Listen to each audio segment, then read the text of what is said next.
Meditations, Marcus Aurelius. Translated by George Long. Book 1.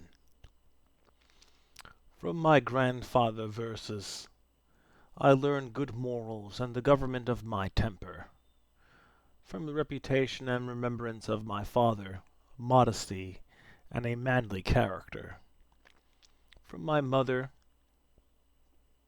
piety, beneficence, and abstinence, not only from evil deeds, but even from evil thoughts, and further, simplicity in my way of living, far removed from the habits of the rich.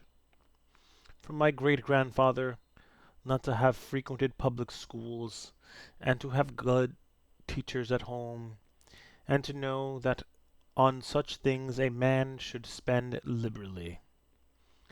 From my governor, to be neither of the green nor of the blue party, at the game in the circus, nor a partisan either of the Parmularius or the Scutarius at the gladiators' fights. From him too I learned endurance of the labor, and to want little, and to work with my own hands, and not to meddle with other people's affairs, and not to be ready to listen to slander. From Diogenes, not to busy myself about trifling things, and not to give credit to what was said by miracle workers and jugglers about incantations and the driving away of demons and such things, and not to breed quails for fighting, nor to give myself up passionately to such things, and to endure freedom of speech, and to have become intimate with philosophy, and to have been a hearer first of Bacchius, then of Tandus and Marcinus, and to have written dialogues in my youth, and to have desired a plank bed and skin, and whatever else of the kind belongs to the Grecian discipline. From Rusticus I received the impression that my character required improvement and discipline, and from him I learned not to be led astray to sophistic emulation, nor to writing on speculative matters, nor to delivering little oratory orations, nor showing myself of as a man who practices much discipline, or does benevolent acts in order to make a display, and to abstain from rhetoric and poetry and fine writing, and not to walk about it in the house in my outdoor dress, nor to do other things of the kind, and to write my letters with simplicity, like the letters which Rusticus wrote from Sinuis to my mother, and with respect to those who have offended me by words or done me wrong, to be easily disposed to be pacified and reconciled as soon as they have shown a readiness to be reconciled, and to read carefully, and not to be satisfied with a superficial understanding of a book, nor hastily to give my assent to those who talk overmuch. And I am indebted to him for being acquainted with the discourses of Epictetus, which he communicated to me out of his own collection. From Apollonius I learned freedom of will and undeviating steadiness of purpose, and to look to nothing else, not even for a moment, except to reason, and to be always the same, in sharp pains, on the occasion of the loss of a child and in long illness, and to see clearly in a living example that the same man can be both the most resolute and yielding, and not peevish in the giving his instruction, and to have had before my eyes a man who clearly considered his experience and his skill in expounding philosophical principles at the smallest of his merits, and from him I learn how to receive from friends what are esteemed favors, without being either humbled by them or letting them pass unnoticed. From Sextus a benevolent disposition, and the example of a family governed in a fatherly manner, and the idea of living comfortably to nature, and gravity without affectation, and to look carefully after the interests of friends, and to tolerate ignorant persons, and those who form opinions without consideration. He had the power of readily accommodating himself to all, so that the intercourse with him was more agreeable than any flattery, and at the same time he was most highly venerated by those who associated with him, and he had the faculty of both of discovering and ordering in an intelligent and methodical way the principles necessary for life. And he never showed anger or any other passion, but was entirely free from passion, and also most affectionate. And he could express approbation without noisy display, and he possessed much knowledge without ostentation. From Alexander the grammarian, to retain from fault finding, and not in a reproachful way to chide those who uttered any barbarous or solcistic or strange sounding expression, but dexterously to introduce the very expression which ought to have been used, and in the way of answering or giving confirmation or joining in an inquiry about the thing itself, not about the word or by other fit suggestions. From Fronto I learned to observe what envy and duplicity and hypocrisy are in a tyrant, and that generally those among us who are called patricians are rather deficient in paternal affection. From Alexander the Platonic, nor frequently nor without necessity to say to any one or to write in a letter that I have no leisure, no continually to excuse the neglect of duties required by our relation to those with whom we live, by allaying urgent occupations. From Catullus I note to be indifferent when a friend finds fault, even if he should find fault without reason, but to try to restore him to his usual disposition, and to be ready to speak well of teachers, as it is reported of Domitius and Athenodotus, and to love my children truly. From my brother Severus, to love my kin, and to love truth, and to love justice, and through him I learned to know Thracia, Helvidius, Cato, Dion, Brutus, and from him I received the idea of a polity in which there is the same law from all, a polity administered with regard to equal rights and equal freedom of speech, and the idea of kingly government which respects most of all the freedom of the governed. I learned from him also consistency and undeviating steadiness in my regard for philosophy, and a disposition to do good, and to give to others readily, and to cherish good hopes, and to believe that I am loved by my friends. And in him I observed no concealment of his opinions with respect to those whom he condemned, and that his friends had no need to conjecture what he wished or did not wish, but it was quite plain. From Maximus I learned self-government, and not to be led aside by anything, and cheerfulness in all circumstances, as well as in illness, and a just admixture in the moral character of sweetness and dignity, and to do what was set before me without complaining. I observed that everybody believed that he thought as he spoke, and that in all that he did he never had any bad intention. And he never shone amazement and surprise, and was never in a hurry, and never put off doing a thing, nor was perplexed, nor dejected, nor did he ever laugh to disguise his vexation. Nor, on the other hand, was he ever passionate or suspicious. He was accustomed to do acts of beneficence, and was ready to forgive, and was free from all falsehood. And he presented the appearance of a man who could not be diverted from right, rather than of a man who had been improved. I observed, too, that no man could ever think that he was despised by Maximus, or ever venture to think himself a better man. He had also the art of being humorous in an agreeable way.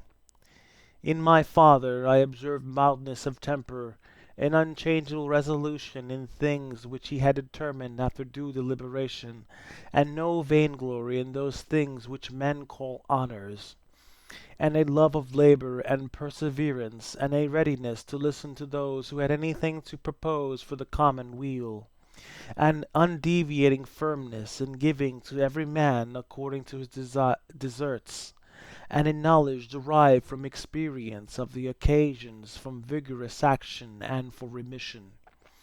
And I observed that he had overcome all passion for boys, and he considered himself no more than any other citizen.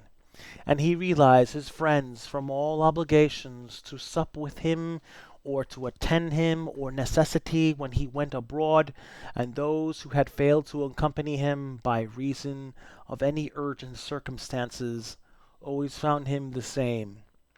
I observed too his habit of careful inquiry in all matters of deliberation, and his persistency, and that he never stopped his investigation through being satisfied with appearances which first present themselves, and that his disposition was to keep his friends, and not to be soon tired of them, nor yet to be extravagant in his affection, and to be satisfied on all occasions, and cheerful, and to foresee things a long way off, and to provide for the smallest without display, and to check immediately popular applause and all flattery, and to be ever watchful over the things which were necessary for administration of the empire, and to be a good manager of the expenditure, and patiently to endure the blame which he got for such conduct.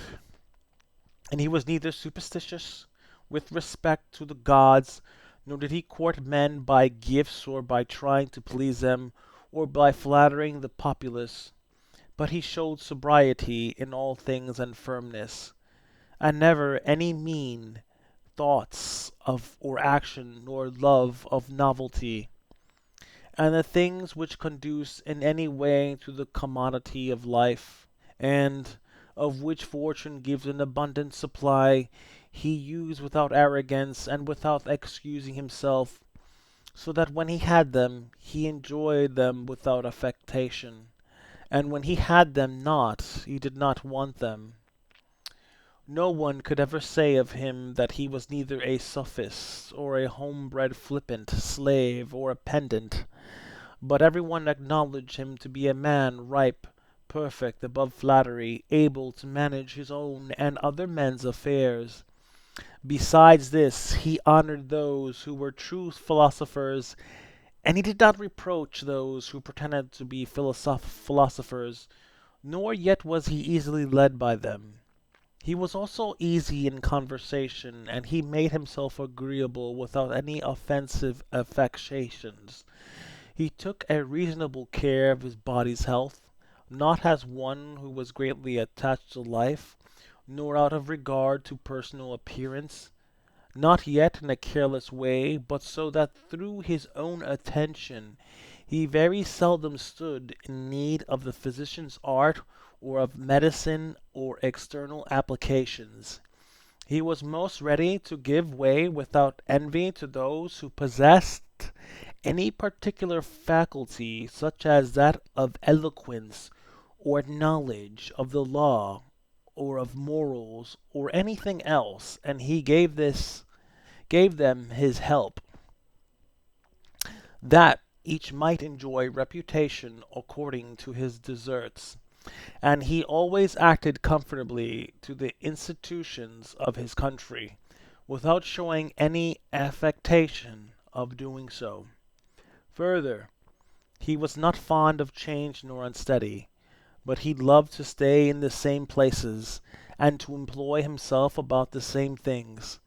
And after his paroxysms of headache, he came immediately fresh and vigorous to his usual occupations. His secrets were not but very few and very rare, and these only about public matters, and he showed prudence and economy in the exhibition of the public spectacles and the construction of public buildings, his donations to the people, and in such things, for he was a man who looked to what ought to be done, not to the reputation which is got by a man's acts. He did not take the bath at unreasonable hours. He was not fond of building houses, nor curious about what he ate, nor about the texture and color of his clothes, nor about the beauty of his slaves. His dress came from Lorium, his villa on the coast, and from Lanuvium generally. We know now we know how he behaved to the toll collector at Tusculum, who asked his pardon, and such was all his behavior. There was in him nothing harsh, nor implacable, nor violent, nor, as one may say, anything carried to the sweating point, but he examined all things severely, as if he had abundance of time, and without confusion in or orderly way, vigorously and consistently, and that might be applied to him which is recorded of Socrates, that he was able both to abstain from and to enjoy those things which many are too weak to abstain from and cannot enjoy without excess, but to be strong enough both to bear the one and to be sober in the other is the mark of a man who has a perfect and invincible soul, such as he showed in the illness of Maximus. To the gods I have indebted for having good grandfathers, good parents, a good sister, good teachers, good associates, good kinsmen, and friends, nearly everything good. Further, I owe it to the gods that I was not hurried into any offense against any of them, though I had the disposition which, if opportunity had offered, might have led me to do something of this kind, but through their favor there never was such a concurrence of circumstances as put me to the trial. Further, I am thankful to the gods that I was not longer brought up with my grandfather's concubine, and that I preserved the flower of my youth, and that I did not make proof of my virility before the proper season, but even deferred that time, that I was subject to a ruler and a father who was able to take away all pride from me, and to bring me to the knowledge that it is possible for a man to live in a palace without wanting either guards or embroidered dresses or torches and statues and such like show, but that it is in such a man's power to bring himself very near to the fashion of a private person, without being for this reason either meaner in thought or more remiss in action with respect to the things which must be done for the public interest in a matter that befits a ruler. I thank the gods for giving me such a brother, who was able to be who was able by his moral character to be rouse me to vigilance over myself, and who at the same time pleased me by his respect and affection, that my children have not been stupid nor deformed in body, that I did not make more proficiency in rhetoric, poetry, and other studies, in which I should perhaps have been completely engaged if I had seen that I was making progress in them, that I made haste to place those who brought me up in the station of honor which they seemed to desire without putting them off with hope of my doing it some time after, because they were then still young, that I knew Apollonius, Rusticus, Maximus, and I received clear and frequent impressions about living according to nature, and what kind of a life that is, so that, so far as dependent on the gods, and their gifts and help and inspirations, nothing hindered me from forthwith living according to nature, though I still fall short of it through my own faults, and through not observing the admonitions of the gods, and I may almost say their direct instructions, that my body has held out so long in such a kind of life that I never touched either Benedicta or Theodotus, and that after having fallen into amatory passions I was cured, and though I was often out of humour with Rusticus, I never did anything of which I had occasion to repent.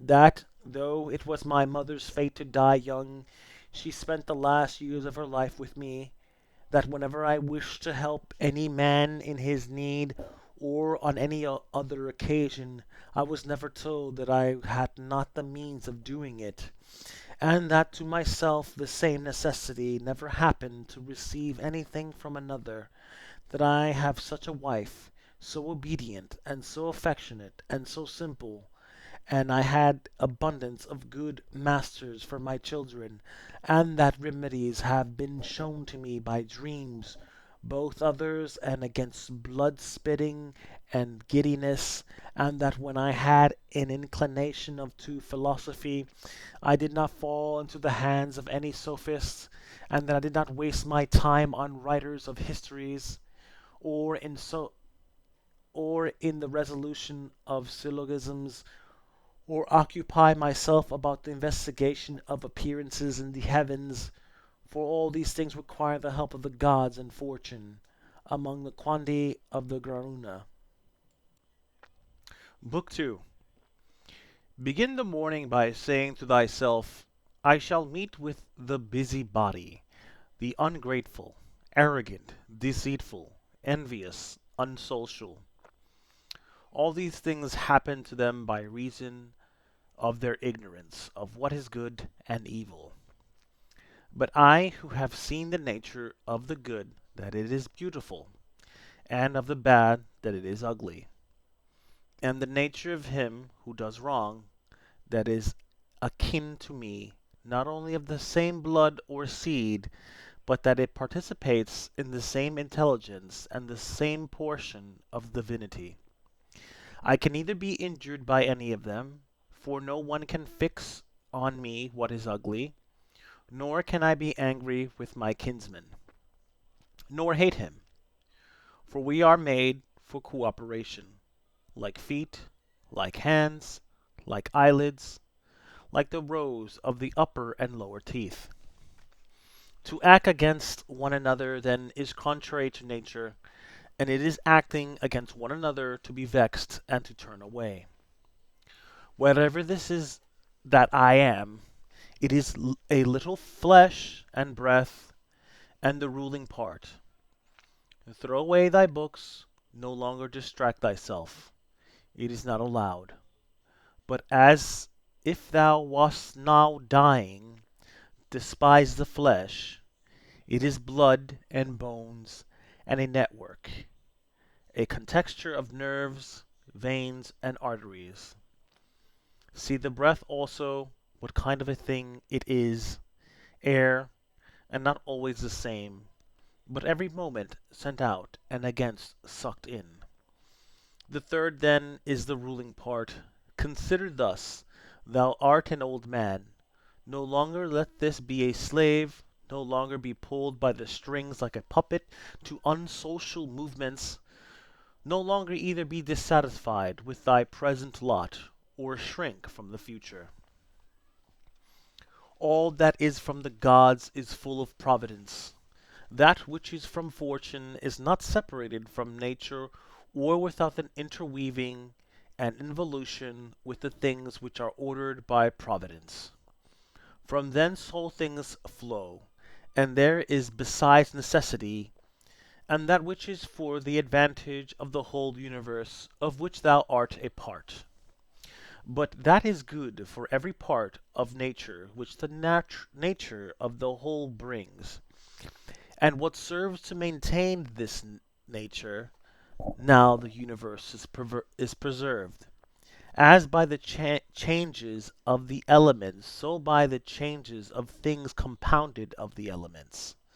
Let these principles be enough for thee. Let them always be fixed opinions. But cast away the thirst after books, that thou mayest not die murmuring, but cheerfully, truly, and from thy heart thankful to the gods. Remember how long thou hast been putting off these things, and how often thou hast received an opportunity from the gods, and yet dost not use it. Thou must now at last perceive of what universe thou art a part, and of what administrator of the universe thy existence is a flux, and that a limit of time is fixed for thee, which if thou dost not use for clearing away the clouds from thy mind, it will go, and thou wilt go, and it will never return. Every moment think steadily, as a Roman and a man, to do what thou hast in hand with perfect and simple dignity, and feeling of affection, and freedom, and justice, and to give thyself relief from all other thoughts.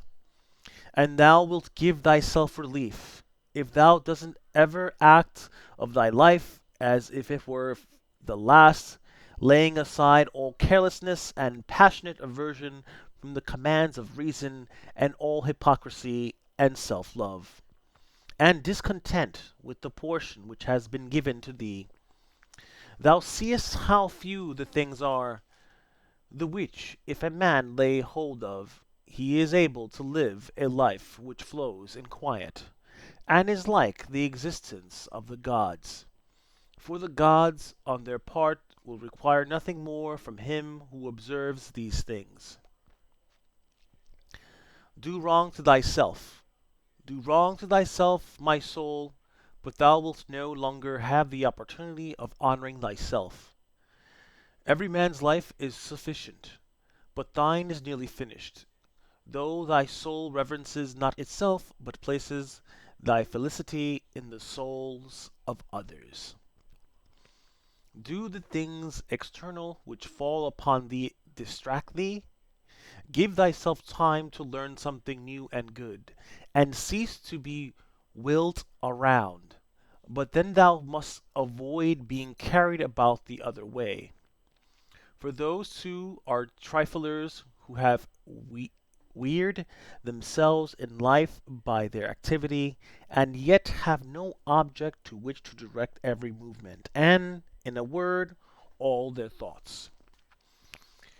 Through not observing what is in the mind of another, a man has seldom been seen to be unhappy. But those who do not observe the movements of their own minds must of necessity be unhappy. This thou must always bear in mind. What is the nature of the whole, and what is my nature, and how this is related to that, and what kind of part it is of what kind of whole, and that there is no one who hinders thee from always doing and saying the things which are according to the nature of which thou art a part.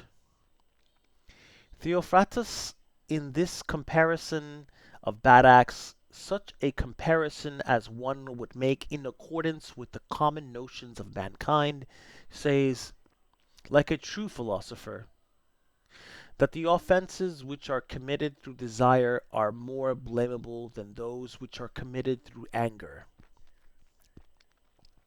For he who is excited by anger seems to turn away from reason with a certain pain and unconscious contraction, but he who offends through desire, being overpowered by pleasure, seems to be in a manner more intemperate and more womanish in his offenses.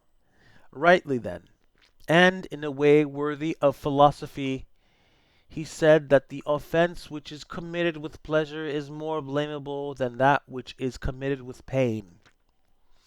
And on the whole, the one is more like a person who has been first wronged and through pain is compelled to be angry, but the other is moved by his own impulse to do wrong, being carried towards doing something by desire. Since it is possible that thou mayest depart from life this very moment, regulate every act and thought accordingly. But to go away from among men, if there are gods, is not a thing to be afraid of, for the gods will not involve thee in evil. But if indeed they do not exist, or if they have no concern about human affairs, what is it to me to live in a universe devoid of gods or devoid of providence? But in truth they do exist, and they do care for human things, and they have put all the means in man's power to enable him not to fall into real evils. And as to the rest, if there was anything evil, they would have provided for this also, that it should be altogether in a man's power not to fall into it. Now that which does not make a man worse, how can it make a man's life worse? But neither through ignorance, nor having the knowledge, but not the power to guard against or correct these things, is it possible that the nature of the universe has overlooked them. Nor is it possible that it has made so great a mistake, either through want of power or want of skill, that good and evil should happen indiscriminately to the good and the bad. But death certainly, and life, honor and dishonor, pain and pleasure, all these things equally happen to good men and bad, being things which make us neither better nor worse. Therefore they are neither good nor evil. How quickly all things disappear in the universe, the bodies themselves. But in time the remembrance of them, what is the nature of all sensible things, and particularly those which attract with the bait of pleasure or terrify by pain, or are noised abroad by vapory fame, how worthless and contemptible and sordid and perishable and dead they are. All this it is the part of the intellectual faculty to observe to who these are whose opinions and voices give reputation. What death is, and the fact that if a man looks at it in him itself, and by the abstractive power of reflection resolves into their parts all the things which present themselves to the imagination in it, he will then consider it to be nothing else than an operation of nature. And if anyone is afraid of an operation of nature, he is a child.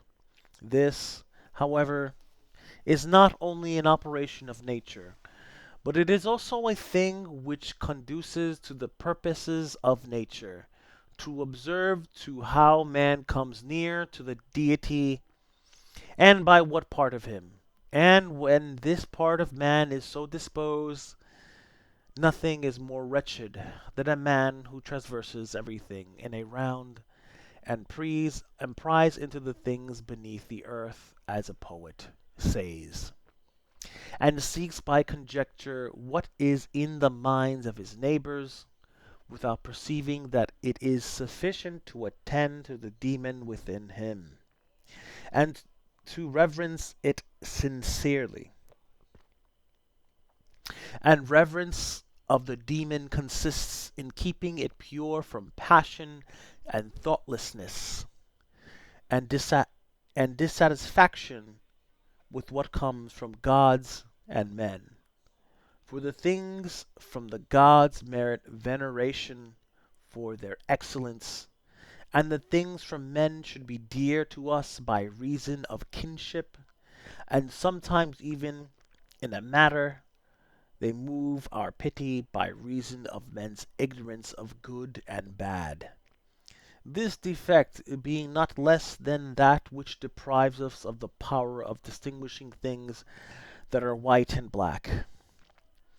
Thou shouldest be going to live 3,000 years, and as many times 10,000 years, still remember that no man loses any other life than this which he now lives, nor lives any other than this which he now loses.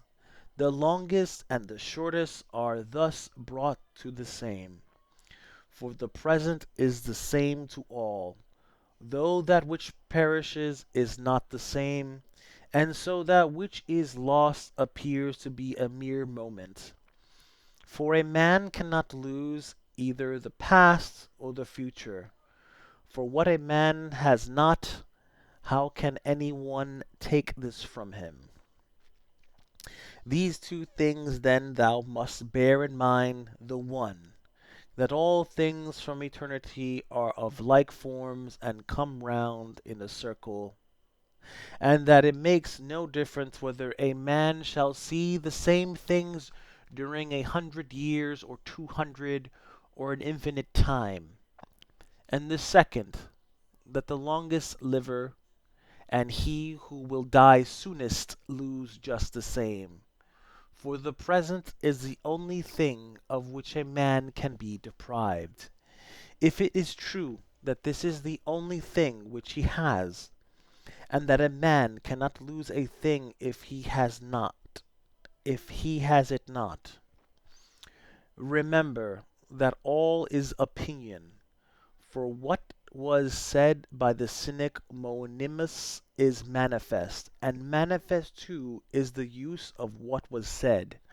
If a man receives what may be got out of it as far as it is true, the soul of a man does violence to itself. First of all, when it becomes an abscess and, as it were, a tumor on the universe, so far as it can, for to be vexed at anything which happens is a separation of ourselves from nature, and in some part of which the natures of all other things are contained. In the next place, the soul does violence to itself when it turns away from any man, or even moves towards him with the intention of injuring, such as are the souls of those who are angry. In the third place, the soul does violence to itself when it is overpowered by pleasure or by pain. Fourthly, when it plays a part and does or says anything insincerely and untruly. Fifthly, when it allows any act of its own and any movement to be without an aim, and does anything thoughtlessly or without considering what it is, it being right that even the smallest things be done with reference to an end. And the end of rational animals is to follow the reason and the law of the most ancient city and polity. Of human life the time is a point, and the substance is in a flux, and the perception dull, and the composition of the whole body subject to putrefaction, and the soul a whirl, a fortune hard to divine, and fame a thing devoid of judgment.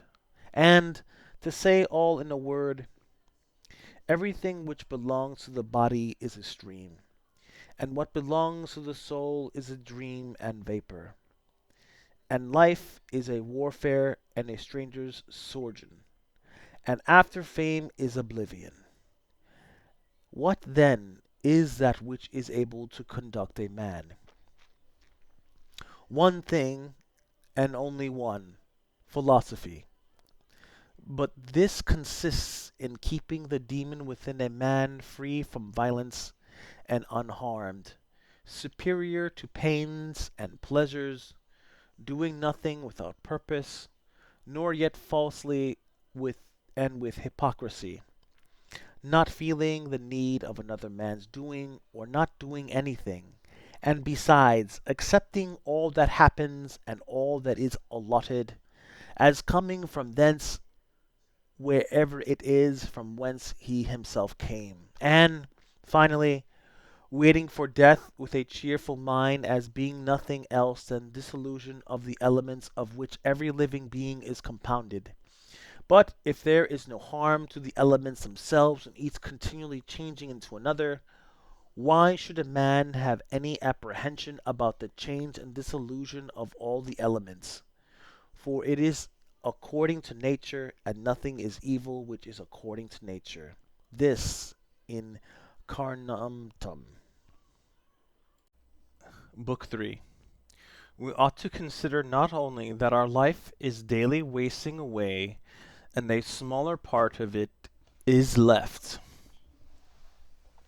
but another thing also must be taken into the account, that if a man should live longer, it is quite uncertain whether the understanding will still continue sufficient for the comprehension of things, and retain the power of contemplation which strives to acquire the knowledge of the divine and the human.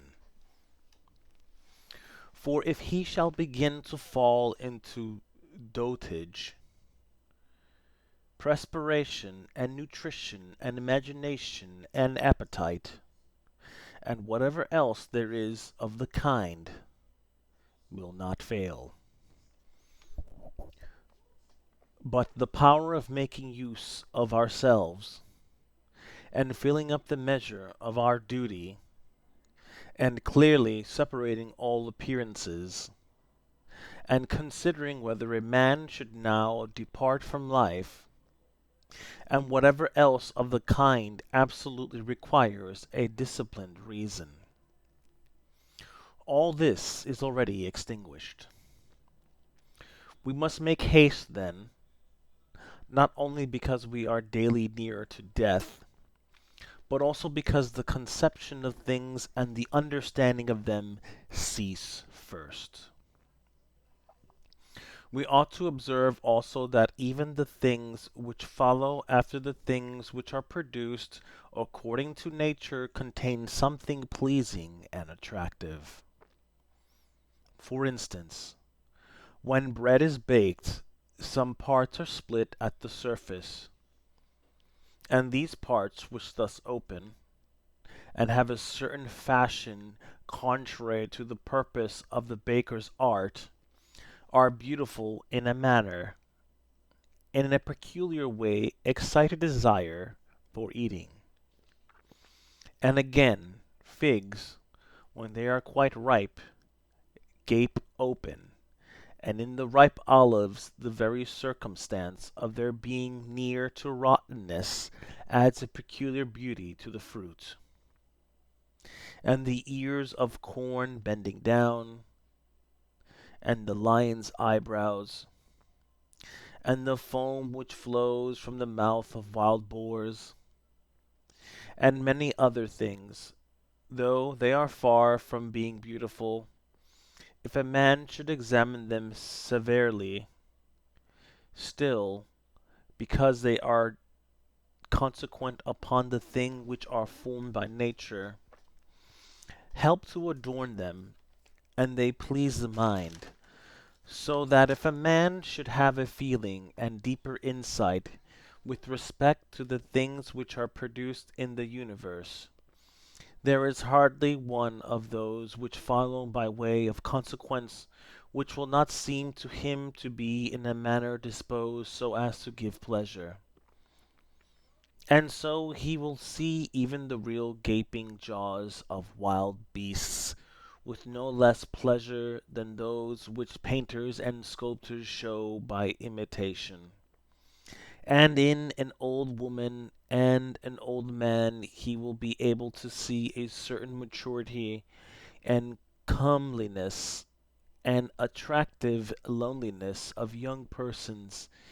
He will be able to look on with chaste eyes, and many such things will present themselves, not pleasing to every man, but to him only who has become truly familiar with nature and her works. Hippocrates, after curing many diseases himself, fell sick and died. The Chaldae foretold the deaths of many, and then fate caught them too.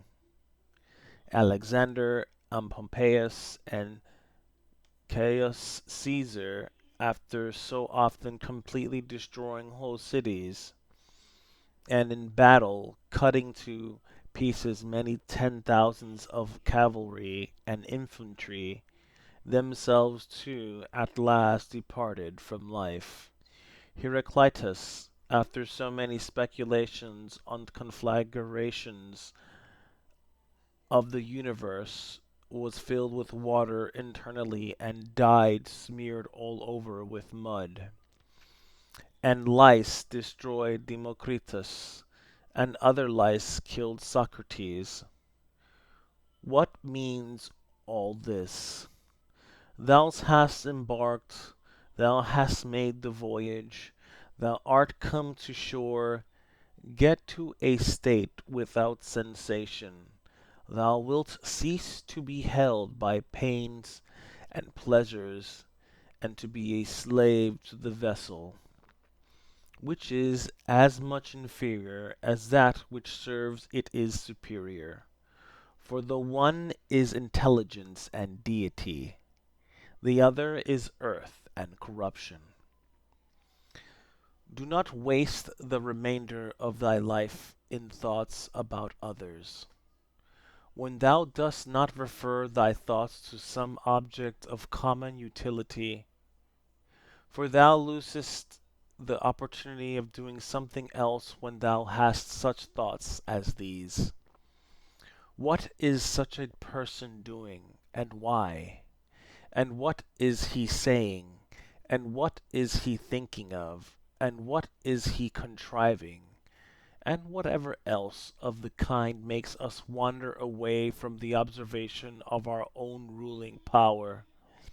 We ought then to check in this series of our thoughts everything that is without a purpose and useless, but most of all the over-curious feelings and malignant, and a man should use himself to think of those things only about which if one should suddenly ask, "What hast thou now in thy thoughts?" with perfect openness thou mightest immediately answer, this or that, so that from thy words it should be plain that everything in thee is simple and benevolent, and such as befits a social animal, and one that cares not for thoughts about pleasure or sensual enjoyments at all, nor has any rivalry or envy and suspicion, or anything else for which thou wouldest blush if thou shouldest say that thou hadst it in thy mind. For the man who is such, and no longer delays being among the number of the best, is like a priest and minister of the gods, using to the deity which is planted within him, which makes the man uncontaminated by pleasure, unharmed by any pain, untouched by any insult, feeling no wrong, a fighter in the noblest fight, one who cannot be overpowered by any passion, die deep with justice, accepting with all his soul everything which happens and is assigned to him as his portion, and not often, nor yet without great necessity, and for the general interests, imagining what another says or does or thinks. For it is only what belongs to himself that he makes the matter for his activity, and he constantly thinks of that which is allotted to himself out of the sum total of things. And he makes his own acts fair, and he is persuaded that his own portion is good. For the lot which is assigned to each man is carried along with him, and carries him along with it. And he remembers also that every man's nature, and he remembers also that every rational animal is his kinsman, and that to care for all men is according to man's nature. And a man should hold on to the opinion not of all, but of those who confessedly live according to nature. But as to those who live not so, he always bears in mind what kind of men they are both at home and from home, both by night and by day, and what they are, and with what men they live an impure life. Accordingly, he does not value at all the praise which comes from such men, since they are not even satisfied with themselves. Labor not unwittingly, nor without regard to the common interests, nor without due consideration, nor with distraction, nor let studied ornament set off thy thoughts, and be not neither a man of many words, or busy about too many things.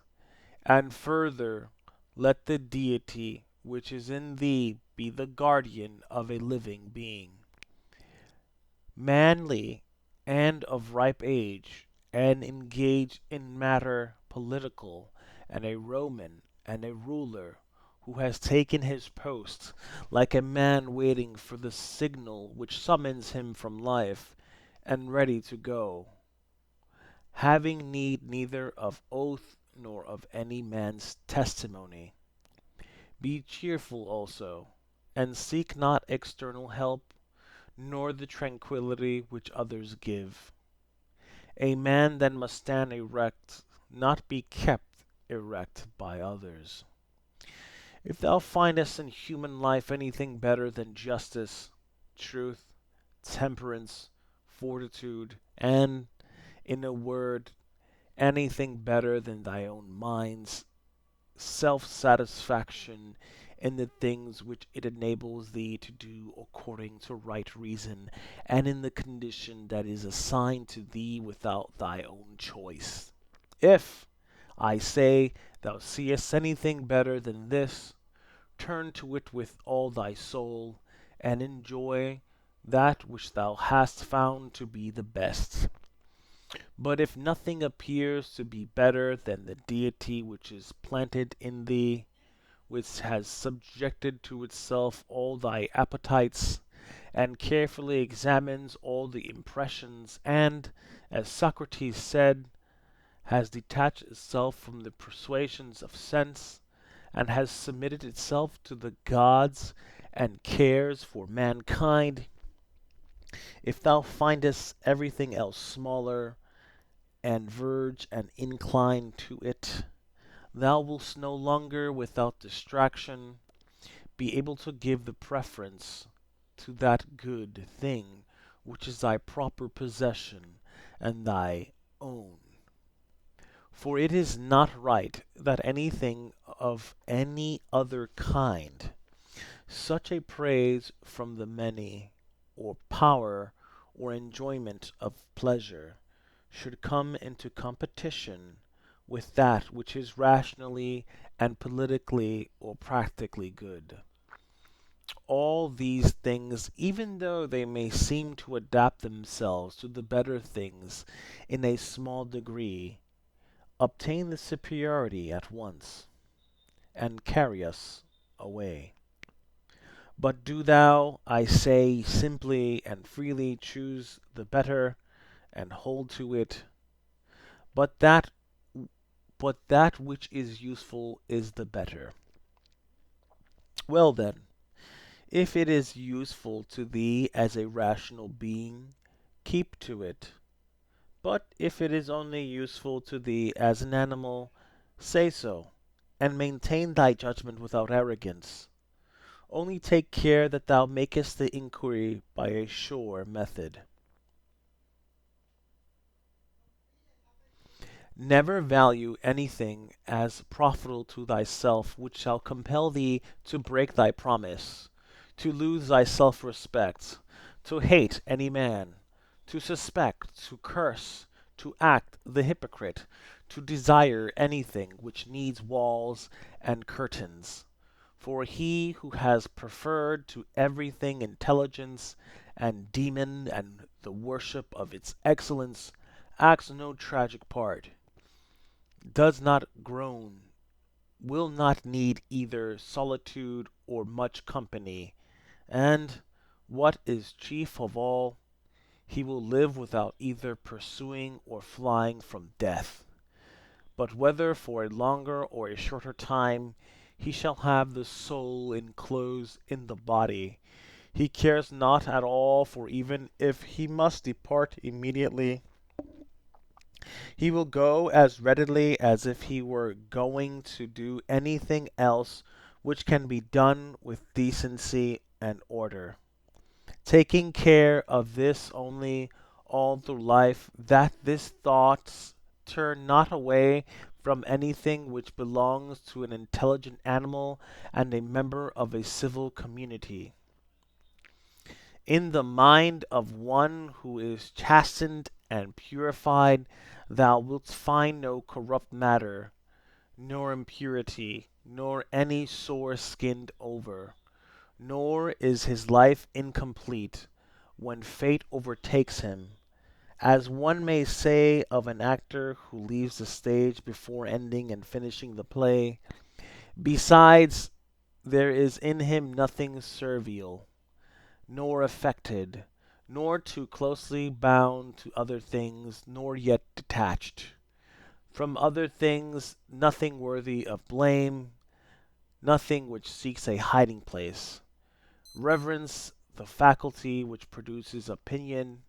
On this faculty it entirely depends whether there shall exist in thy ruling part any opinion inconsistent with nature and the constitution of the rational animal.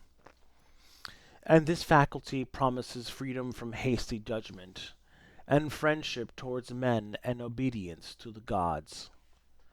Throwing away then all things, hold to these only which are few, and besides bear in mind that every man lives only this present time, which is an indivisible point, and that all the rest of his life is either past or it is uncertain.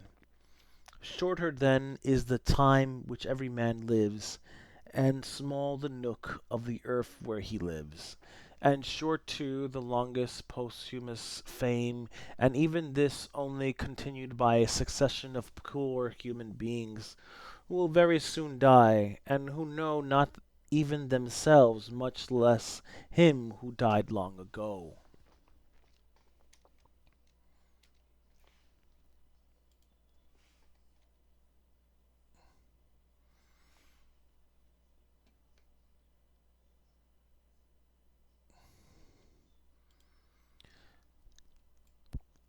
To the aids which have been mentioned, let this one still be added. Make for thyself a definition or description of the thing which is presented to thee, so as to see distinctly what kind of a thing it is in its substance, in its nudity, in its complete enti- entirety, and tell thyself its proper name, and the names of the things of which it has been compounded, and into which it will be resolved. For nothing is so productive of elevation of mind as to be able to examine methodically and truly every object which is presented to thee in life, and always to look at things so as to see at the same time what kind of universe this is, and what kind of use everything performs in it, and what value everything has with reference to the whole, and what with reference to man, who is a citizen of the highest city, of which all other cities are like families. What each thing is, and of what it is composed, and how long it is the nature of this thing to endure, which now makes an impression on me, and what virtue I have need of with respect to it. Such a gentleness, manliness, truth, fidelity, simplicity, contentment, and the rest. Wherefore, on every occasion, a man should say, this comes from God, and this is according to the appor- apportionment and spinning of the thread of destiny, and such like coincidence and chance, and this is from one of the same stock, and a kinsman and partner, who knows not, however, what is according to his nature. But I know, for this reason I behave towards him according to the natural law of fellowship with benevolence and justice. At the same time, however, in things indifferent, I attempt to ascertain the value of each.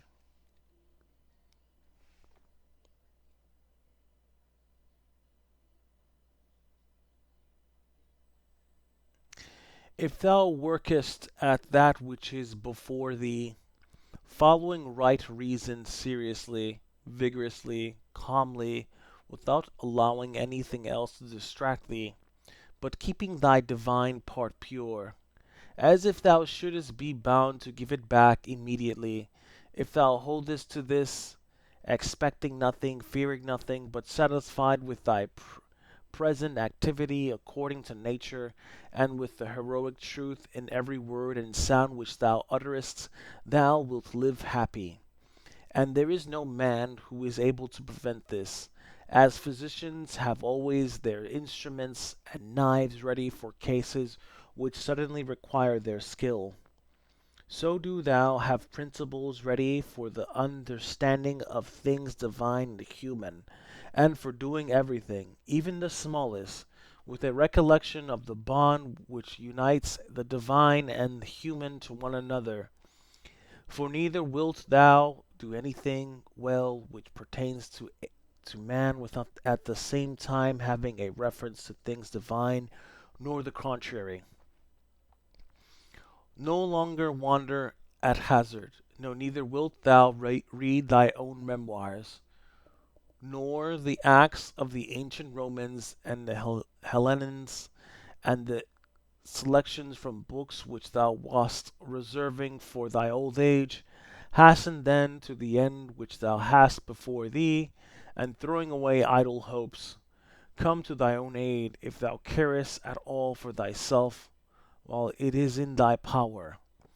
They know not how many things are signified by the words stealing, sowing, buying, keeping quiet, seeing what ought to be done, for this is not affected by the eyes, but by another kind of vision. Body, soul, intelligence. To the body belong sensations, to the soul appetites, to the intelligence principles. To receive the impressions of forms by means of appearance belong even to animals. To be pulled by the strings of desire belongs both to wild beasts and to men who have made themselves into women. And to the Phalaris and a Nero, and to have the intelligence that guides to the things which appear suitable belongs also to those who do not believe in the gods, and who betray their country, and do their impure deeds when they have shut the doors.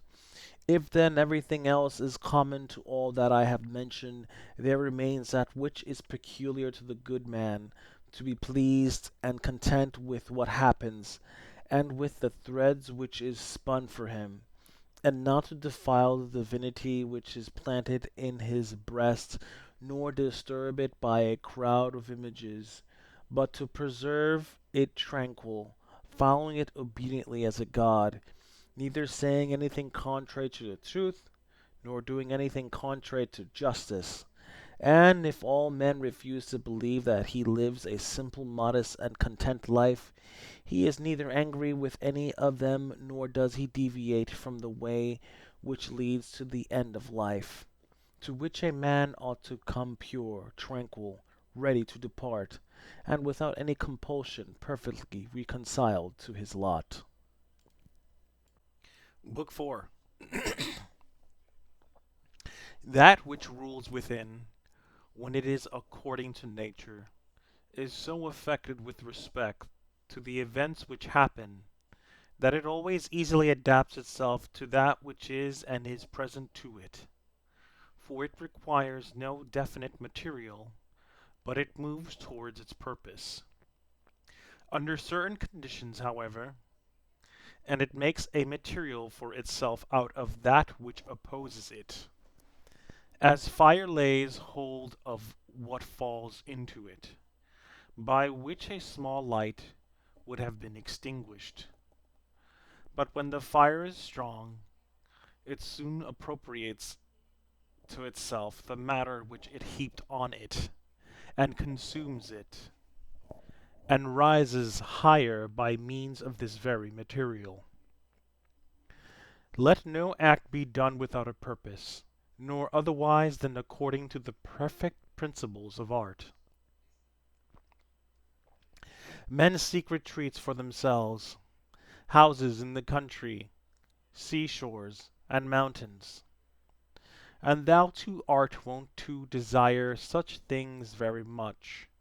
But this altogether a mark of the most common sort of men, for it is in thy power, whenever thou shalt choose to retire into thyself, for nowhere either with more quiet or more freedom from trouble does a man retire than into his own soul, particularly when he has within him such thoughts that by looking into them he is immediately and perfectly tranquil. And I affirm that tranquillity is nothing else than the good ordering of the mind.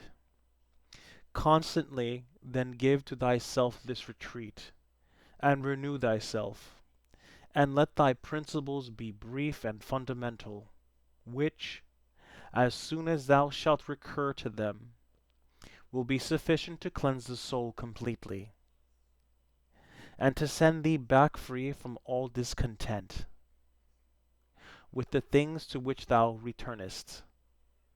For with what art thou discontented? With the badness of men? Recall to thy mind this conclusion, that rational animals exist for one another, and that to endure is a part of justice, and that men do wrong involuntarily.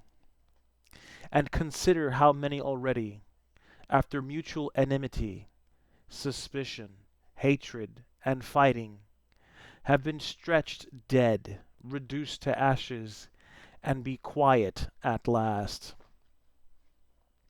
But perhaps thou art dissatisfied with that which is assigned to thee out of the universe.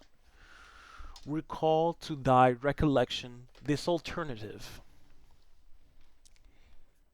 Either there is providence or atoms, fortuitous concurrence of things, or remember the arguments by which it has been proved that the world is a kind of political community, and be quiet at last.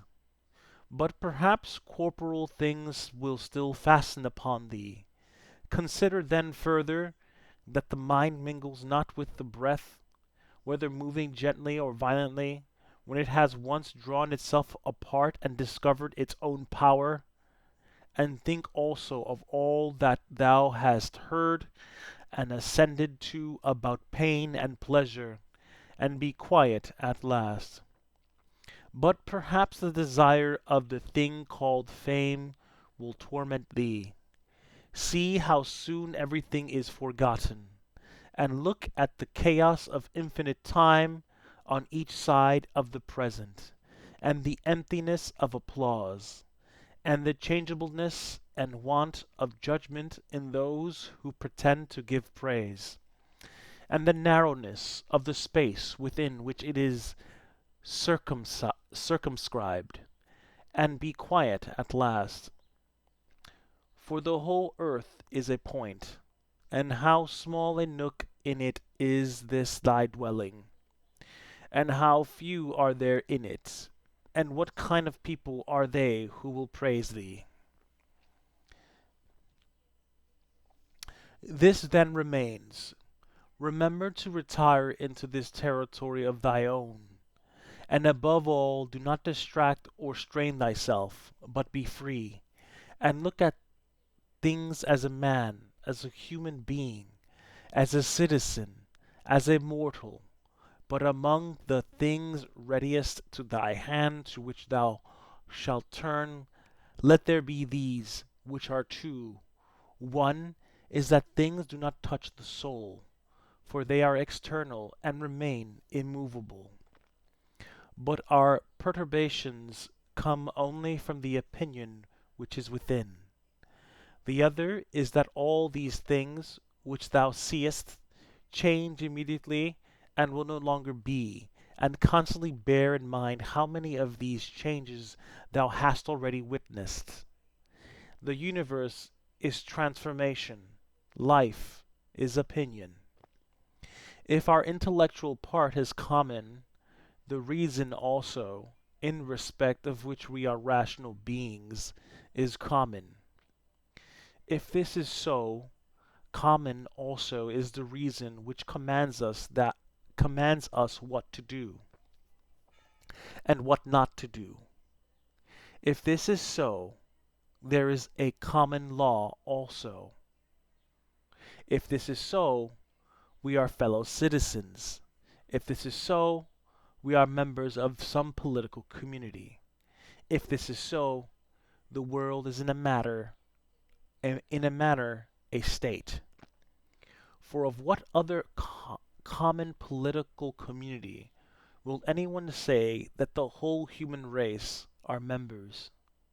And from this common political community comes also our very intellectual faculty and reasoning faculty and our capacity for law.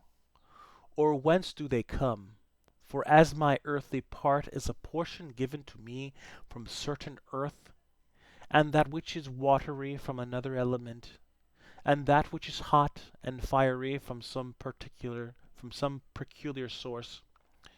For nothing comes out of that which is nothing, as nothing also returns to non-existence. So also the intellectual part comes from some source. Death is such as generation is a mystery of nature, a composition out of the same elements and a decomposition into the same, and altogether not a thing of which any man should be ashamed, for it is not contrary to the nature of a reasonable animal, and not contrary to the reason of our constitution. It is natural that these things should be done by such persons. It is a matter of necessity. And if a man will not have it so, he will not allow the fig tree to have juice.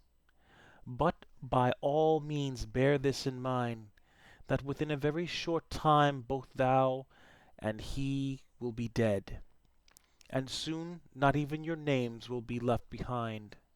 Take away thy opinion, and then there is taken away the complaint. I have been harmed. Take away the complaint. I have been harmed, and the harm is taken away. That which does not make a man worse than he was, also does not make his life worse, nor does it harm him either from without or from within. The nature of that which is universally useful has been compelled to do this. Consider that everything which happens, happens justly, and if thou observest carefully, thou wilt find it to be so. I do not say only with respect to the continuity of the series of things, but with respect to what is just, and as if it were done by one who assigns to each thing its value.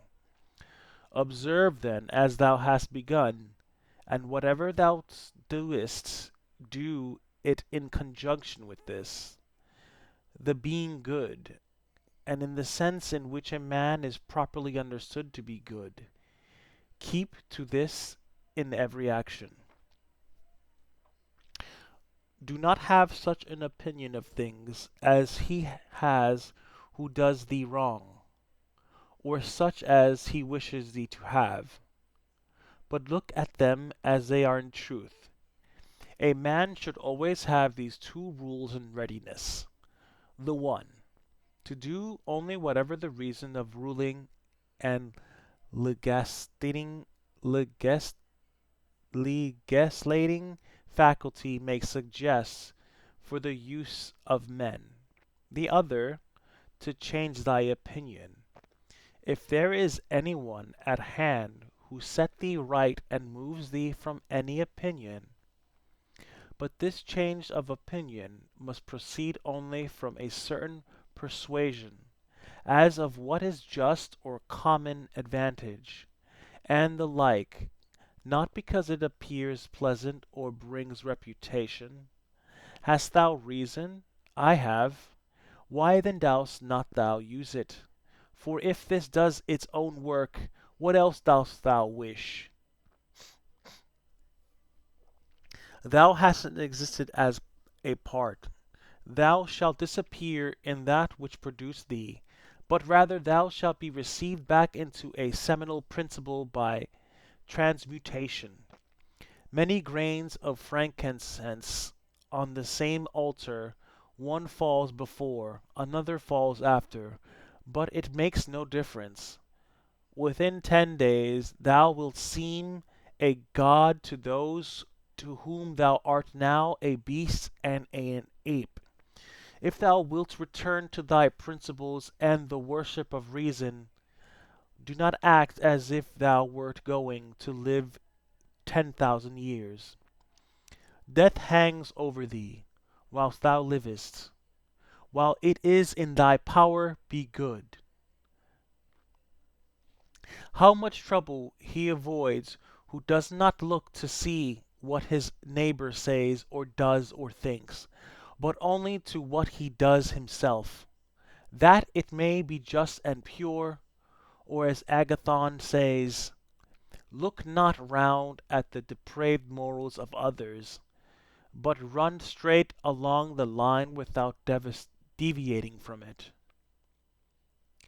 He who has a vehement desire for posthumous fame does not consider that every one of those who remember him will himself also die very soon. Then again also they who have succeeded them until the whole remembrance shall have been extinguished, as it is transmitted through men who foolishly admire and perish. But suppose that those who will remember are even immortal, and that the remembrance will be immortal. What then is this to thee? And I say not what it is to the dead, but what is it to the living? What is praise except indeed so far as it has a certain utility? For thou now rejectest unseasonable the gift of nature, clinging to something else. Everything which is in any way beautiful is beautiful in itself, and terminates in itself, not having praise as part of itself. Neither worse than nor better is a thing made by being praised. I affirm this also of the things which are called beautiful by the vulgar. For example, material things and works of art. That which is really beautiful has no need of anything, not more than law, not more than truth, not more than benevolence or modesty. Which of these things is beautiful because it is praised, or spoiled by being blamed? Is such a thing as emerald made worse than it was, if it is not praised, or gold, ivory, purple, a lyre, a little knife, a flower, a shrub? If souls continue to exist, how does the air contain them from eternity? But how does the earth contain the bodies of those who have been buried from time so remote? For as here the mutation of these bodies after a certain continuance, whatever it may be, and their dissolution make room for other dead bodies, so the souls which are removed into the air, after subsisting for some time, are transmuted and diffused, and assume a fiery nature by being received into the seminal intelligence of the universe, and in this way make room for fresh souls which come to dwell there. And this is the answer which a man might give on the hypothesis of souls continuing to exist. But we must not only think of the number of bodies which are thus buried, but also of the number of animals which are daily eaten by us and the other animals. For what a number is consumed, and thus in a manner buried in the bodies of those who feed on them.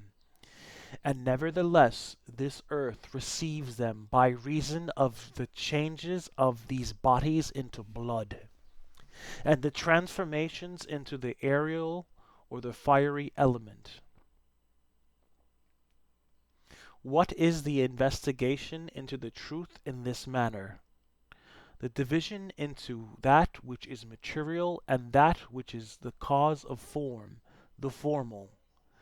Do not be whirled about, but in every moment have respect to justice, and on the occasion of every impression maintain the faculty of comprehension or understanding. Everything harmonizes within me, which is harmonious to thee. O universe, nothing for me too early nor too late, which is due time for thee. Everything is fruit to me which thy seasons bring. O nature, from thee art all things, in thee are all things, to thee all things return.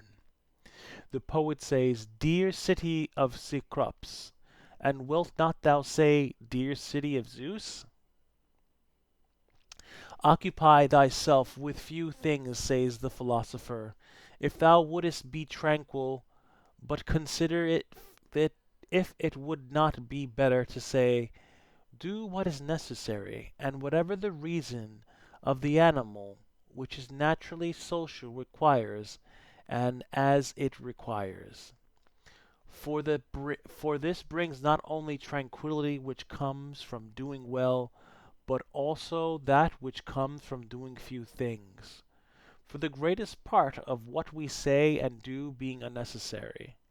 If a man takes this away, he will have more leisure and less uneasiness. Accordingly, on every occasion, a man should ask himself, Is this the one of the unnecessary things? Now a man should take away not only unnecessary acts, but also unnecessary thoughts, for thus superfluous acts will not follow after. Try how the life of the good man suits thee, the life of him who is satisfied with his portion out of the whole, and satisfied with his own just acts and benevolent disposition. Hast thou seen those things? Look also at these. Do not disturb thyself. Make thyself all simplicity. Does anyone do wrong? It is to himself that he does the wrong. Has anything happened to thee? Well, out of the universe from the beginning everything which happens has been apportioned and spun out to thee. In a word, thy life is short. Thou must turn to profit the present by the aid of reason and justice. Be sober in thy relaxation. Either it is a well-arranged universe, or a chaos huddled together, but still a universe. But can a certain order subsist in thee, and disorder in the all? And to this, to when all things are so separated and diffused and sympathetic. A black character, a womanish character, a stubborn character, a bestial, childish, animal, stupid, counterfeit, scurrilous, fraudulent, tyrannical. If he is a stranger to the universe, who does not know what is in it, no less is he a stranger who does not know what is going on in it. He is a runaway who flies from social reason. He is blind who shuts the eyes of the understanding. He is poor who has need of another, and has not for himself all things which are useful for life. He is an abscess on the universe who withdraws and separates himself from the reason of our common nature through being displeased with the things which happen. For the same nature produces this, and has produced thee too. He is a piece rent asunder from the state, who tears his own soul from that of reasonable animals, which is one. The one is a philosopher without a tunic, and the other without a book. Here is another half naked. Bread I have not, he says, and I abide by reason, and I do not get the means of living out of my learning, and I abide by my reason. Love the art, poor as it may be, which thou hast learned, and be content with it, and pass through the rest of life like one who has entrusted to the gods with his whole soul all that he has, making thyself neither the tyrant nor the slave of any man. Consider, for example, the times of Vespasian. Thou wilt see all these things: people marrying, bringing up children, sick, dying, warring, feasting, trafficking, cultivating the ground, flattering, obstinately arrogant, suspecting, plotting, wishing for some to die, grumbling about the present, loving, heaping up treasure, desiring consulship, kingly power. Well then, that life of these people no longer exists at all. Again, remove to the times of the Trajan. Again, all is the same. Their life too is gone. In like manner, view also the other epochs of time and of the whole nations, and see how many, after great efforts, soon fell, and were resolved into the elements. But chiefly thou shouldest think of those who thou hast thyself known distracting themselves about idle things, neglecting to do what was in accordance with the proper constitution, and to hold firmly to this, and to be content with it. And herein it is necessary to remember that the attention given to everything has its proper value and proportion.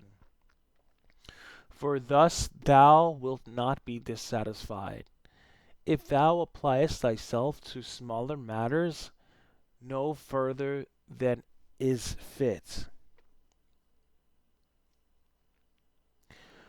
The words which were formerly familiar are now antiquated.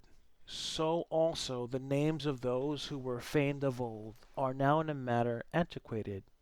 Camillus, Cassio, Volesus, Leonidas, and a little after also Scipio and Cato, then Augustus, then also Hadrian and Antoninus.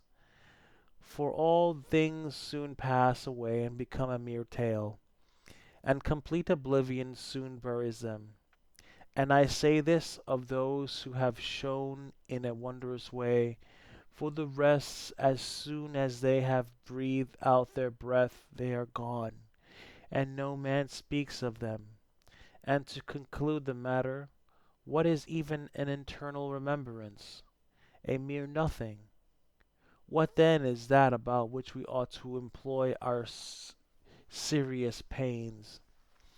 This one thing, thoughts just, and acts social, and words which never lie, and a disposition which gladly accepts all that happens as necessary, as usual, as flowing from a principle and source of the same kind. Wittingly give thyself up to Clotho, one of the Fates, allowing her to spin thy thread into whatever thing she pleases. Everything is only for a day, both that which remembers and that which is remembered. Observe constantly that all things take place by change, and accustom thyself to consider that the nature of the universe loves nothing so much as to change the things which are and to make new things like them. For everything that exists is in a matter that seed of that which will be. But thou art thinking only of seeds which are cast into the earth or into a womb. But this is a very vulgar notion. Thou wilt soon die, and thou art not yet simple, not free from perturbations, nor without suspicion of being hurt by external things, nor kindly disposed towards all. Nor dost thou yet place wisdom only in acting justly. Examine men's ruling principles, even those of the wise, what kind of things they avoid, and what kind they pursue. What is evil to thee does not subsist in the ruling principle of another, nor yet in any turning and mutation of thy corporal covering. Where is in it then? It is in that part of thee in which subsists the power of forming opinions about evil. Let this power then not form such opinions, and all is well. And if that which is nearest to it, the poor body, is burnt, filled with matter and rottenness, nevertheless let the part which forms opinions about these things be quiet. That is, let it judge that nothing is either bad or good which can happen equally to the bad man and the good. For the which happens equally to him who lives contrary to nature and to him who lives according to nature, is neither according to nature nor contrary to nature. Constantly regard the universe as one living being, having one substance and one soul, and observe how all things have reference to one perception, the perception of this one living being, and how all things act with one movement, and how all things are the cooperating causes of all things which exist. Observe too the continuous spinning of the thread and the contexture of the web. Thou art a little soul bearing about a corpse. As Epictetus used to say, it is no evil for things to undergo change, and no good for things to subsist in consequence of change. Time is like a river made up of the events which happen, and a violent stream, for as soon as thing has been seen it is carried away, and another comes in its place, and this will be carried away too. Everything which happens is as familiar and well known as the rose in the spring and the fruit in the summer, for such is disease and death and calumny and treachery, and whatever else delights fools and vexes them. In the series of things those which follow are always aptly fitted to those which have gone before. For this series is not like a mere enumeration of disjointed things, which has only a necessary sequence, but it is a rational connection. And as all existing things are arranged together harmoniously, so the things which come into existence exhibit no mere succession, but a certain wonderful relationship. Always remember the saying of Heraclitus, that the death of the earth is to become water, and the death of water is to become air, and the death of air is to become fire, and reversely. And think too of him who forgets whither the way leads, and that men quarrel with that with which they are most constantly in communion. The reason which governs the universe, and the things which daily meet with, seem to them strange, and consider that we act and speak, and that we ought not, like children who learn from their parents, simply to act and speak as we have been taught.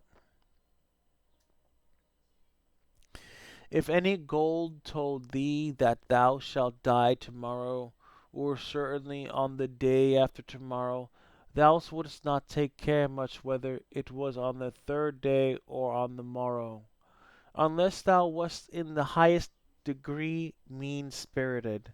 For how small is the difference?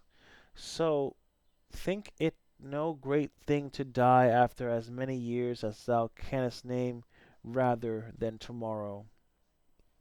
Think continually how many physicians are dead after often contracting their eyebrows over the sick, and how many astrologers after predicting with great pretensions the death of others, and how many philosophers after endless discourses on death and immortality, how many heroes after killing thousands, and how many tyrants who have used their powers over men's lives with terrible insolence as if they were immortal. And how many cities are entirely dead, so to speak, Hellas, and Pompeii, and Herculaneum, and other innumerable. Add to the reckoning all whom thou hast known, one after another. One man after buying another has been laid out dead, and another buries him, and all this in short time. To conclude, always observe how ephemeral and worthless human things are, and what was yesterday a little mucus tomorrow will be a mummy or ashes. Pass then through this little space of time comfortably to nature, and end thy journey in content, just as an olive falls off when it is ripe, blessing nature who produced it, and thanking the tree on which it grew. Be like the promontory against which the waves continually break, but it stands firm and tames the fury of the water around it. Unhappy am I because this has happened to me. Not so, but happy am I.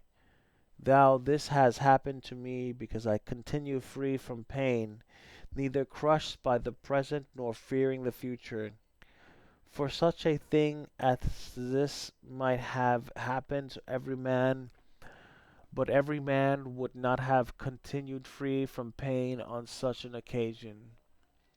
Why then is that rather a misfortune than this is a good fortune? And dost thou in all cases call that a man's misfortune, which is not a deviation from a man's nature? And does a thing seem to thee to be a deviation from man's nature, when it is not contrary to the will of man's nature? Well, thou knowest the will of nature. Will then this which has happened prevent thee from being just, magnanimous, temperate, prudent, secure, against inconsiderate opinions and falsehood? Will it prevent thee from having modesty, freedom, and everything else, by the presence of which man's nature obtain all that is its own? Remember too on every occasion that which leads thee to vexation to apply this principle. Not that this is a misfortune, but that to bear it nobly is good fortune. It is vulgar, but still a useful help toward contempt of death, to pass in review those who have tenaciously stuck to life. What more then have they gained than those who have died early? Certainly they lie in their tombs somewhere at last. Catecinus, Fabius, Julianus, Lepidus, or anyone else like them, who have carried out many to be buried, and then were carried out themselves. Altogether the internal is small between birth and death, and consider with how much trouble and company, with what sort of people, and in what a feeble body this interval is laboriously passed. Do not hind do not then consider life a thing of any value. For look to the immensity of time behind thee, and to the time which is before thee, another boundless space. In this infinity, then, what is the difference between him who lives 3 days and him who lives 3 generations? Always run to the short way, and the short way is the natural. Accordingly, say and do everything in conformity with the soundest reason, for such a purpose frees a man from trouble and warfare, and all artifice and ostentatious display. Book 5. In the morning, when thou risest unwillingly, let this thought be present: I am rising to the work of a human being. Why then am I dissatisfied if I am going to do the things for which I exist, and for which I was brought into the world? Or have I been made for this, to lie in the bedclothes and keep myself warm? But this is more pleasant. Dost thou exist then to take thy pleasure, and not at all for action or exertion? Dost thou not see the little plants, the little birds, the ants, the spiders, the bees working together to put in order their several parts of the universe? And art thou unwilling to do the work of a human being? And dost thou not make haste to do that which is according to thy nature? But it is necessary to take rest also. It is necessary. However, nature has fixed bounds to this too. She has fixed bounds both to eating and drinking. And yet thou goest beyond these bounds, beyond what is sufficient. Yet in thy acts it is not so, but thou stoppest short of what thou canst do. So thou lovest not thyself, for if thou didst, thou wouldst love thy nature and her will. But those who love their several arts exhaust themselves in working at them unwashed and without food. But thou valuest thy own nature less than the turner values the turning art, or the dancer the dancing art, or the lover of money values his money, or the vainglorious man his little glory. And such men, when they have a violent affection to a thing, choose neither to eat nor to sleep, rather than to perfect the things which they care for. But are the acts which concern society more vile in thy eyes, and less worthy of thy labor? How easy is it to repel and to wipe away every impression which is troublesome or unsuitable, and immediately to be in all tranquillity. Judge every word and deed which are according to nature to be fit for thee, and not be diverted by the blame which follows from any people, nor by their words. But if a thing is good to be done or said, do not consider it unworthy of thee. For those persons have their peculiar leading principle, and follow their peculiar movement. Which things do not thou regard, but go straight on. Follow thy own nature and the common nature, and the way of both is one. I go through the things which happen according to nature until I shall fall and rest, breathing out of my breath into that element out of which I daily draw it in, and falling upon the earth out of which my father collected the seed, and my mother the blood, and my nurse the milk, out of which during so many years I have been supplied with food and drink, which bears me when I tread on it and abuse it for so many purposes. Thou sayest, men cannot admire the sharpness of thy wits. Be it so, but there are many other things of which thou canst not say. I am not formed for them by nature. Show those qualities then which are altogether in thy power: sincerity, gravity, endurance of labor, aversion to pleasure, contentment with thy portion and with few things, benevolence, frankness, no love of superfluity, freedom from trifling, magnanimity. Dost thou not see how many qualities thou art immediately able to exhibit, in which there is no excuse of natural incapacity and unfitness, and yet thou still remainest voluntarily below the mark? Or art thou compelled through being defectively furnished by nature to murmur, and to be stinging, and to flatter, and to find fault with thy poor body, and to try to please men, and to make great display, and to be so restless in thy mind? No, by the gods, but thou mightest have been delivered from these things long ago, only if in truth thou canst be charged with being rather slow and dull of comprehension. Thou must exert thyself about this also, not neglecting it, nor yet taking pleasure in thy dullness. One man, when he has done a service to another, is ready to set it down to his account as a favor conferred. Another is not ready to do this, but still in his own mind he thinks of the man as his debtor, and he knows what he has done.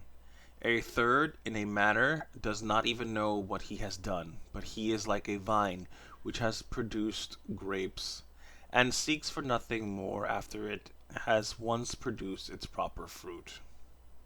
As a horse when he has run, a dog when he has tracked the game, a bee when it has made the honey, so a man when he has done a good act does not call out for others to come and see, but he goes on to another act, as a vine goes on to produce again the grapes in season.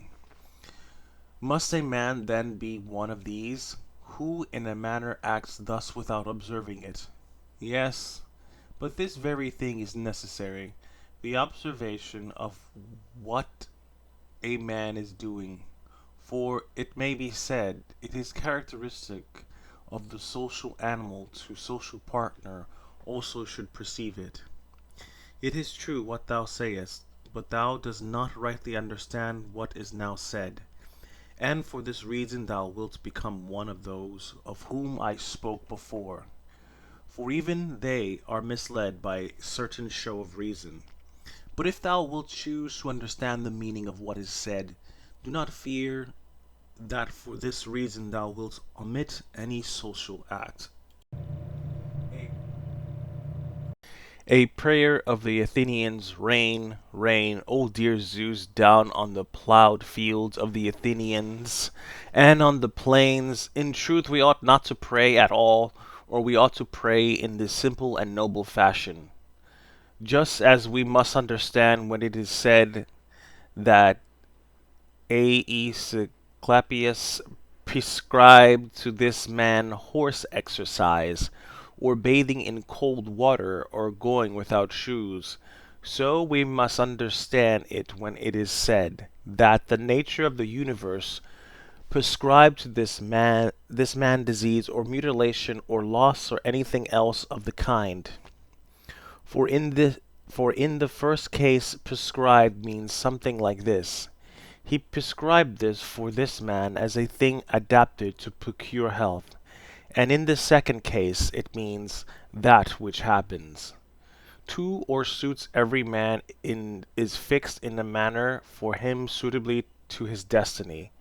For this is what we mean when we say that things are suitable to us, as the workmen say of squared stones in walls or the pyramids, that they are suitable when they fit them to one another in another kind of connection. For there is altogether one fitness, harmony, and as the universe is made up out of all bodies to be such a body as it is, so out of all existing causes necessity, destiny, is made up to be such a cause as it is. And even those who are completely ignorant understand what I mean, for they say it, necessity, destiny, brought this to such a person. This, then, was brought, and this was prescribed to him.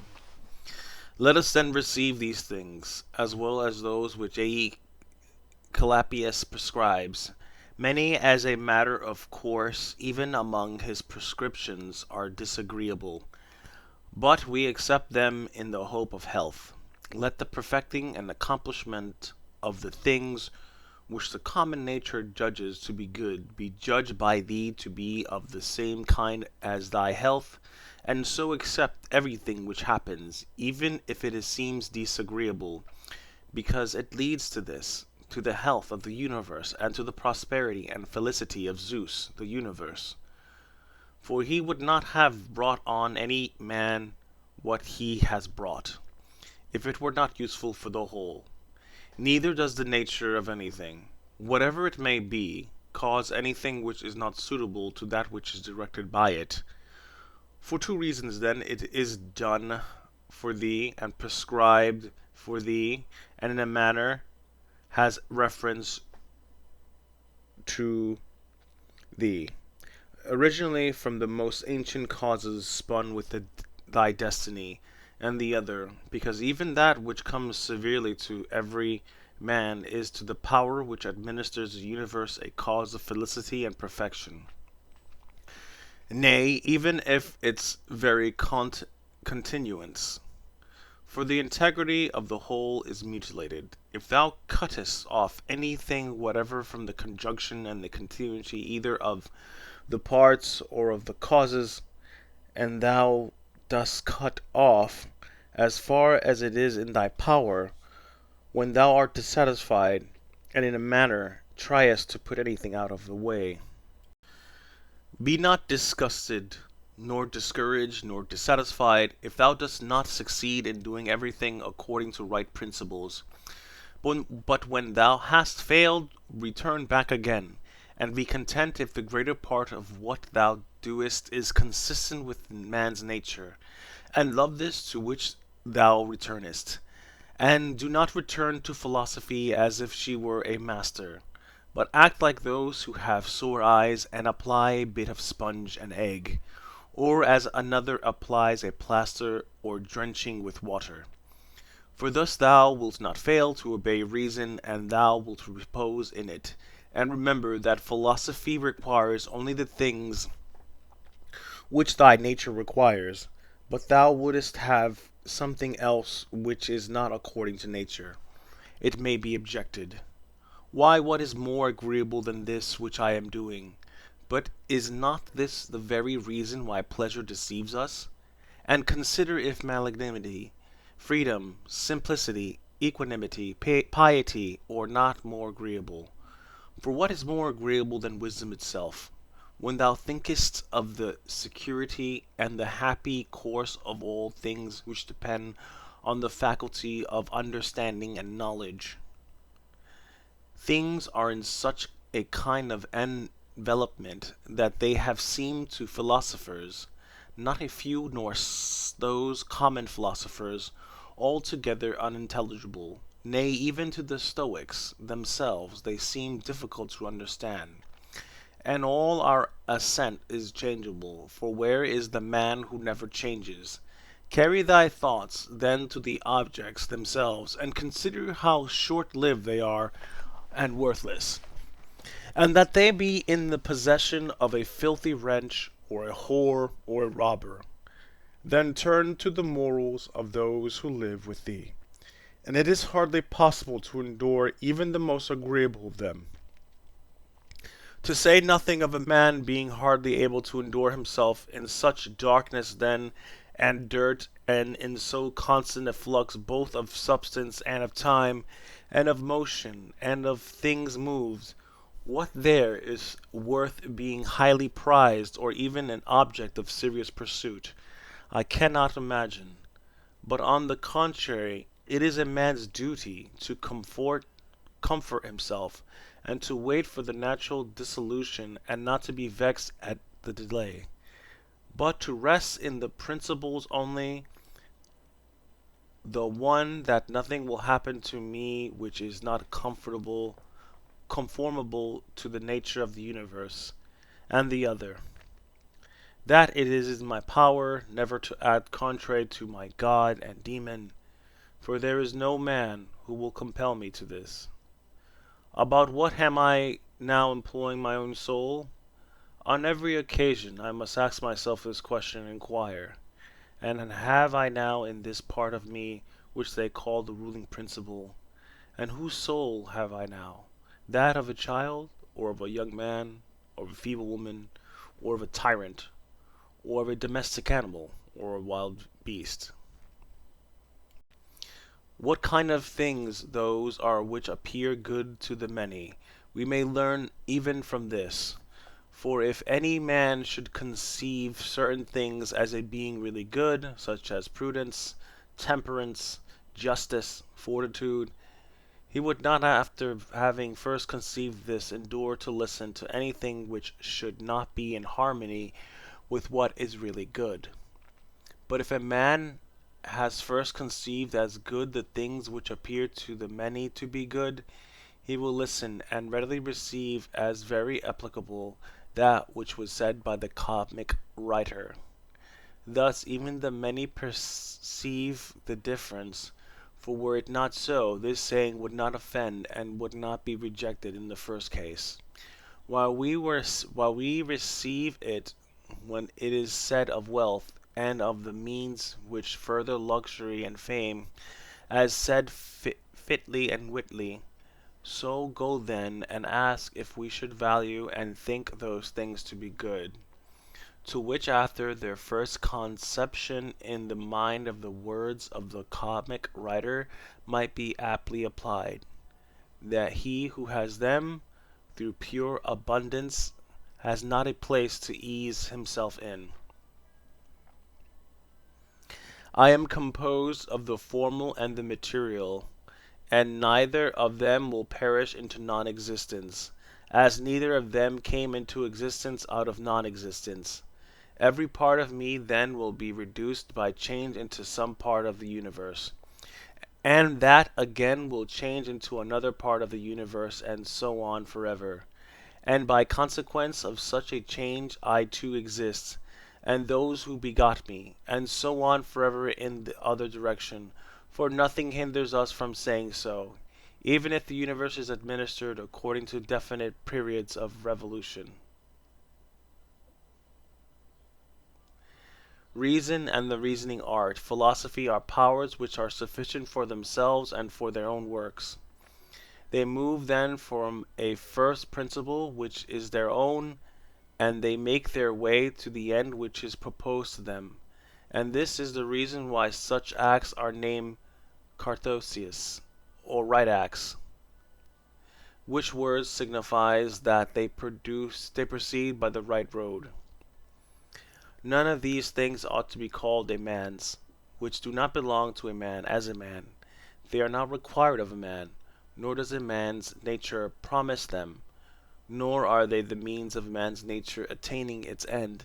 Neither then does the end of a man lie in these things, nor yet that which aids to the accomplishment of this end. And that which aids toward this end is that which is good.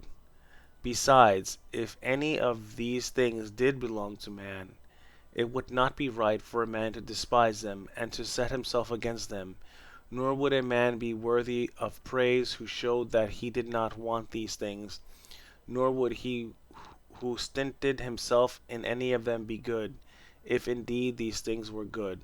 But now the more of these things a man deprives himself of, or of other things like them, or even when he is deprived of any of them, the more patiently he endures the loss, just in the same degree he is a better man. Such as are thy habitual thoughts, such also will be the character of thy mind. For the soul is dyed by the thoughts. Dye it then with a continuous series of such thoughts as these, for instance, that where a man can live, there he can also live well. But he must live in a palace. Well then, he can also live well in a palace. And again, consider that for whatever purpose each thing has been constituted, for this it has been constituted, and towards this it is carried, and its end is in that towards which it is carried. And where the end is, there also is the advantage and the good of each thing. Now the good for the reasonable animal is society, for that we are made for society has been shown above. It is not plain that the inferior exists for the sake of the superior, but the things which have life are superior to those which have not life, and of those which have life the superior are those which have reason. To seek what is impossible is madness, and it is impossible that the bad should not do something of this kind. Nothing happens to any man which he is not formed by nature to bear.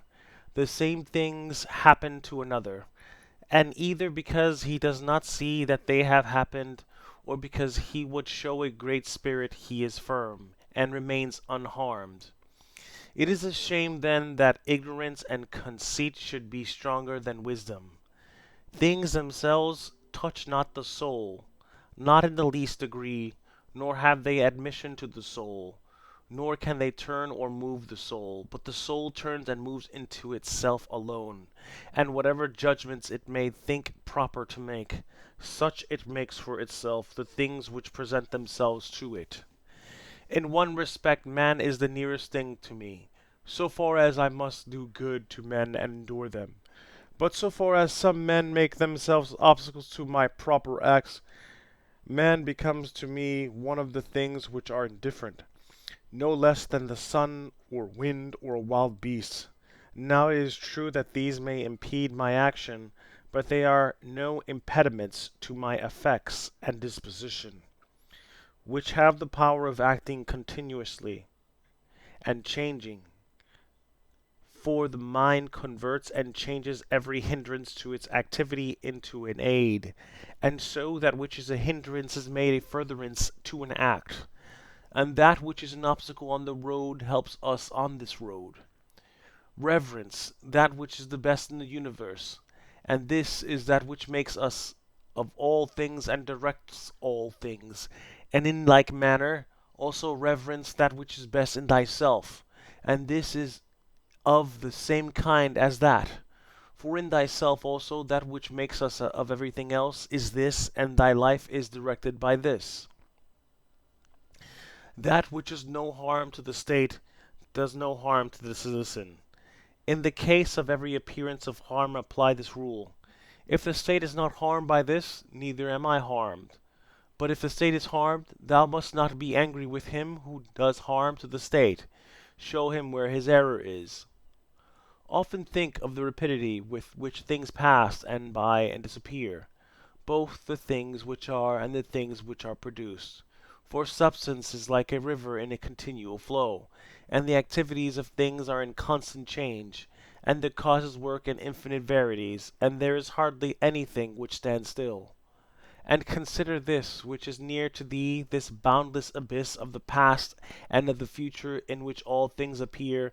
How then is he not a fool who puffed up with such things or plagued about them and make themselves miserable? For they vex him only for a time and a short time. Think of the universal substance, of which thou hast a very small portion, and of universal time, of which a short and indivisible interval has been assigned to thee, and of that which is affixed by destiny, and how small a part of it thou art. Does another do me wrong? Let him look to it. He has his own disposition, his own activity. I now have what the universal nature wills me to have, and I do what my nature now wills me to do.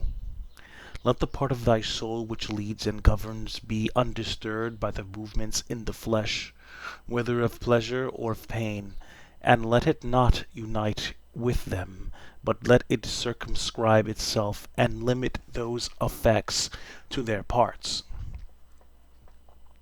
But when these effects rise up to the mind by virtue of that other sympathy that naturally exists in a body which is all one, then thou must not strive to resist the sensation, for it is natural, but not let the ruling part of itself add to the sensation the opinion that it is either good or bad. Live with the gods, and he does live with the gods who constantly shows to them his own soul is satisfied with that which is assigned to him, and that it does all that the demon wishes, which Zeus hath given to every man for his guardian and guide, a portion of himself, and this is every man's understanding and reason. Art thou angry with him whom armpits stink? Art thou angry with him whose mouth smells foul? What good will this danger do thee? He has such a mouth, he has such armpits. It is necessary that such an emanation must come from such things. But the man has reason, it will be said, and he is able, if he takes pain, to discover wherein he offends. I wish thee well of thy discovery. Well then, and thou hast reason, by thy rational faculty stir up his rational faculty. Show him his error, admonish him, for if he listens thou wilt cure him, and there is no need of anger, neither tragic actor nor whore. As thou intendest to live when thou art gone out, so it is in thy power to live here. But if men do not permit thee, then get away out of life, yet so as if thou wert suffering no harm. The house is smoky, and I quit it. Why dost thou think that this is any trouble? But so long as nothing of the kind drives me out, I remain, am free, and no man shall hinder me from doing what I choose, and I choose to do what is according to the nature of the rational and social animal. The intelligence of the universal is social. Accordingly, it has made the inferior things for the sake of the superior, and it has fitted the superior to one another. Thou seest how it has subordinated, coordinated, and assigned to everything its proper portion, and has brought together into concord with one another the things which are the best. How hast thou behaved hereto to the gods, thy parents, brethren, children, teachers, to those who looked after thy infancy, to thy friends, kinsfolk, to thy slaves?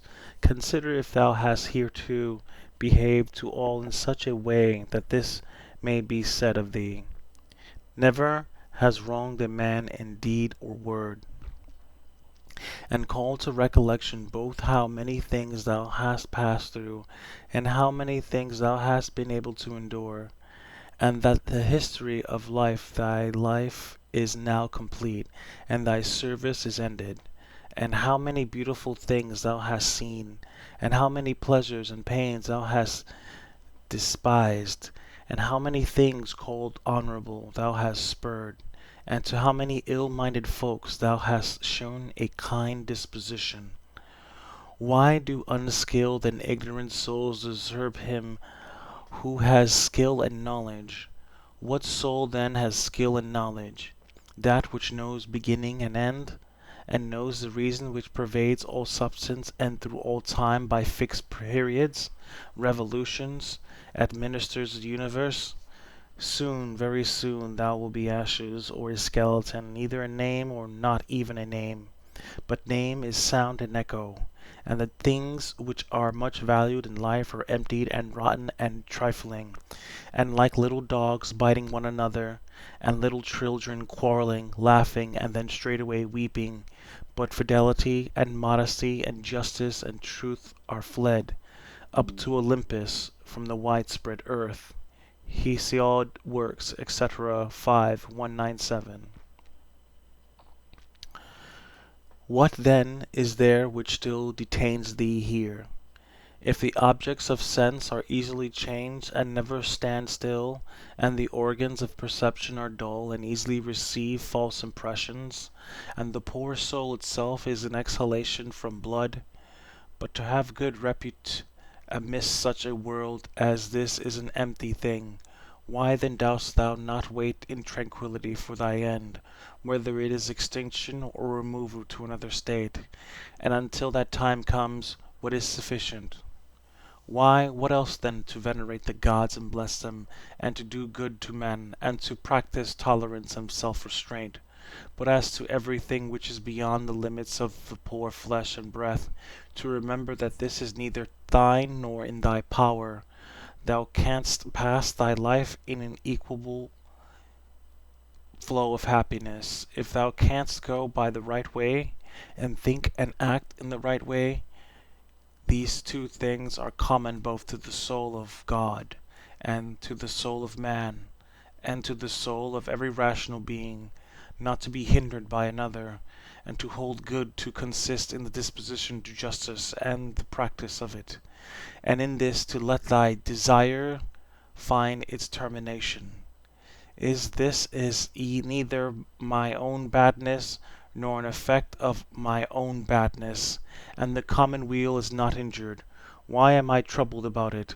And what is it the harm to the common weal? Do not be carried along inconsiderately by the appearance of things, but give help to all according to thy ability and their fitness. And if they should have sustained loss in matters which are indifferent, do not imagine this to be a damage, for it is a bad habit. But as the old man, when he went away, acts back his foster child's top, remembering that it was a top, so do thou in this case also.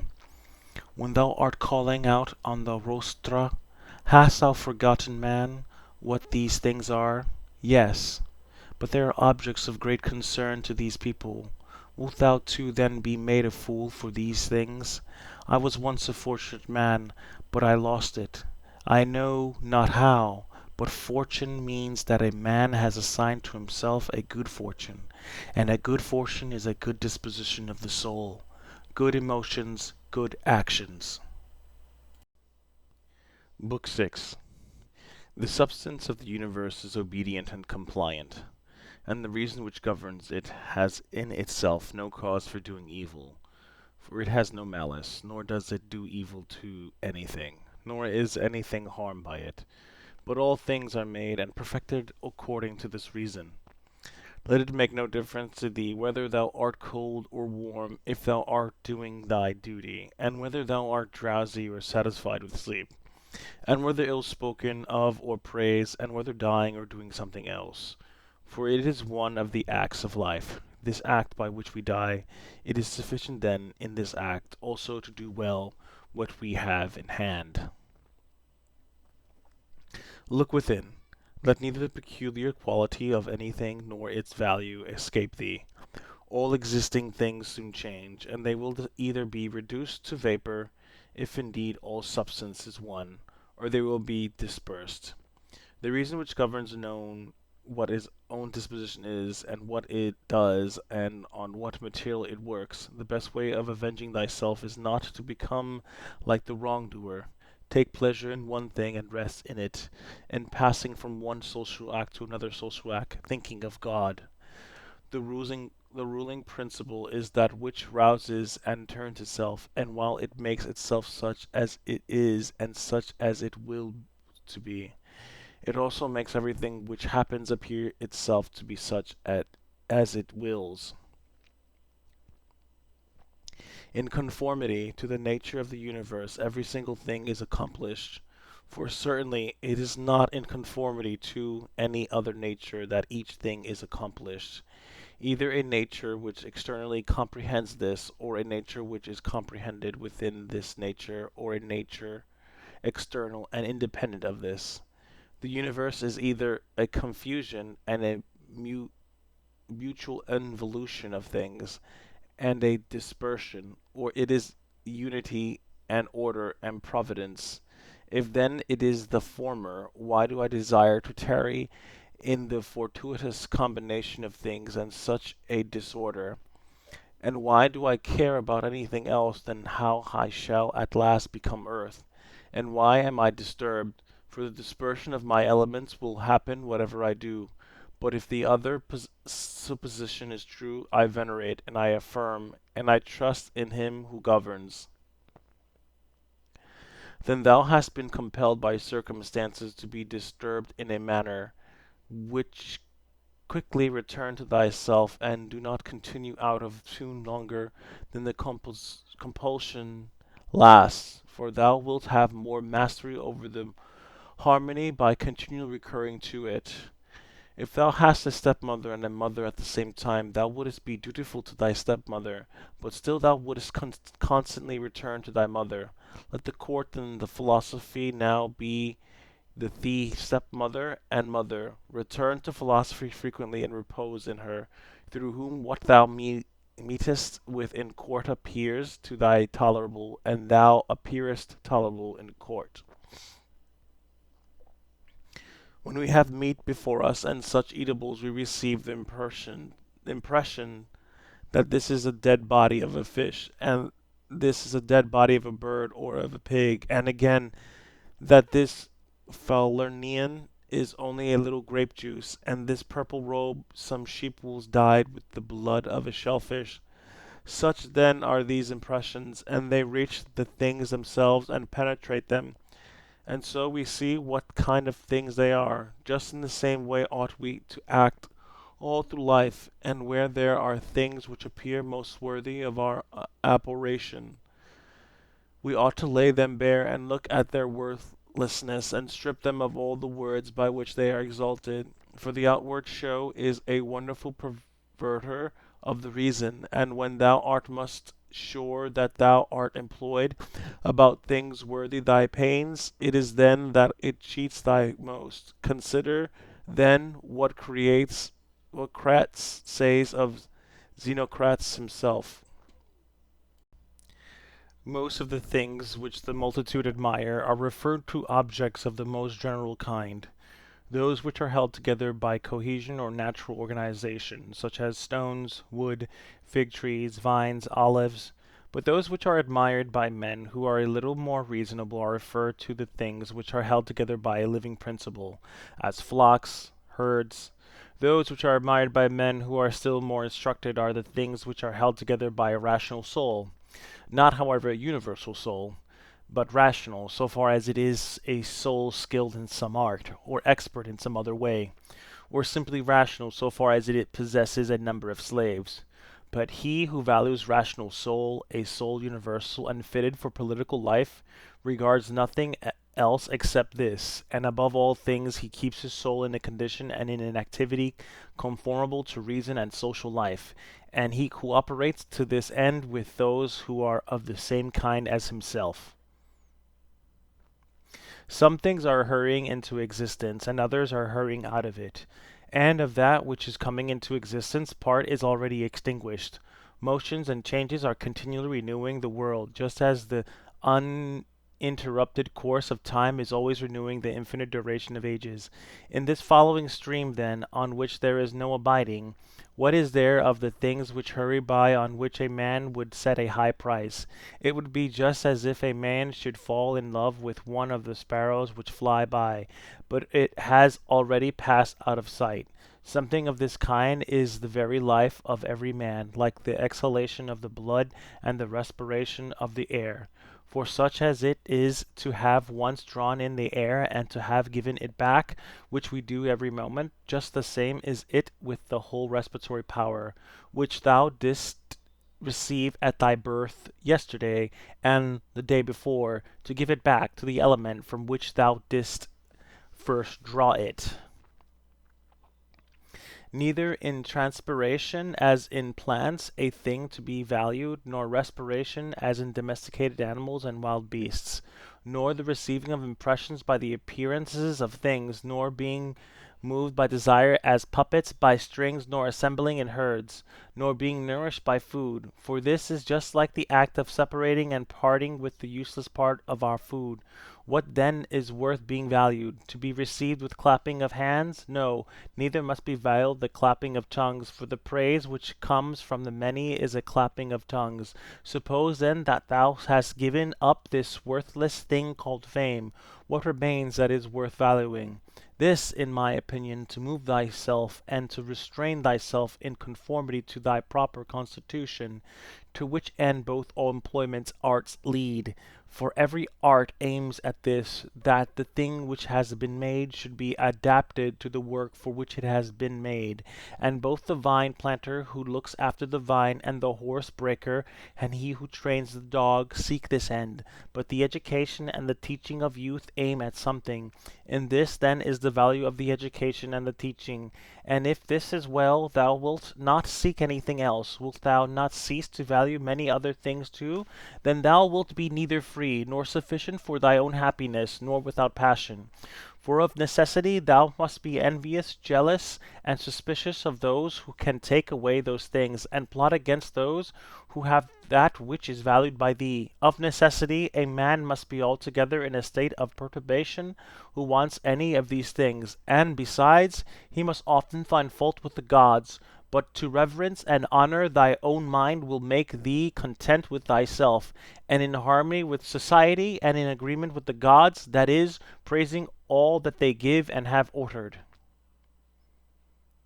Above, below, all around are the movements of the elements, but the motion of virtue is in none of these. It is something more divine and advancing, by a way hardly observed, goes happily on its road. How strangely men act! They will not praise those who are living at the same time and living with themselves, but to be themselves praised by posterity, by those whom they have never seen or ever will see. This they set much value on, but this is very much the same as if thou shouldest be grieved because those who have lived before thee did not praise thee. If a thing is difficult to be accomplished by thyself, do not think that it is impossible for man, but if anything is possible for man and comfortable to his nature, think that this can be attained by thyself too. In the gymnastics exercises suppose that a man has torn thee with his nails, and by dashing against thy head has inflicted a wound. Well, we neither show any signs of vexation, nor are we offended, nor do we suspect him afterwards as a treacherous fellow. And yet we are on our guard against him, not however as an enemy, nor yet with suspicion, but we quietly get out of his way. Something like this, let thy behavior be in all the other parts of life. Let us overlook many things in those who are like antagonists in the gymnasiums, for it is in our power, as I said, to get out of the way, and to have no suspicion nor hatred. If any man is able to convince me and show me that I do not think or act right, I will gladly change, for I see the truth by which no man was ever injured, but he is injured who abides in his error and ignorance. I do my duty, other things trouble me not, for they are either things without life, or things without reason, or things that have rambled and know not the way. As to the animals which have no reason, and generally all the things and objects, do thou, since thou hast reason, and they have none, make use of them with a generous and liberal spirit, but towards human beings, as they have reason, behave in a social spirit, and on all occasions call on the gods, and do not perplex thyself about the length of time in which thou shalt do this, or even 3 hours so spent are sufficient. Alexander the Macedonian and his groom by death were brought to the same state, for either they were received among the same seminal principles of the universe, or they were alike dispersed among the atoms. Consider how many things in the same indivisible time take place in each of us, things which concern the body and things which concern the soul, and so thou wilt not wonder if many more things, or rather all things which come into existence in that which is the one and all, which we call cosmos, exist in it at the same time. If any man should propose to thee the question how the name Antoninus is written, wouldst thou with a straining of the voice utter each letter? What then if they grow angry? Wilt thou be angry too? Wilt thou not go on with composure and number every letter? Just so then in this life also remember that every duty is made up of certain parts. These is it thy duty to observe, and without being disturbed or showing anger towards those who are angry with thee, to go on thy way and finish the which is set before thee. How cruel it is not to allow men to strive after the things which appear to them to be suitable to their nature and profitable, and yet in a manner thou dost not allow them to do this, when thou art vexed because they do wrong, for they are certainly moved towards things because they suppose them to be suitable to their nature and profitable to them. But it is not so. Teach them then, and show them without being angry. Death is a cessation of the impressions through the senses, and of the pulling of the strings which move the appetites, and of the discursive movements of the thoughts, and of the service to the flesh. It is a shame for the soul to be first give away in this life, when thy body does not give way. Take care that thou art not made into a Caesar, that thou art not dyed with this dye, for such things happen. Keep thyself then simple, good, pure, serious, free from affectation, a friend of justice, a worshipper of the gods, kind, affectionate, strenuous in all proper acts, strive to continue to be such as philosophy wished to make thee, reverence the gods and help men. Short is life, there is only one fruit of the terrene life, a pious disposition and social acts. Do everything as a disciple of Antoninus. Remember his constancy in every act which was conformable to reason, and his evenness in all things, and his piety, and the serenity of his countenance, and his sweetness, and his disregard of empty fame, and his efforts to understand things, and how he would never let anything pass without having first most carefully examined it and clearly understood it, and how he bore with those who blamed him unjustly without blaming them in return, how he did nothing in a hurry, and how he listened not to the calumnies, and how exact an examiner of manners and actions he was, not given to reproach people, nor timid, nor suspicious, nor a sophist, and with how little he was satisfied, such as lodging, bed, dress, food, servants, and how laborious and patient, and how he was able to, on account of his sparing diet, to hold out to the evening, not even requiring to relieve himself by any evacuations except at the usual hour, and his firmness and uniformity in his friendships, and how he tolerated freedom of speech in those who opposed his opinions, and the pleasure that he had when any man showed him anything better, and how religious he was without superstition. Intimate all this that thou mayest have as good a conscience than thy last hours come as he had. Return to thee sober senses, and call thyself back, and when thou hast roused thyself from sleep, and the last perceived that they were only dreams which troubled thee, now in thy waking hours look at these, the things about thee, and thou didst look at those, the dreams. I consist of a little body and a soul. Now to this little body all things are indifferent, for it is not able to perceive differences, but to the understanding those things only are indifferent, which are not the works of its own activity, but whatever things are the works of its own activity, all these are in its power, and of these, however, only those which are done with reference to the present, for as to the future and the past activities of the mind, even these are for the present indifferent. Neither the labor which the hand does nor that of the foot is contrary to nature, so long as the foot does the foot's work, and the hand the hand's.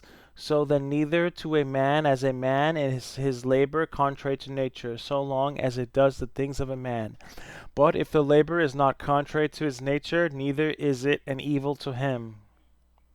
How many pleasures have been enjoyed by robbers, parricides, tyrants! Dost thou not see how the handcraftsmen accommodate themselves up to a certain point to those who are not skilled in their craft? Nevertheless, they cling to the reason, the principles of their art, and do not endure to depart from it. Is it not strange if the architect and the physician shall have more respect to the reason, the principles of their own arts, than man to his own reason, which is common to him and the gods? Asia, Europe, are corners of the universe, all the sea a drop in the universe. Athos, a little clod of the universe, all the present time is a point in eternity. All things are little, changeable, perishable. All things come from thence, from that universal ruling power, either directly proceeding or by way of sequence, and accordingly the lion's gaping jaws, and that which is poisonous and every harmful thing, as a thorn, as mud, are after products of the grand and beautiful. Do not then imagine that they are of another kind from that which thou dost venerate, but form a just opinion of the source of all. He who has seen present things has seen all, both everything which has taken place from all eternity, and everything which will be for time without end. For all things are of one kin, and of one form. Frequently consider the connection of all things in the universe and their relation to one another, for in a manner all things are implicated with one another, and all in this way are friendly to one another. For one thing comes in order after another, and this is by virtue of the active movement and mutual conspiration and the unity of the substance. Adapt thyself to the things with which thy lot has been cast, and the men among whom thou hast received thy portion, love them, but do it truly, sincerely. Every instrument, tool, vessel, if it does that for which it has been made, is well, and yet he who made it is not there. But in the things which are held together by nature, there is within, and there abides in them the power which made them. Wherefore the more is it fit to reverence this power, and to think that if thou dost live and act according to its will, everything in thee is in conformity to intelligence, and thus also in the universe the things which belong to it are in conformity to intelligence.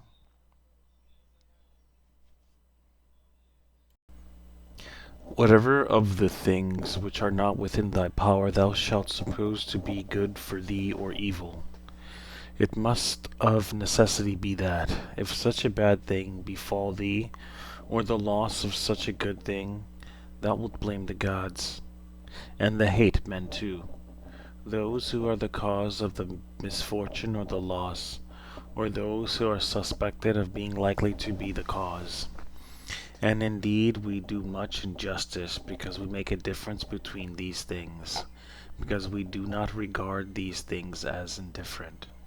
But if we judge only those things which are in our power to be good or bad, there remains no reason either for finding fault with God or standing in a hostile attitude to man. We are all working together to one end, some with knowledge and design, and others without knowing what they do.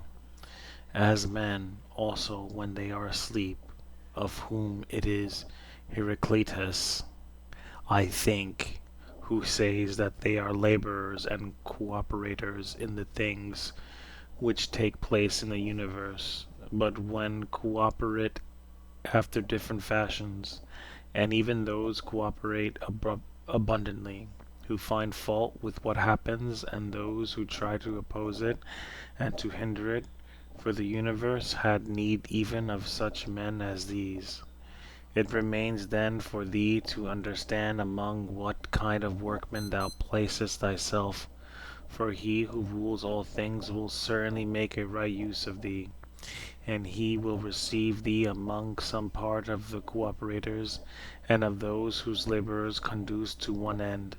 But be not thou such a part as the mean and ridiculous verse in the play, which Crepuscus speaks of.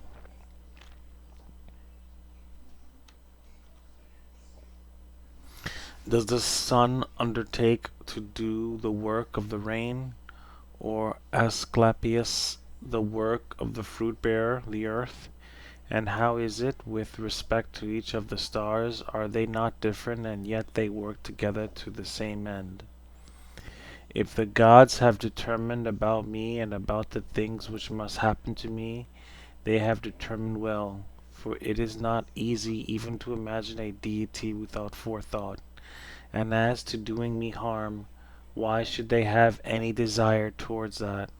For what advantage would result to them for this or to the whole, which is the special object of their providence? But if they have not determined about me individually, they have certainly determined about the whole at least, and the things which happen by way of sequence in this general arrangement, I ought to accept with pleasure and to be content with them. But if they determine about nothing, which it is wicked to believe, or if we do believe it, let us neither sacrifice nor pray nor swear by them nor do anything else which we do as if the gods were present and lived with us. But if however the gods determined about none of the things which concern us, I am able to determine about myself, and I can inquire about that which is useful, and that is useful to every man which is conformable to his own constitution and nature. But by nature is rational and social, and my city and country, so far as I am Antonius, is Rome, but so far as I am a man, it is the world. These things then which are useful to these cities are alone useful to me. Whatever happens to every man, this is for the interest of the universal. This might be sufficient, but further thou wilt observe this also as a general truth. If thou dost observe that whatever is profitable to any man is profitable also to other men. But let the word profitable be taken here in the common sense as said of things of the middle kind, neither good nor bad. As it happens to thee in the amphitheatre and such places, that the continual sight of the same things and the uniformity makes a spectacle wearisome, so it is in the whole of life, for all things above, below, are the same and from the same. How long then? Think continually that all kinds of men and all kinds of pursuits and of all nations are dead, so that thy thoughts come down even to Philistinians and Phoebus and Origanian. Now turn thy thoughts to the other kinds of men. To that place then we must remove, where there are so many great orators, and so many noble philosophers, Heraclitus, Pythagoras, Socrates, so many heroes of former days, and so many generals after them, and tyrants. Besides these, Eudoxus, Hipparchus, Archimedes, and other men of acute natural talents, great minds, lovers of labor, versatile, confident mockers even of the perishable and the ephemeral life of man, as Menippus, as such as are like him. As to all these consider that they have long been in the dust. What harm then is this to them, and what to those whose names are altogether unknown? One thing here is worth a great deal, to pass thy life in truth and justice, with a benevolent disposition even to liars and unjust men. When thou wishest to delight thyself, think of the virtues of those who live with thee, for instance, the activity of one, and the modesty of another, and the liberality of the third, and some other good quality of a fourth. For nothing delights so much as the examples of the virtues, when they are exhibited in the morals of those who live with us, and present themselves in abundance as far as is possible. Wherefore we must keep them before us. Thou art not dissatisfied, I suppose, because thou weighest only so many litrae, and not 300. Be not dissatisfied then that thou must live only so many years, and not more. For as thou art satisfied with the amount of substance which has been assigned to thee, so be content with the time. Let us try to persuade them, men, but act even against their will when the principles of justice lead that way. If, however, any man by using force stands in thy way, betake thyself to contentment and tranquillity, and at the same time employ the hindrance towards the exercise of some other virtue, and remember that thy attempt was with a reservation, that thou didst not desire to do impossibilities. What then didst thou desire? Some such effort as this. But thou attainest thy object, if the things to which thou wast moved are accomplished. He who loves fame considers another man's activity to be his own good, and he who loves pleasure his own sensations. But he who has understanding considers his own acts to be his own good. It is in our power to have no opinion about a thing and not to be disturbed in our soul, for things themselves have no natural power to form our judgments. Accustom thyself to attend carefully to what is said by another, and as much as is possible be in the speaker's mind. That which is no good for the swarm, neither is it good for the bee. If sailors abuse the helmsman or the sick the doctor, would they listen to anybody else? Or how could the helmsman secure the safety of those in the ship, or the doctor the health of those whom he attends? How many together with whom I came into the world are already gone out of it? To the jaundiced honey tastes bitter, and to those bitten by mad dogs water causes fear, and to little children the ball is a fine thing. Why then am I angry? Doubtless think that a false opinion has less power than the bile in the jaundiced, or the poison in him who is bitten by a mad dog. No man will hinder thee from living according to the reason of thy own nature. Nothing will happen to thee contrary to the reason of the universal nature. What kind of people are those whom men wish to please, and for what objects, and by what kind of acts? How soon will time cover all things, and how many it has covered already? 7. What is badness? It is that which thou hast often seen, and on the occasion of everything which happens keep this in mind, that it is that which thou hast often seen. Everywhere up and down thou wilt find the same things, with which the old histories are filled, those of the Middle Ages and those of our own day, with which cities and houses are filled now. There is nothing new. All things are both familiar and short-lived. How can our principles become dead unless the impressions, thoughts, which correspond to them are extinguished? But it is in thy power continuously to fan these thoughts into a flame. I can have that opinion about anything which I ought to have. If I can, why am I disturbed? The things which are external to my mind have no relation at all to my mind. Let this be the state of thy effects, and thou standest erect. To recover thy life is in thy power. Look at the things again as thou didst use to look at them, for in this consists the recovery of thy life. The idle business of show, plays on the stage, flocks of sheep, herds, exercises with spears, a bone cast to little dogs, a bit of bread into fish ponds, laborings of ants and burden carrying, runnings about of frightened little mice, puppets pulled by strings, all alike. It is thy duty then in the midst of such things to show good humor and not a proud air, to understand, however, that every man is worth just so much as the things are worth about which he busies himself.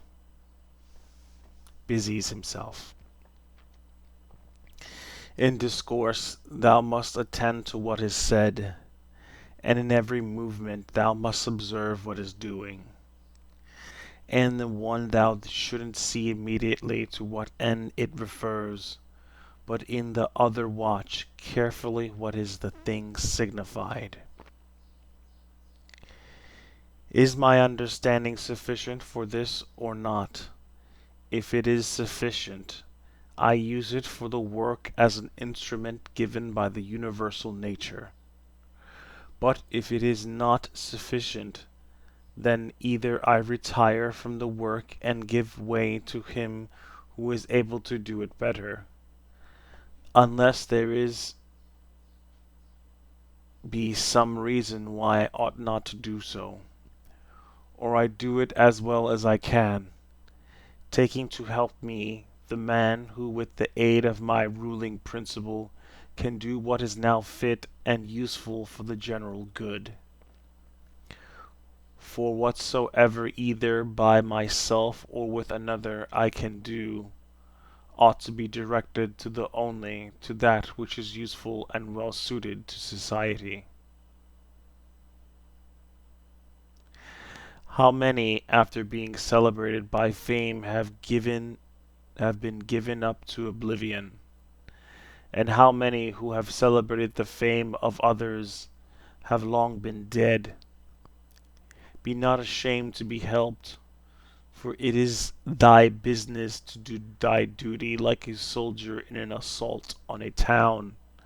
How then, if being lame thou canst not mount up on the battlements alone, but with the help of another it is possible? Let not future things disturb thee, for thou wilt come to them. Shall be necessary, having with thee the same reason which now thou usest for present things. All things are implicated with one another, and the bond is holy, and there is hardly anything unconnected with any other thing, for things have been coordinated, and they combine to form the same universe order. For there is one universe made up of all things, and one God who pervades all things, and one substance, and one law, one common reason in all intelligent animals, and one truth. If indeed there is also one perfection for all animals which are of the same stock, and participate in the same reason, everything material soon disappears in the substance of the whole, and everything formal, casual, is very soon taken back into the universal reason, and the memory of everything is very soon overwhelmed in time. To the rational animal the same act is according to nature and according to reason. Be thou erect, or be made erect, just as it is with the members in those bodies which are united in one, so it is with rational beings which exist separate, for they have been constituted for one cooperation, and the perception of this will be more apparent to thee, if thou often sayest to thyself that I am a member of the system of rational beings. But if, using the letter R, thou sayest that thou art a part, thou dost not yet love men from thy heart, beneficence does not yet delight thee for its own sake, thou still doest it barely as a thing of proportionity, and not yet as doing good to thyself. Let there fall externally that will on the parts which can feel the effects of this fall. For those parts which have felt with complain, if they choose, but I, unless I think that what has happened is an evil, am not injured, and it is in my power not to do so. Whatever anyone does or says, I must be good, just as if the gold or the emerald or the purple were always saying this. Whatever anyone does or says, I must be emerald and keep my color. The ruling faculty does not disturb itself. I mean, does not frighten itself or cause itself pain. But if anyone else can frighten or pain it, let him do so, for the faculty itself will not by its own opinion turn itself into such ways. Let the body itself take care, if it can, that is suffer nothing, and let it speak. If it suffers, but the soul itself, that which is subject to fear, to pain, which has completely the power of forming an opinion about these things, will suffer nothing, for it will never deviate into such a judgment. The leading principle in itself wants nothing, unless it makes a want for itself, and therefore it is both free from perturbation and unimpeded, if it does not disturb and impede itself. Eudaimonia, happiness, is a good demon, or a good thing. What then art thou doing here, O imagination? Go away, I entreat thee by the gods, as thou didst come, for I want thee not, but thou art come according to thy old fashion. I am not angry with thee, only go away. Is any man afraid of change? Why, what can take place without change? What then is more pleasing or more suitable to the universal nature? And canst thou take a bath unless the wood undergoes a change? And canst thou be nourished unless the food undergoes a change? And can anything else that is useful be accomplished without change? Dost thou not see then that for thyself also to change is just the same, and equally necessary for the universal nature? Through the universal substance, as through a furious torrent, all bodies are carried, being by their nature untied with the cooperating with the whole as the parts of our body with one another. How many a Cerispus, how many a Socrates, how many a Epictetus has time already swallowed up, and let the same thought occur to thee with reference to every man and thing. One thing only troubles me, lest I should do something which the constitution of man does not allow, or in the way which it does not allow, or what it does not allow now. Near is thy forgetfulness of all things, and near the forgetfulness of thee by all. It is peculiar to man to love even those who do wrong, and this happens if when they do wrong it occurs to thee that they are kinsmen, and that they do wrong through ignorance unintentionally, and that soon both of you will die, and above all that the wrongdoer has done thee no harm, for he has not made thy fooling faculty worse than it was before. The universal nature out of the universal substance, as if it were wax, now moulds a horse. And when it has broken this up, it uses the material for a tree, then for a man, then for something else. And each of these things subsists for a very short time. But it is no hardship for the vessel to be broken up, just as there was none in its being fastened together.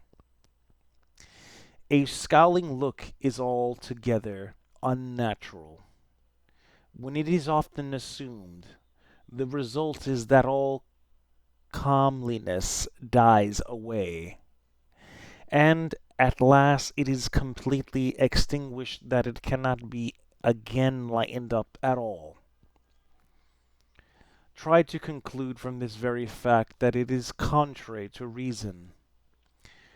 For if even the perception of doing wrong shall depart, what reason is there for living any longer? Nature, which governs the whole, will soon change all things which thou seest, and out of their substance will make other things, and again other things from the substance of them, in order that the world may be ever new. When a man has done thee any wrong, immediately consider with what opinion about good or evil he has done wrong. For when thou hast seen this, thou wilt pity him, and wilt neither wonder nor be angry. For either thou thyself thinkest the same thing to be good that he does, or another thing of the same kind. It is thy duty then to pardon him. But if thou dost not think such things to be good or evil, thou wilt more readily be will disposed to him who is in error. Think not so much of what thou hast not as what thou hast, but of the things which thou hast select the best, and then reflect how eagerly they would have been sought if thou hast them not. At the same time, however, take care that thou dost not through being so pleased with them accustom thyself to overvalue them, so as to be disturbed if ever thou shouldest not have them. Retire into thyself. The rational principle which rules has this nature, that it is content with itself when it does what it just, and so secures tranquillity. Wipe out the imagination, stop the pulling of the strings, confine thyself to the present. Understand well what happens either to thee or to another. Divide and distribute every object into the casual, formal, and the material. Think of thy last hour. Let the wrong which is done by a man stay there where the wrong was done. Direct thy attention to what is said. Let thy understanding enter into the things that are doing and the things which do them. Adorn thyself with simplicity and modesty, and with indifference towards the things which lie between virtue and vice. Love mankind. Follow God. The poet says that law rules all, and it is enough to remember that law rules all. About death, whether it is in dispersion or a resolution into atoms or annihilation, it is either extinction or change. About pain, the pain which is intolerable carries us off, but that which lasts a long time is tolerable, and the mind maintains its own tranquillity by retiring into itself, and the ruling faculty is not made worse.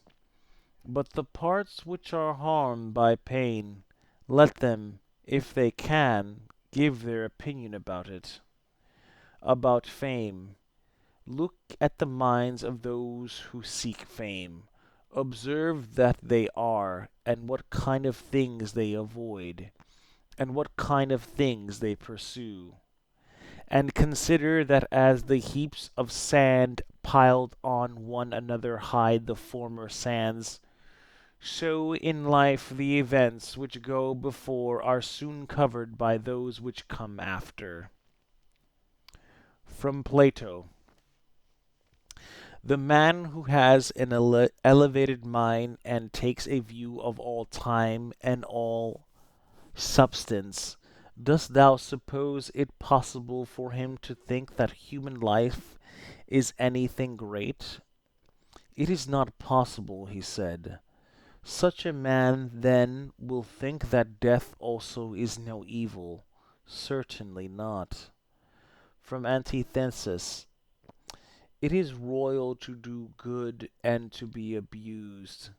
It is a base thing for the countenance to be obedient and to regulate and compose itself as the mind commands, and for the mind not to be regulated and composed by itself.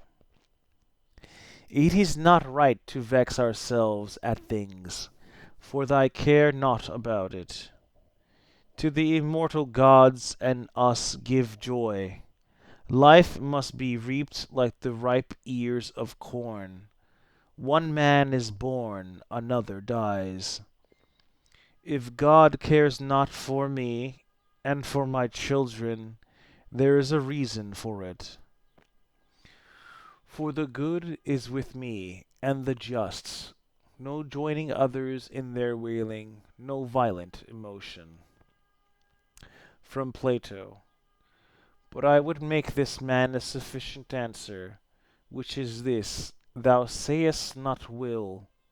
If thou thinkest that a man who is good for anything at all ought to compute the hazard of life or death, and should not rather look to this only in all that he does, whether he is doing what is just or unjust, and the works of a good or a bad man. For thus it is, men of Athens, in truth, wherever a man has placed himself thinking it is the best place for him, or has been placed by a commander, there, in my opinion, he ought to stay and to abide the hazard, taking nothing into the reckoning, either death or anything else, before the baseness of deserting his post. But, my good friend, reflect whether that which is noble and good is not something different from saving and being saved. For as to a man living such or such a time, at least one who is really a man, consider if this is not a thing to be dismissed from the thoughts, and there must be no love of life. But as to these matters, a man must entrust them to the deity and believe what the women say, that no man can escape his destiny. The next inquiry being how he may best live the time that he has to live. Look round at the courses of the stars, as if thou wert going along with them, and constantly consider the changes of the elements into one another. For such thoughts purge away the filth of the terrene life. This is a fine saying of Plato, that he who is discoursing about men should look also at earthly things as if he viewed them from some higher place, should look at them in their assemblies, armies, agricultural labors, marriages, treaties, births, deaths, noise of the courts of justice, desert places, various nations of barbarians, feasts, lamentations, markets, a mixture of all things and an orderly combination of contraries. Consider the past, such great changes of political supremacies, thou mayest foresee also the things which will be, for they will certainly be of like form, and it is not possible that they should deviate from the order of the things which take place now.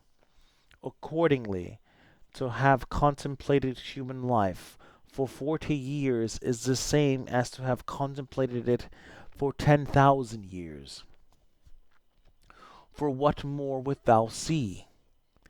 That which has grown from the earth to the earth, but that which has sprung from heavenly seed back to the heavenly realm returns.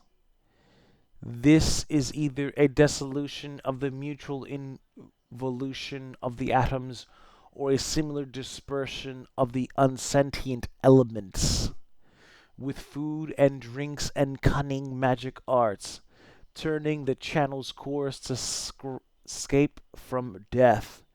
The breeze which heaven has sent, we must endure and toil without complaining. Another may be more expert in casting his opponent, but he is not more social, nor more modest, nor better disciplined to meet all that happens, nor more considerate with respect to the faults of his neighbors. Where any work can be done comfortably to the reason which is common to gods and men, there we have nothing to fear, for where we are able to get profit by means of the activity which is successful and proceeds according to our constitution, there no harm is to be suspected. Everywhere and at all times it is in thy power piously to acquiesce in thy present condition, and to behave justly to those who are about thee, and to exert thy skill upon thy present thoughts, that nothing shall steal into them without being well examined. Do not look around thee to discover other men's ruling principles, but look straight to this, to what nature leads thee, both the universal nature through the things which happen to thee, and thy own nature through the acts which must be done by thee.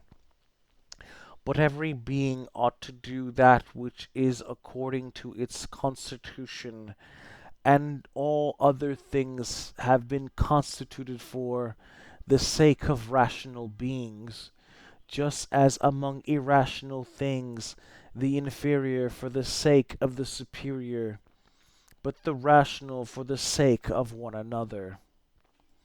The prime principle, then, in man's constitution is the social, and the second is not to yield to the persuasions of the body, for it is the peculiar office of the rational and intelligent motion to circumscribe itself, and to be overpowered either by the motion of the senses or of the appetites, for both are animal, but the intelligent motion claims superiority and does not permit itself to be overpowered by the others, and with good reason, for it is formed by nature to use all of them.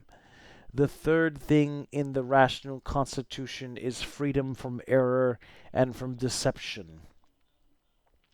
Let then the ruling principle holding fast to these things go straight on, and it has what it is own. Consider thyself to be dead, and to have completed thy life up to the present time, and live according to nature the remainder which is allowed thee. Love that only which happens to thee, and is spun with the thread of thy destiny. For what is more suitable?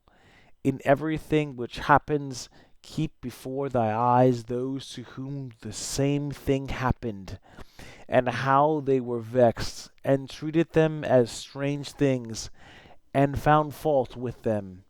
And now where are they? Nowhere. Why then dost thou choose to act in the same way? And why dost thou not leave these agitations which are foreign to nature, to those who cause them and those who are moved by them? And why art thou not altogether intent upon the right way of making use of the things which happen to thee? For then thou wilt use them well, and they will be a material for thee to work on. Only attend to thyself, and resolve to be a good man in every act which thou doest. And remember, look within. Within is the fountain of good, and it will ever bubble up if thou wilt ever dig. The body ought to be compact, and to show no irregularity either in motion or attitude. For what the mind shows in the face by maintaining it in it the expression of intelligence and propriety, that ought to be required also in the whole body.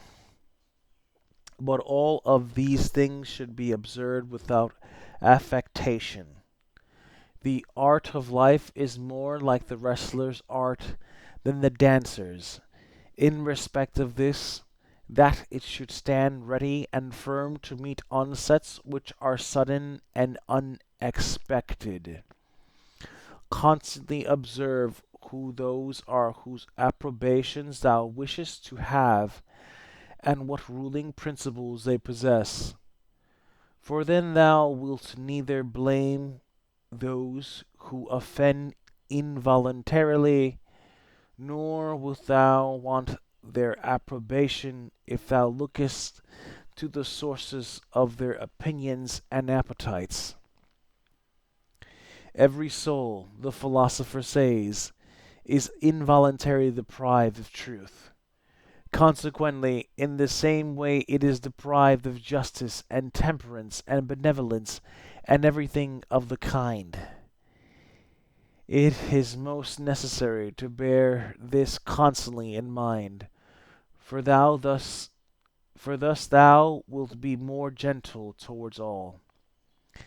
In every pain let this thought be present, that there is no dishonor in it, nor does it make the governing intelligence worse, for it does not damage the intelligence either so far as the intelligence is rational, or so far as it is social. Indeed, in the case of most pains, let this remark of Epicurus aid thee, that pain is neither intolerable nor everlasting.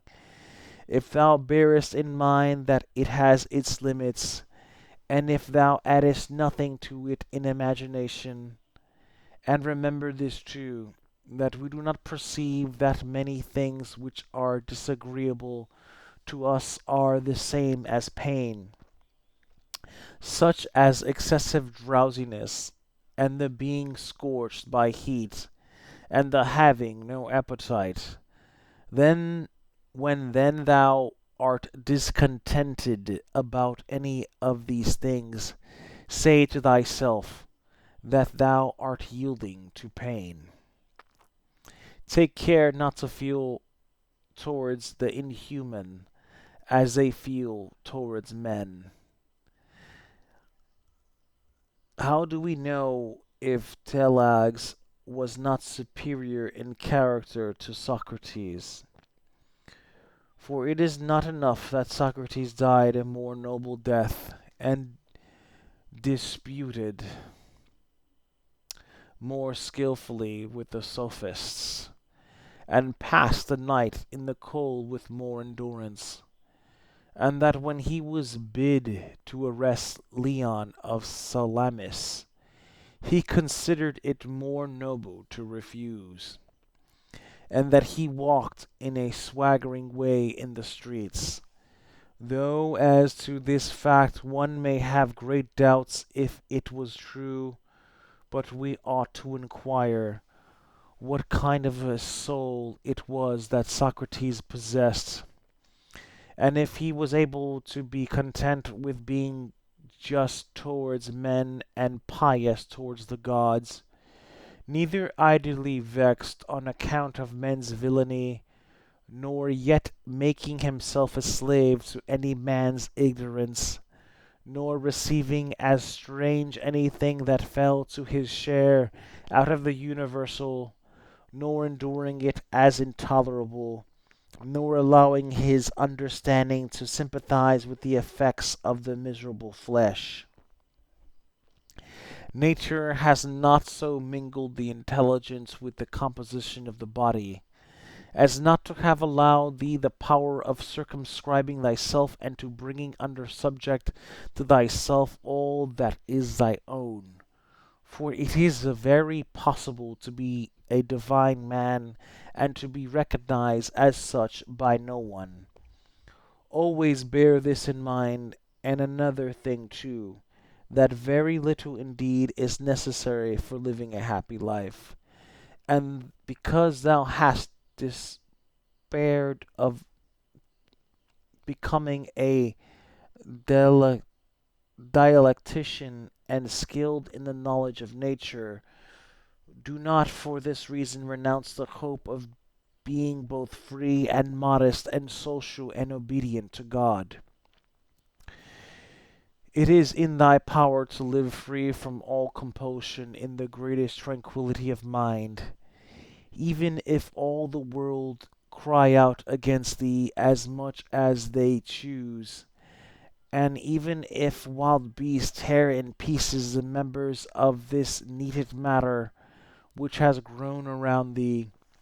For what hinders the mind in the midst of all this from maintaining itself in tranquillity and in a just judgment of all surrounding things and in a ready use of the objects which are presented to it, so that the judgment may say to the thing which falls under its observation, this thou art in substance reality, thou in men's opinions thou mayest appear to be of a different kind, and the youth shall say to that which falls under the hand, thou art the thing that I was seeking.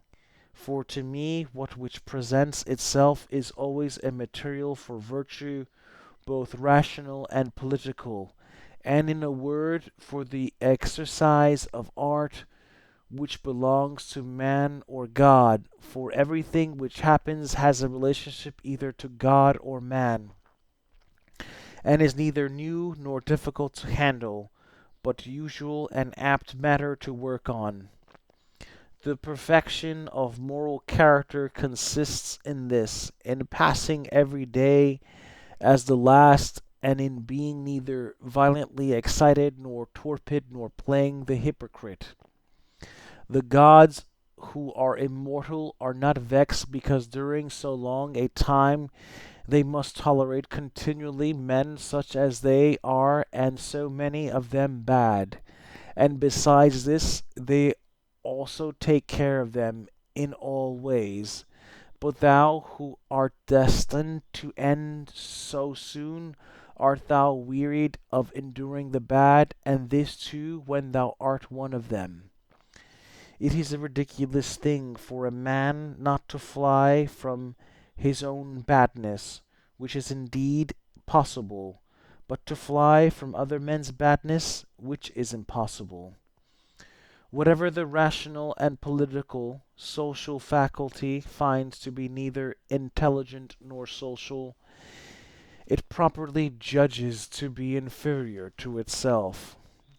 When thou hast done a good act, and another has received it, why dost thou look for a third thing besides these, as fools do, either to have the reputation of having done a good act, or to obtain a return? No man is tired of receiving what is useful, but it is useful to act according to nature. Do not then be tired of receiving what is useful by doing it to others.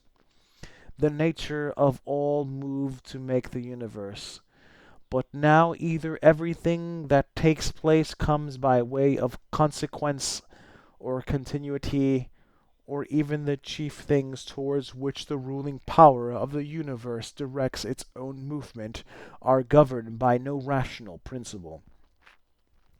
If this is remembered, it will make thee more tranquil in many things. 8.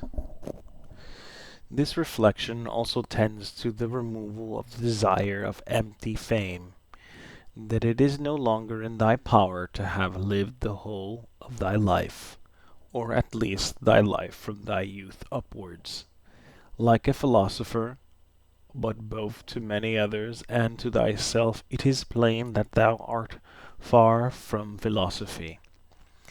Thou hast fallen into disorder then, so that it is no longer easy for thee to get the reputation of a philosopher, and thy plan of life also opposes it. If then thou hast truly seen where the matter lies, throw away the thought, how thou shalt seem to others, and be content if thou shalt live the rest of thy life in such wise as the nature wills. Observe then what it wills, and let nothing else distract thee. For thou hast had experience of many wanderings without having found happiness anywhere, not in syllogisms, nor in wealth, nor in reputation, nor in enjoyment, nor anywhere. Where is it then? In doing what man's nature requires. How then shall a man do this? If he has principles from which come his effects and his acts, what principles? Those which relate to good and bad, the belief that there is nothing good for man, which does not make him just, temperate, manly, free, and that there is nothing bad, which does not do the contrary to what has been mentioned. On the occasion of every act, ask thyself, how is this with respect to me? Shall I repent of it? A little time, and I am dead, and all is gone. What more do I seek, if what I am now doing is work of an intelligent living being, and a social being, and one who is under the same law with God? Alexander and Caius and Pompeius, what are they in comparison with Digenes and Heraclitus and Socrates? For they were acquainted with things, and their causes, forms, and their matter, and the ruling principles of these men were the same. But as to the others, how many things had they to care for, and to how many things were they slaves? Consider that men will do the same things nevertheless, even though thou shalt burst. This is the chief thing. Be not perturbed, for all things are according to the nature of the universal, and in a little time thou wilt be nobody and nowhere, like Hadrian and Augustus. In the next place, having fixed thy eye steadily on thy business, look at it, and at the same time remembering that it is thy duty to be a good man, and what man's nature demands, do that without turning aside, and speak as it seems to thee most just. Only let it be with a good disposition, and with modesty, and without hypocrisy. The nature of the universal has this work to do, to remove to that place the things which are in this, to change them, to take them away hence, and to carry them there. All things are change, yet we need not fear anything new. All things are familiar to us, but the distribution of them still remains the same. Every nature is contented with itself when it goes on its way well, and a rational nature goes on its way well, when in its thoughts it assents to nothing false or uncertain, and when it directs its movements to social acts only, and when it confines its desires and aversions to the things which are in its power, and when it is satisfied with everything that is assigned to it by the common nature. For of this common nature every particular nature is a part, as the nature of the leaf is a part of the nature of the plant, except that in the plant the nature of the leaf is part of a nature which has not perception or reason, and is subject to be impeded. But the nature of man is part of a nature which is not subject to impediments, and is intelligent and just, since it gives to everything in equal portions and according to its worth, time, substance, cause, form, activity, and incident. But examine not to discover that any one thing compared with any other single thing is equal in all respects, but by taking all the parts together of one thing and comparing them with all the parts together of another. Thou hast not leisure or ability to read, but thou hast leisure or ability to check arrogance. Thou hast leisure to be superior to pleasure and pain. Thou hast leisure to be superior to love of fame, and not to be vexed at stupid and ungrateful people, nay, even to care for them. Let no man any longer hear thee finding fault with the court life or with thy own. Repentance is a kind of self-reproof for having neglected something useful, but that which is good must be something useful, and the perfect good man should look after it. But no such man would ever repent of having refused any sensual pleasure. Pleasure then is neither good nor useful. This thing, what is it in itself, in its own constitution? What is its substance and material? And what is casual nature or form? And what is it doing in the world? And how long does it subsist?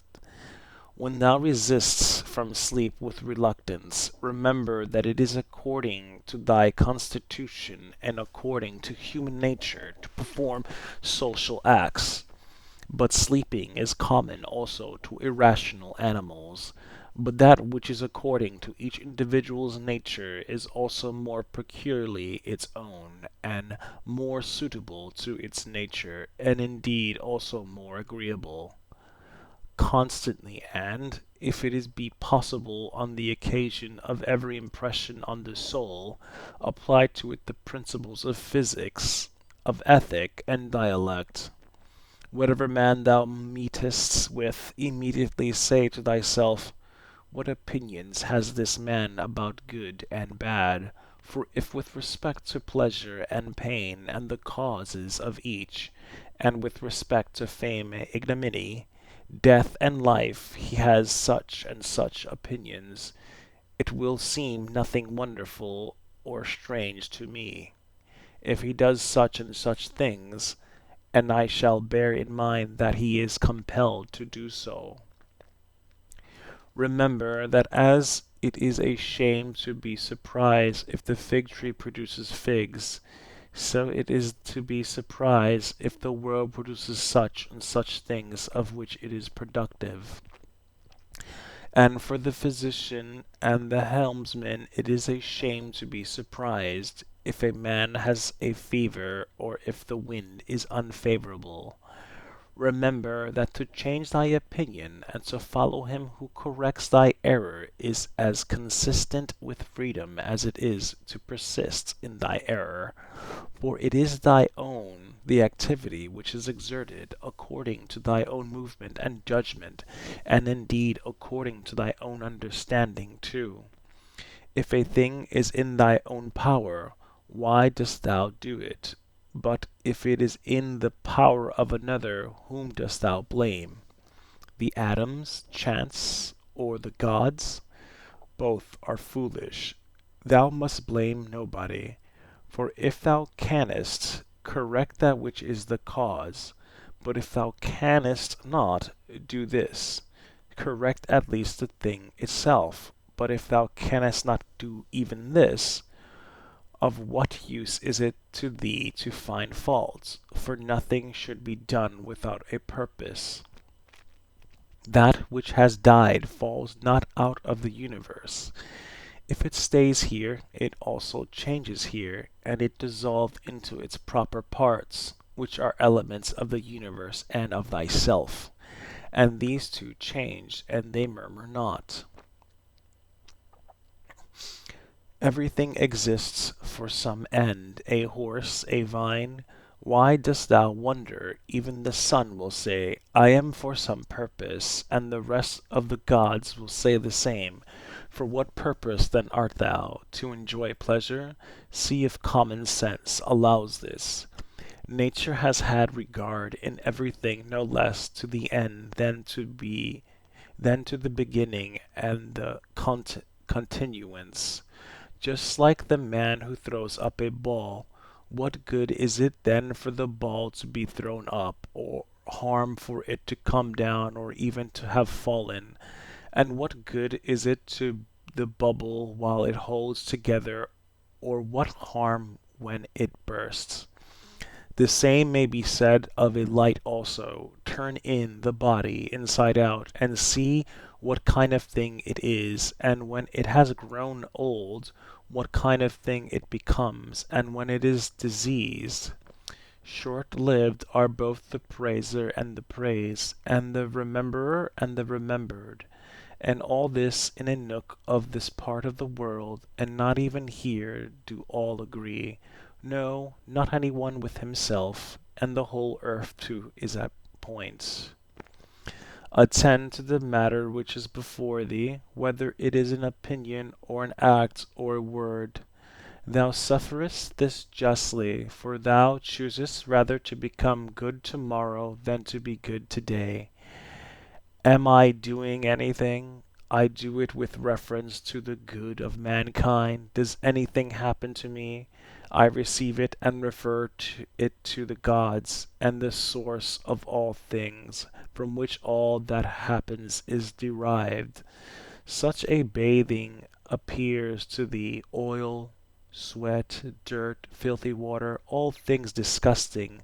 So is every part of life and everything. Lucia saw Verus die, and then Lucia die. Secunda saw Maximus die, and then Secunda died. Epi Epichanus saw Diotimus die, and Epichanus died. Antonius saw Faustina die, and then Antonius died. Such is everything. Celer saw Hadrian die, and then Celer died. And those sharp-witted men, either seers or men inflated with pride, where are they? For instance, the sharp-witted men, Charax and Demetrius, the Platonists, and Eudaemon, and anyone else like them, all ephemeral, dead long ago. Some indeed have not been remembered even for a short time, and others have become the heroes of fables, and again others have disappeared even from fables. Remember this, then, that this little compound, thyself, must either be dissolved, or thy poor breath must be extinguished, or be removed and placed elsewhere. It is satisfaction to a man to do the proper works of a man. Now it is a proper work of a man to be benevolent to his own kind, to despise the movements of the senses, to form a just judgment of plausible appearances, and to take a survey of the nature of the universe and of the things which happen in it. There are three relations between thee and other things: the one to the body which surrounds thee, the second to the divine cause from which all things come to all, and third to those who live with thee.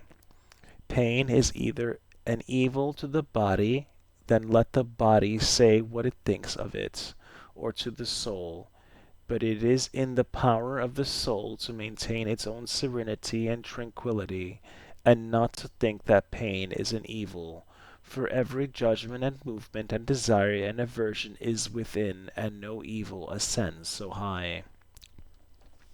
Wipe out thy imaginations by often saying to thyself, Now it is in my power to let no badness be in this soul, nor desire, nor any perturbation at all. But looking at all things, I see what is their nature, and I use each according to its value. Remember this power which thou hast from nature.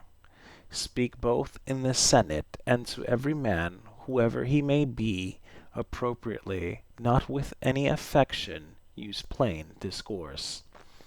Augustus, court, wife, daughter, descendant, ancestor, sister, Agrippa, kinsmen, intimates, friends, Agrias, Maecenas, physicians, and sacrificing priests, the whole court is dead. Then turn to the rest, not considering the deaths of a single man, but of a whole race, as of the Pompey, and that which is inscribed on the tombs, the last of his race. Then consider what trouble those before them have had, that they might leave a successor, and then that a necessity someone must be the last. Again, here consider the death of the whole race.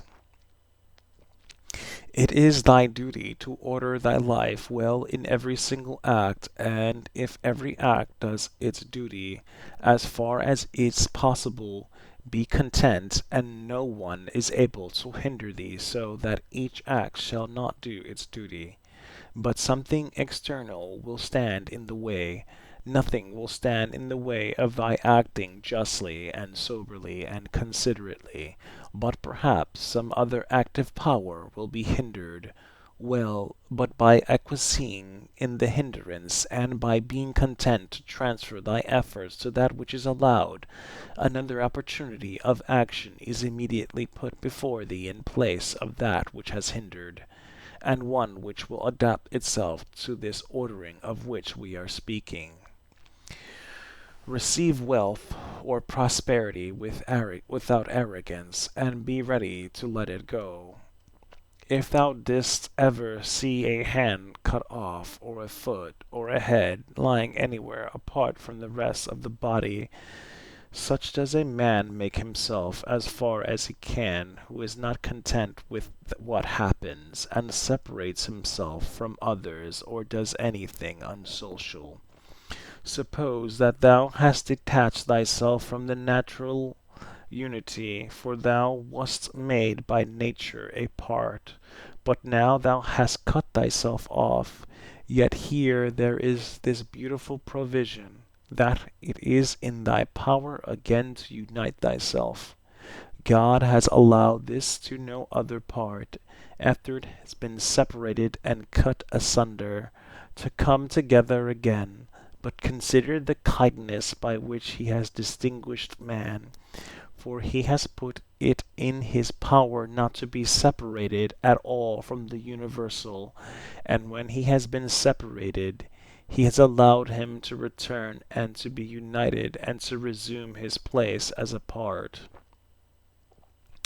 As the nature of the universal has given to every rational being all the other powers that it has, so we have received from it this power also. For as the universal nature converts and fixes in its predestined place everything which stands in the way and opposes it, and makes such things a part of itself, so also the rational animal is able to make every hindrance its own material, and to use it for such purposes as it may have designed. Do not disturb thyself by thinking of the whole of thy life. Let not thy thoughts at once embrace all the various troubles which thou mayest expect to befall thee, but on every occasion ask thyself, what is there in this which is intolerable and past bearing? For thou wilt be ashamed to confess. In the next place remember that neither the future nor the past pains thee, but only the present. But this is reduced to a very little, if thou only circumscribes it, and chidest thy mind, if it unable to hold out against even this. Does Panthea or Pergamus now sit by the tomb of Verus? Does Charis or Diotimus sit by the tomb of Hadrian? That would be ridiculous. Well, suppose they did sit there. Would the dead be conscious of it? And if the dead were conscious, would they be pleased? And if they were pleased, would that make them immortal? What is not in the order of destiny that these persons too should first become old women and old men, and then die? What then would those do after these were dead? All this is foul men and blood in a bag. If thou canst see sharp, look and judge wisely, says the philosopher in the constitution of the rational animal. I see no virtue which is opposed to justice, but I see a virtue which is opposed to love of pleasure, and that is temperance. If thou takest away thy opinion about that which appears to give thee pain, thou thyself standest in perfect security. Who is this self? The reason? But I am not reason. Be it so. Let then the reason itself not trouble itself, But if any other part of thee suffers, let it have its own opinion about itself. Hindrance to the perceptions of sense is an evil to the animal nature. Hindrance to the movement's desires is equally an evil to the animal nature.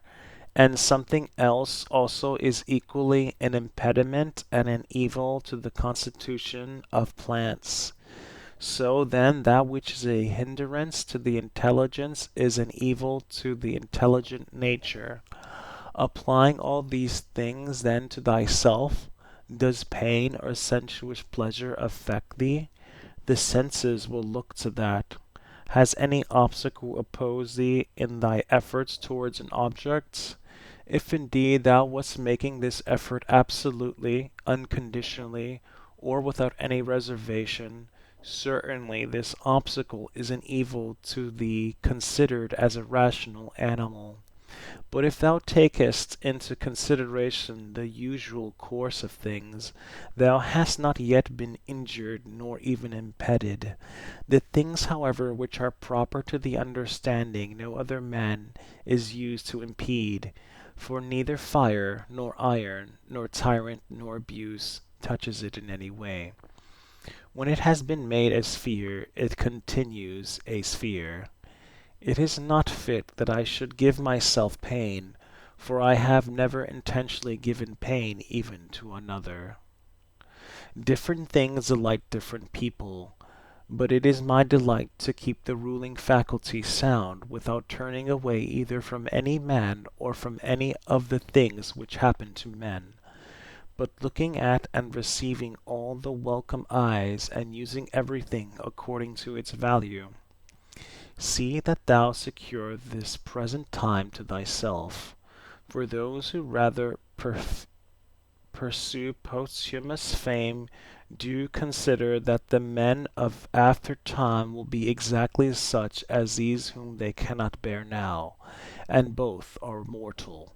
And what is it in any way to thee if these men or after time utter this or that sound, or have this or that opinion about thee?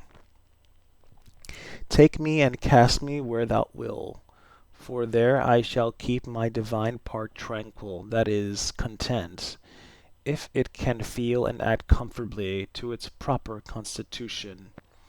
In this change of place sufficient reason why my soul should be unhappy, and worse than it was, depressed, expanded, shrinking, affrighted. And what wilt thou find which is sufficient reason for this? Nothing can happen to any man which is not a human accident, nor to an ox which is not according to the nature of an ox, nor to a vine which is not according to the nature of a vine, nor to a stone which is not proper to a stone. If then there happens to each thing both that is usual and natural, why shouldest thou complain? For the common nature brings nothing which may not be borne by thee. If thou art pained by any external thing, it is not this thing that disturbs thee, but thy own judgment about it, and it is in thy power to wipe out this judgment now. But if anything in thy own disposition gives thee pain, who hinders thee from correcting thy opinion? And even if thou art pained because thou art not doing some particular thing which seems to thee to be right, why dost thou not rather act than complain? But some insuperable obstacle is in the way? Do not be grieved then, for the cause of its not being done depends not on thee.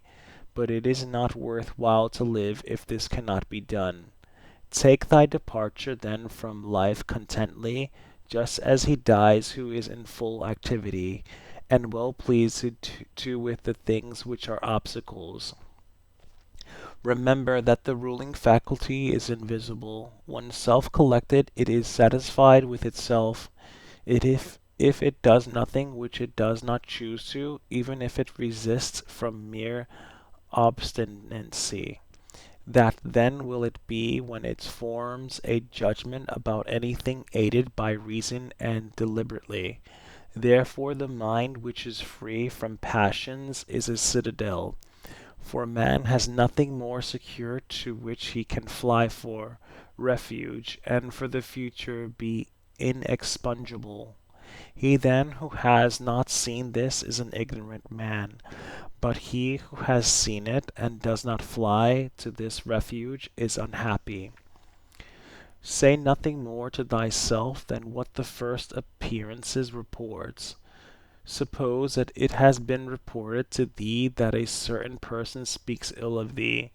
This has been reported, but that thou hast been injured, that has not been reported. I see that my child is sick, I do see, but that he is in danger, I do not see. Thus then always abide by the first appearances, and add nothing thyself from within, and then nothing happens to thee, or rather add something, like a man who knows everything that happens in the world.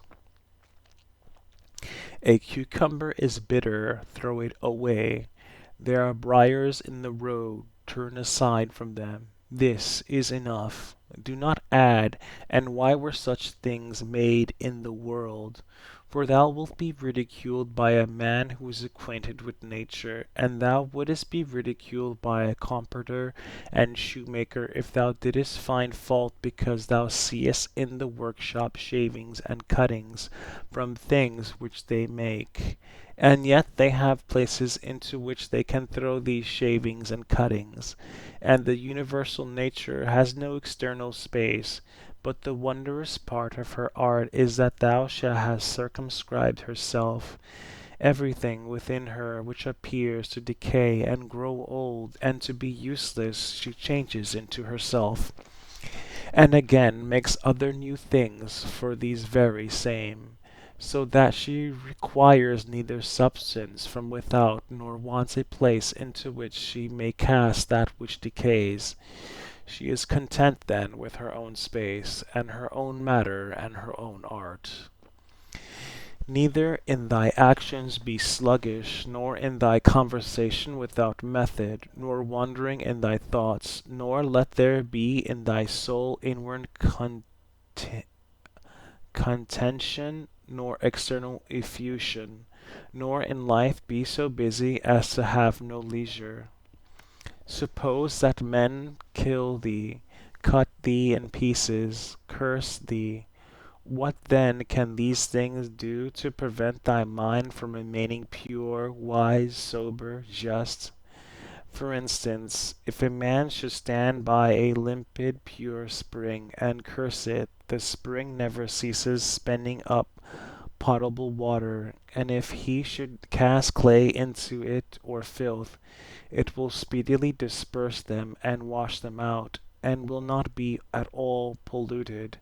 How then shalt thou possess a perpetual fountain and not a mere well? By forming thyself hourly to freedom conjoined with contentment, simplicity, and modesty. He who does not know what the world is does not know where he is, and he who does not know for what purpose the world exists does not know who he is, nor what the world is. But he who has failed in any one of these things could not even say for what purpose he exists himself. What then dost thou think of him who avoids or seeks the praise of those who applaud, of men who know not neither where they are or who they are? Dost thou wish to be praised by a man who curses himself thrice every hour? Wouldst thou wish to please a man who does not please himself?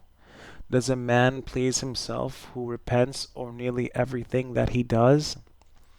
No longer let thy breathing only act in concert with the air which surrounds thee, but let thy intelligence also now be in harmony with the intelligence which embraces all things. For the intelligent power is no less diffused in all parts and pervades all things for him who is willing to draw it to him than the aerial power for him who is able to reprise it. Generally, wickedness does no harm at all to the universe, and particularly the wickedness of one man does no harm to another. It is only harmful to him who has it in his power to be released from it, as soon as it shall choose. To my own free will, the free will of my neighbor is just as indifferent as his poor breath and flesh. For though we are made especially for the sake of one another, still the ruling power of each of us has its own office, for otherwise my neighbor's wickedness would be my harm, which God has not willed in order that my unhappiness may not depend on another. The sun appears to be poured down, and in all directions indeed it is diffused, yet it is not effused. For this diffusion is extension. Accordingly, its rays are called extensions because they are extended. But one may judge what kind of a thing a ray is if he looks at the sun's light passing through a narrow opening into a darkened room, for it is extended in a right line, and as if it were is divided when it meets with any solid body which stands in the way and intercepts the air beyond. But there the light remains fixed and does not glide or fall off. Such then ought to be the outpouring and diffusion of the understanding, and it should in no way be an effusion, but an extension, and it should make no violent or impetuous collision with the obstacles which are in its way, nor yet fall down, and but be fixed and enlighten that which receives it. For a body will deprive itself of the illumination if it does not admit it. He who fears death either fears the loss of sensation or a different kind of sensation. But if thou shalt have no sensation, neither wilt thou feel any harm, and if thou shalt acquire another kind of sensation, thou wilt be different kind of living being, and thou wilt not cease to live. Men exist for the sake of one another. Teach them, then, or bear with them. In one way an arrow moves, in another way the mind. The mind, indeed, both when it exercises caution and when it is employed about inquiry, moves straight onward, not the less, and to its object. Enter into every man's ruling faculty, and also let every other man enter into thine. 9. He who acts unjustly acts impiously. For since the universal nature has made rational animals for the sake of one another to help one another, according to their deserts, but in no way do injure one another, he who transgresses her will is clearly guilty of impiety towards the highest divinity. And he too who lies is guilty of impiety to the same divinity. For the universal nature is the nature of things that are, and things that are have a relation to all things that come into existence. And further, this universal nature is named truth, and is the prime cause of all things that are true. He then who lies intentionally is guilty of impiety, inasmuch as he acts unjustly by deceiving, and he also who lives unintentionally, inasmuch as he is at variance with the universal nature, and inasmuch as he disturbs the order by fighting against the nature of the world. For he fights against it, who is moved of himself to that which is contrary to truth. For he had received powers from nature through the neglect of which he is not able now to distinguish falsehood from truth. And indeed he who pursues pleasure as good and avoids pain as evil is guilty of impiety. For of necessity such a man must often find fault with the universal nature, alleging that it assigns things to the bad and the good contrary to their deserts, because frequently the bad are in the enjoyment of pleasure and possesses the things which procure pleasure, but the good have pain for their share and the things which cause pain. And further, he who is afraid of pain will sometimes also be afraid of some of the things which will happen in the world. And even this is impiety, and he who pursues pleasure will not abstain from injustice, and this is plainly impiety. Now, with respect to the things towards which the universal nature is equally affected, for it would not have made both unless it was equally affected towards both. Towards this they towards these they who wish to follow nature should be of the same mind with it, and equally affected.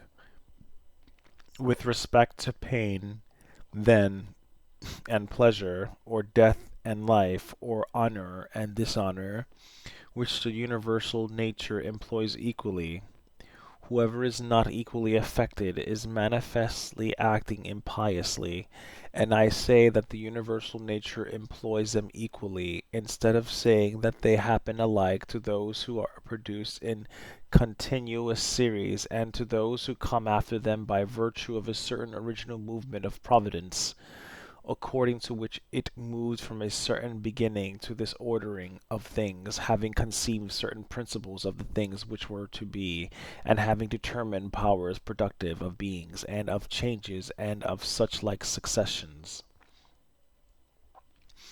It would be a man's happiest lot to depart from mankind without having had any taste of lying and hypocrisy and luxury and pride. However, to breathe out one's life when a man has had enough of these things is the next best voyage, as the saying is. Hast thou determined to abide with vice, and has not experience yet induced thee to fly from this pestilence? For the destruction of the understanding is a pestilence, much more indeed than any such corruption and change of this atmosphere which surrounds us. For this corruption is a pestilence of animals so far as they are animals, but the other is a pestilence of men so far as they are men. Do not despise death, but be well content with it, since this too is one of those things which nature wills.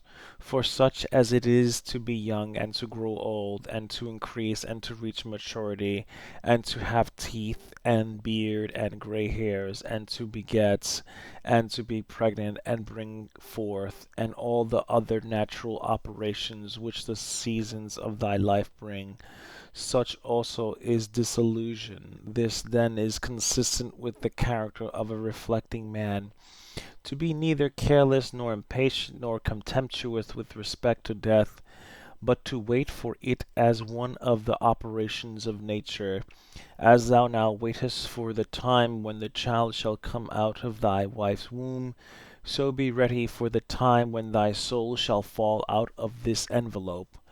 But if thou requirest also a vulgar kind of comfort which shall reach thy heart, thou wilt be made best reconciled to death by observing the objects from which thou art going to be removed, and the morals of those with whom thy soul will no longer be mingled, for it is no way right to be offended with men, but it is thy duty to care for them and to bear with them gently, and yet to remember that thy departure will be not from men who have the same principles as thyself.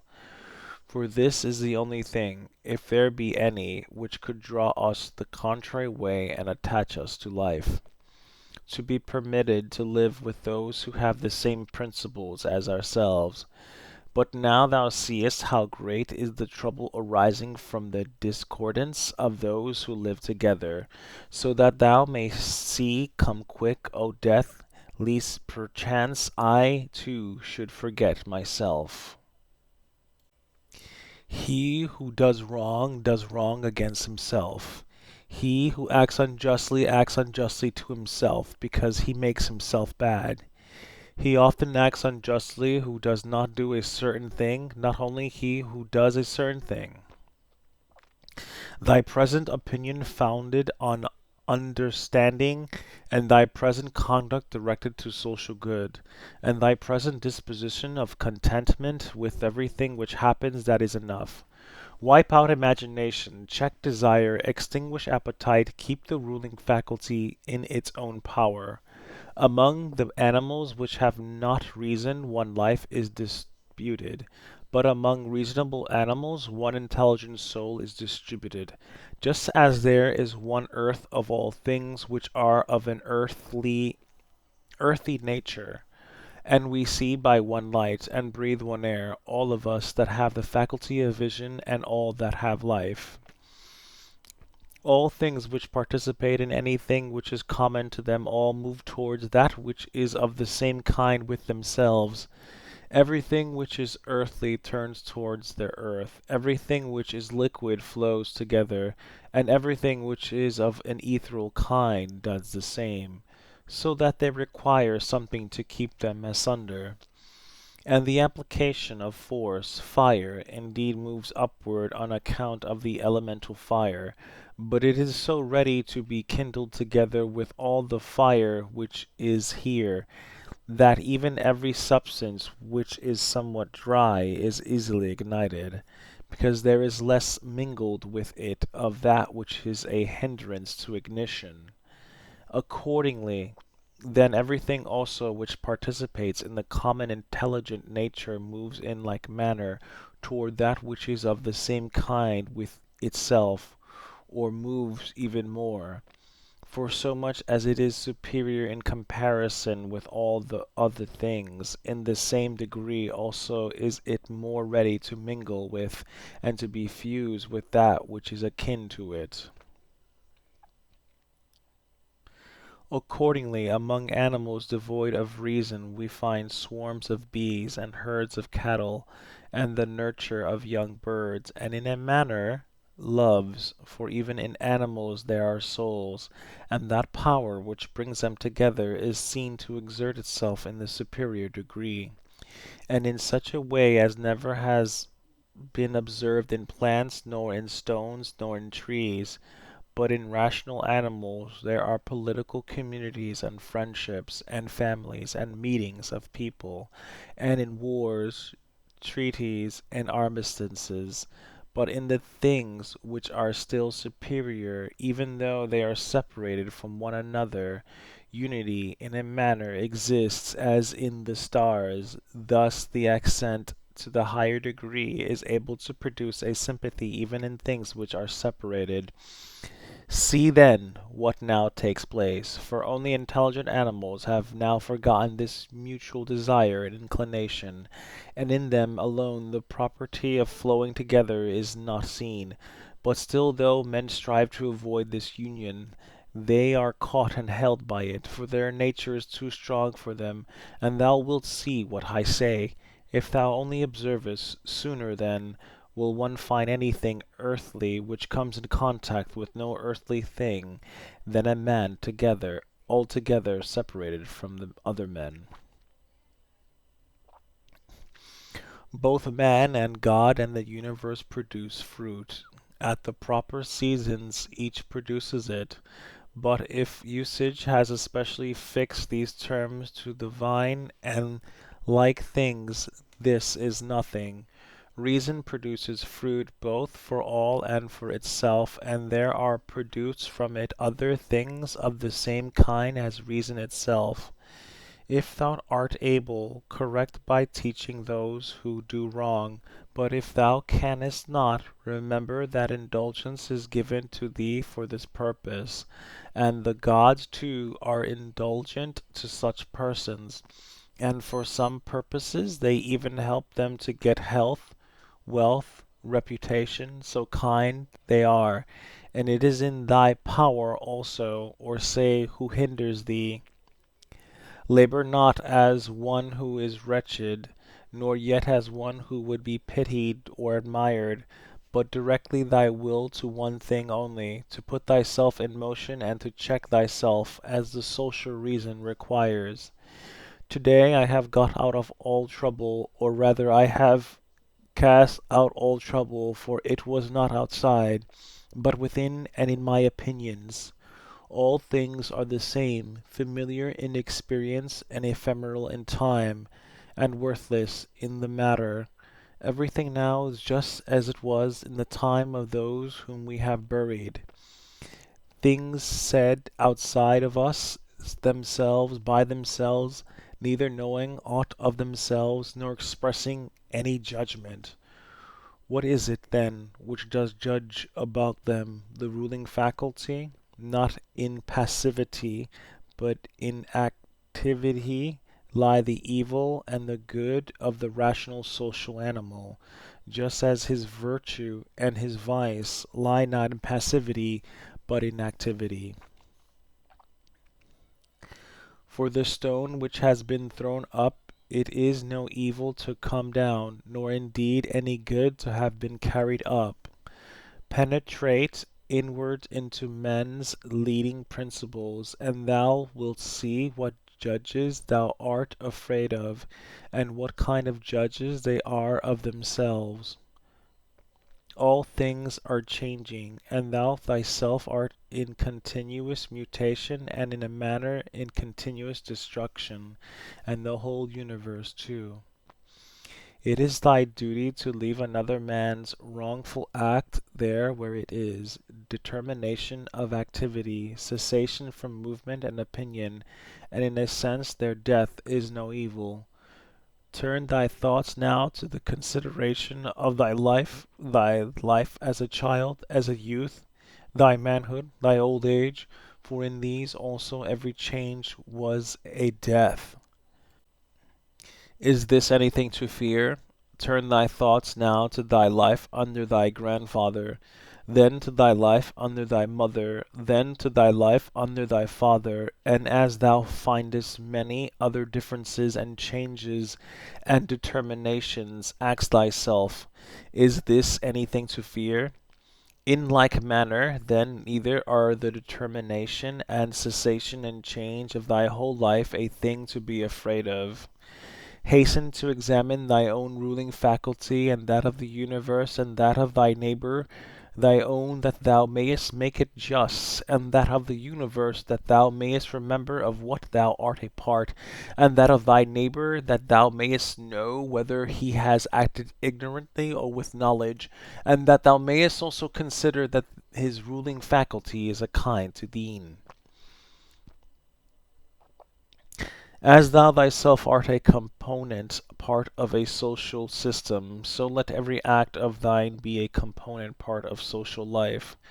Whatever act of thine then has no reference either immediately or remotely to a social end, this tears asunder thy life, and does not allow it to be one, and it is of the nature of a mutiny, just as when in popular assembly a man acting by himself stands apart from the general agreement. Quarrels of little children and their sports, and poor spirits carrying about dead bodies, such is everything, and so what is exhibited in the representation of the mansions of the dead strikes our eyes more clearly.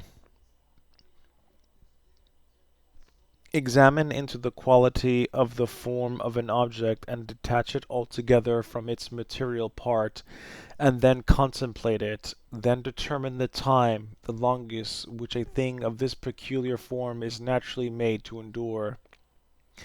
Thou hast endured infinite troubles through not being contented with thy ruling faculty, when it does the things which is constituted by nature to do. But enough of this. When another blames thee or hates thee, or when men say about thee anything injurious, approach their poor souls, penetrate within, and see what kind of men they are.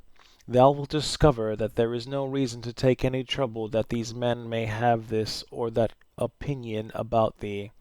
However, thou must be well disposed towards them, for by nature they are friends, and the gods too aid them in all ways, by dreams, by signs, towards the attainment of the things on which they set value. The periodic movement of the universe are the same, up and down from age to age, and either the universal intelligence puts itself in motion for every separate effect. And if this is so, be thou content with that which is the result of its activities, or it puts itself in motion once, and everything else comes by way of sequence. In a manner, or indivisible elements are the origin of all things. In a word, if there is a God, all is well, and if chance rules, do not thou also be governed by it. Soon will the earth cover us all, then the earth too will change, and the things also which result from change will continue to change forever, and these again forever. For if a man reflects on the changes and transformations which follow one another like wave after wave, and their rapidity, he will despise everything which is perishable. The universal cause is like a winter torrent. It carries everything along with it, but how worthless are all these poor people who are engaged in matters political, and, as they suppose, are playing the philosopher. All drivellers. Well then, man, do what nature now requires. Set thyself in motion, if it is in thy power, and do not look about thee to see if any one will observe it, nor yet expect Plato's Republic. But be content if the smallest thing goes on well, and consider such an event to be no small matter. For who can change men's opinions? And without a change of opinions, what else is there than the slavery of men who groan while they pretend to obey? Come now and tell me of Alexander and Philip and Demetrius of Phalerum. They themselves shall judge whether they discovered what the common nature required, and trained themselves accordingly. But if they acted like tragedy heroes, no one has condemned me to imitate them. Simple and modest is the work of philosophy. Draw me not aside to indolence and pride. Look down from above on the countless herds of men and their countless solemnities, and the infinitely varied voyagings in storm and calms, and the differences among those who are born, who live together and die, and consider too the life lived by others in olden time, and the life of those who will live after thee, and the life now lived among barbarous nations, and how many know not even thy name, and how many will soon forget it, and how they who perhaps now are praising thee will very soon blame thee, and that neither a posthumous name is of any value, nor reputation, nor anything else. Let there be freedom from perturbations with respect to the things which come from the external cause, and let there be justice in the things done by virtue of the internal cause. That is, let there be movement and action terminating in this, in social acts, for this is according to thy nature. Thou canst remove out of the way many useful things among those which disturb thee, for they lie entirely in thy opinion, and thou wilt then again for thyself ample space by comprehending the whole universe in thy mind, and by contemplating the eternity of time, and observing the rapid change of every several thing. How short is the time from birth to the dissolution, and the illimitable time before birth, as well as the equally boundless time after dissolution! That thou seest will quickly perish, and those who have been spectators of its dissolution will very soon perish too, and he who dies at the extremest old age will be brought into the same condition with him who died prematurely. What are these men's leading principles, and about what kind of things are they busy, and for what kind of reasons do they love and honor? Imagine that thou seest their poor souls laid bare, when they think that they do harm by their blame or good by their praise. What an idea! Loss is nothing else than change, but the universal nature delights in change, and in obedience to her all things are now done well, and from entire eternity have been done in like form, and will be such to time without end. What then dost thou say? That all things have been, and all things always will be bad, and that no power has ever been found in so many gods to rectify these things, but the world has been condemned to be found in never ceasing evil.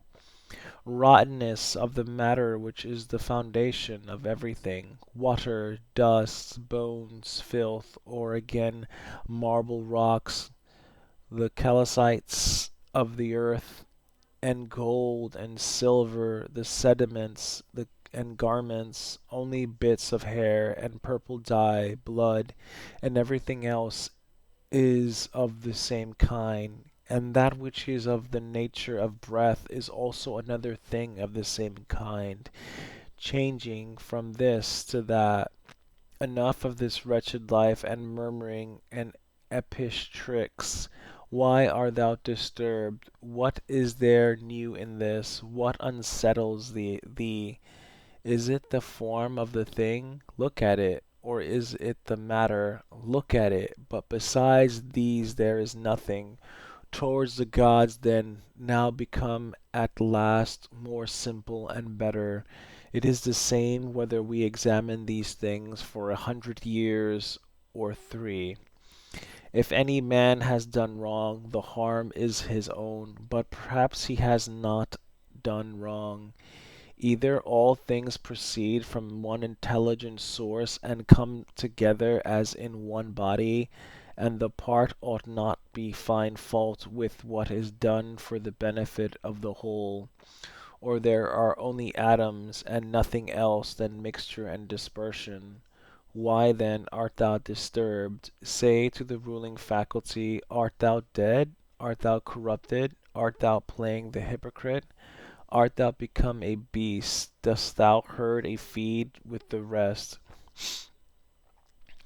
Either the gods have no power, or they have power. If then they have no power, why dost thou pray to them? But if they have power, why dost thou not pray for them to give thee the faculty of not fearing any of the things which thou fearest, or of not desiring any of the things which thou dearest, or not being pained at anything, rather than pray that any of these things should not happen or happen? For certainly, if they can cooperate with men, they can cooperate for these purposes. But perhaps thou wilt say, the gods have placed them in thy power. Well then, is it not better to use what is in thy power like a free man than to desire in a slavish and abject way what is not in thy power? And who has told thee that the gods do not aid us even in the things which are in our power? Begin then to pray for such things, and thou wilt see. One man prays thus: how shall I be able to lie with that woman? Do thou pray thus: how shall I not desire to lie with her? Another pray thus: how shall I be released from this? Another prays: how shall I not desire to be released? Another thus: how shall I not lose my little son? Thou thus: how shall I not be afraid to lose him? In fine, turn the prayers this way, and see what comes. Epicurus says, in my sickness my conversation was not about my bodily sufferings, nor, say he, did I talk on such subjects to those who visited me, but I continued to discourse on the nature of things as before, keeping to this main point, how the mind, while participating in such movements as go on in the poor flesh, shall be free from perturbations and maintain its proper good. Nor did I, he says, give the physicians an opportunity of putting on solemn looks, as if they were doing something great, but my life went on well and happily. Do then the same that he did both in sickness, if thou art sick, and in any other circumstances, for never to desert philosophy in any events that may befall us, nor to hold trifling talk either with the ignorant man or with one unacquainted with nature. It is a principle of all schools of philosophy, but to be intent only on that which thou art now doing, and on the instrument by which thou doest it. When thou art offended with any man's shameless conduct, immediately ask thyself, is it possible, then, that shameless men should not be in the world? It is not possible. Do not, then, require what is impossible. For this man also is one of those shameless men who must of necessity be in the world. Let the same considerations be present to thy mind in this case of the knave and the faithless man, and of every man who does wrong in any way. For at the same time that thou dost remind thyself that it is impossible that such kind of men should not exist, thou wilt become more kindly disposed towards every one individually. It is useful to perceive this, too, immediately when the occasion arises, what virtue nature has given to man to oppose to every wrongful act, for she has given to man, as an antidote against the stupid man, mildness, and against another kind of man some other power. And in all cases it is possible for thee to correct by teaching the man who is gone astray. For every man who errs misses his object and is gone astray. Besides, wherein hast thou been injured? For thou wilt find that no one among those against whom thou art irritated has done anything by which thy mind could be made worse. But that which is evil to thee and harmful has its foundation only in the mind.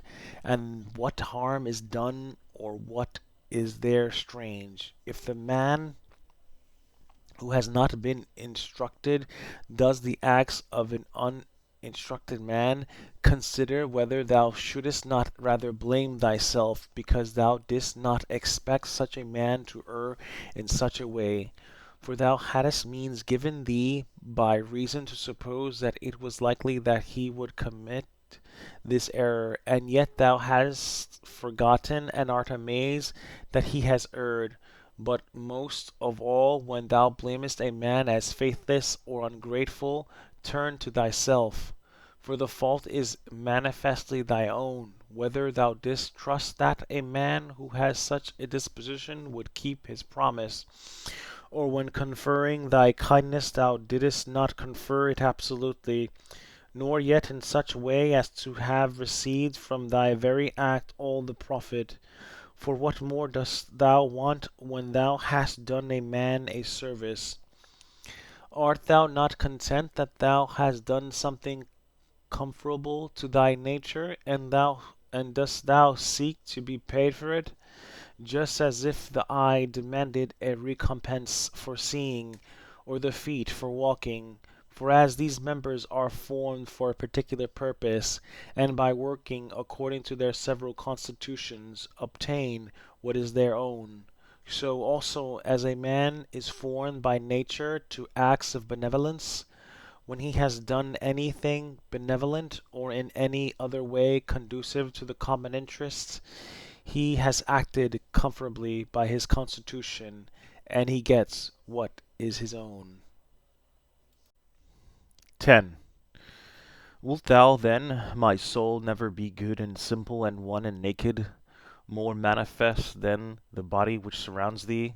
Wilt thou never enjoy an affectionate and contented disposition? Wilt thou never be full and without a want of any kind, longing for nothing more, nor desiring anything either animate or inanimate, for the enjoyment of pleasures, nor yet desiring time wherein thou shalt have longer enjoyment, or place, or pleasant climate, or society of men with whom thou mayest live in harmony, but wilt thou be satisfied with thy present condition, and pleased with all that is about thee, and wilt thou convince thyself that thou hast everything and that it comes from the gods, that everything is well for thee, and will be well whatever shall please them, and whatever they shall give for the conservation of the perfect living being, the good and just and beautiful, which generates and holds together all things, and contains and embraces all things which are dissolved for the production of other like things. Wilt thou never be such that thou shalt so dwell in community with gods and men as neither to find fault with them at all, nor to be condemned by them? Observe that thy nature requires, so far as thou art governed by nature only, then do it and accept it, if thy nature, so far as thou art a living being, shall not be made worse by it. And next thou must observe what thy nature requires, so far as thou art a living being. And all this thou mayest allow thyself in thy nature, so as far as thou art a rational animal, shall not be made worse by it, but the rational animal is consequently also a political animal. Use these rules, then, and trouble thyself about nothing else. Everything which happens either happens in such wise as thou art formed by nature to bear it, or as thou art not formed by nature to bear it. If, then, it happens to thee in such way as thou art formed by nature to bear it, do not complain, but bear it as thou art formed by nature to bear it. But if it happens in such wise as thou art not formed by nature to bear it, do not complain, for it will perish after it has consumed thee. Remember, however, that thou art formed by nature to bear everything, with respect to which it depends on thy own opinion to make it endurable and tolerable, by thinking that it is neither thy interest or thy duty to do this. If a man is mistaken, instruct him kindly, and show him his error. But if thou art not able, blame thyself, or blame not even thyself. Whatever may happen to thee, it was prepared for thee from all eternity, and the implication of causes was from eternity spinning the thread of thy being, and of that which is incident to it. Whether the universe is a concourse of atoms, or nature is a system, let the first be established, that I am a part of the whole which is governed by nature. Next, I am in a manner intimately related to the parts which are of the same kind with myself. For remembering this, inasmuch as I am a part, I shall be discontented with none of the things which are assigned to me out of the whole, for nothing is injurious to the part, if it is for the advantage of the whole. For the whole contains nothing which is not for its advantage. And all natures, indeed, have this common principle, but the nature of the universe has this principle besides, that it cannot be compelled even by any external cause to generate anything harmful to itself. By remembering, then, that I am a part of such a whole, I shall be content with everything that happens, and inasmuch as I am in a manner intimately related to the parts which are of the same kind with myself, I shall do nothing unsocial, but I shall rather direct myself to the things which are of the same kind with myself, and I shall turn in efforts to the common interest, and divert them from the contrary. Now, if these things are done so, life must flow unhappily. Just as thou mayest observe that the life of a citizen is happy, who continues a course of action which is advantageous to his fellow citizens, and is content with whatever the state may assign him. Whether the universe is a concourse of atoms, or nature is a system, let the first be established, that I am part of the whole which is governed by nature. The parts of the whole, everything, I mean, which is naturally comprehended in the universe, must of necessity perish. But let this be understood in this sense, that they must undergo change.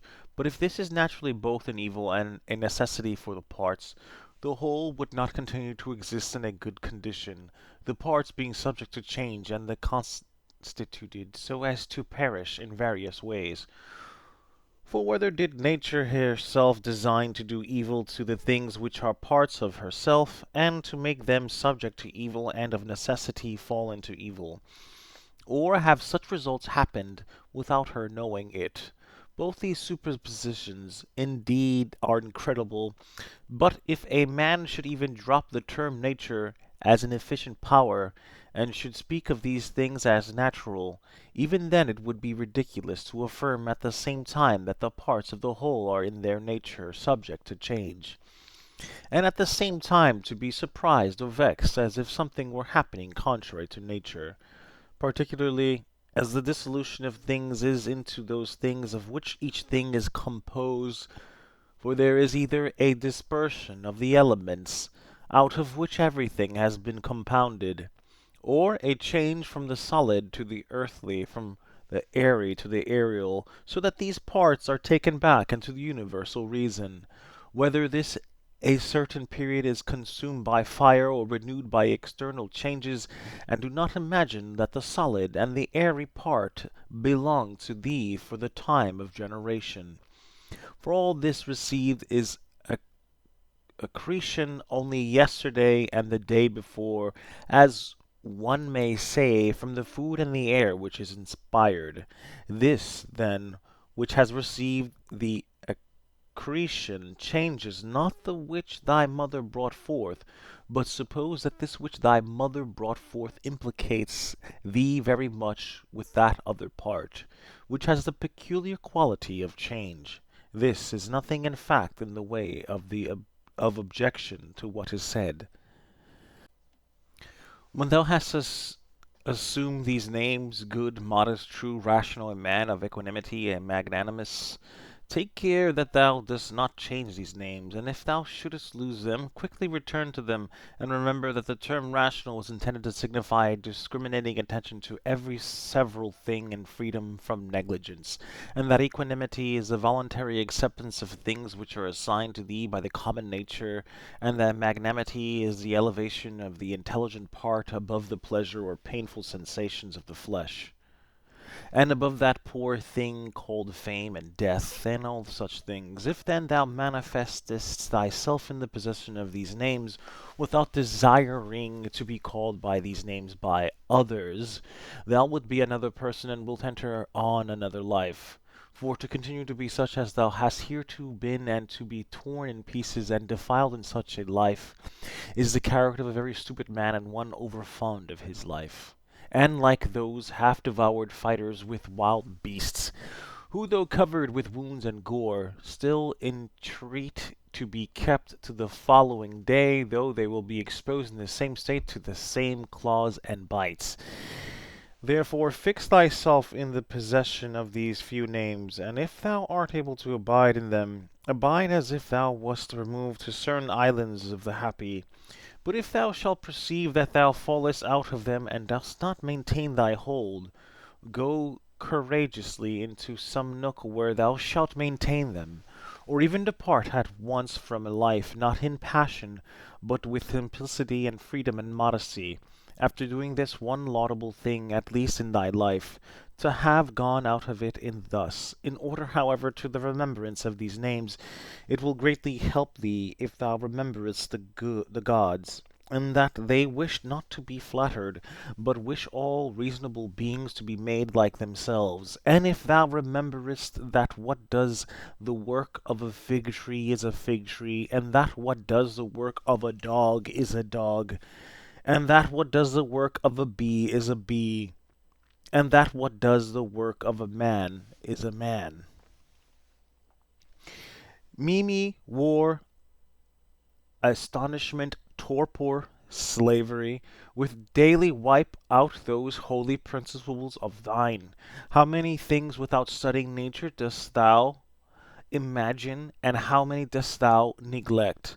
But it is thy duty so to look on and so to do everything that at the same time the power of dealing with circumstances is perfected, and the contemplative faculty is exercised, and that the confidence which comes from the knowledge of each several things is maintained without showing it, but yet not concealed. For when wilt thou enjoy simplicity? When gravity, and when the knowledge of every several things, both what it is in substance, and what place it has in the universe, and how long it is formed to exist, and of what things it is compounded, and to whom it can belong, and who are able both to give it and take it away? A spider is proud when it has caught a fly, and another when he has caught a poor hare, and another when he has taken a little fish in a net, and another when he has taken wild boars, and another when he has taken bears, and another when he has taken Sarmatians. Are not these robbers, if thou examinest their opinions? Acquire the contemplative way of seeing how all things change into one another, and constantly attend to it, and exercise thyself about this part of philosophy, for nothing is so much adapted to produce magnanimity. Such a man has put off the body, and as he sees that he must, no one knows how soon, go away from among men and leave everything here. He gives himself up entirely to just doing in all his actions, and in everything else that happens he resigns himself to the universal nature.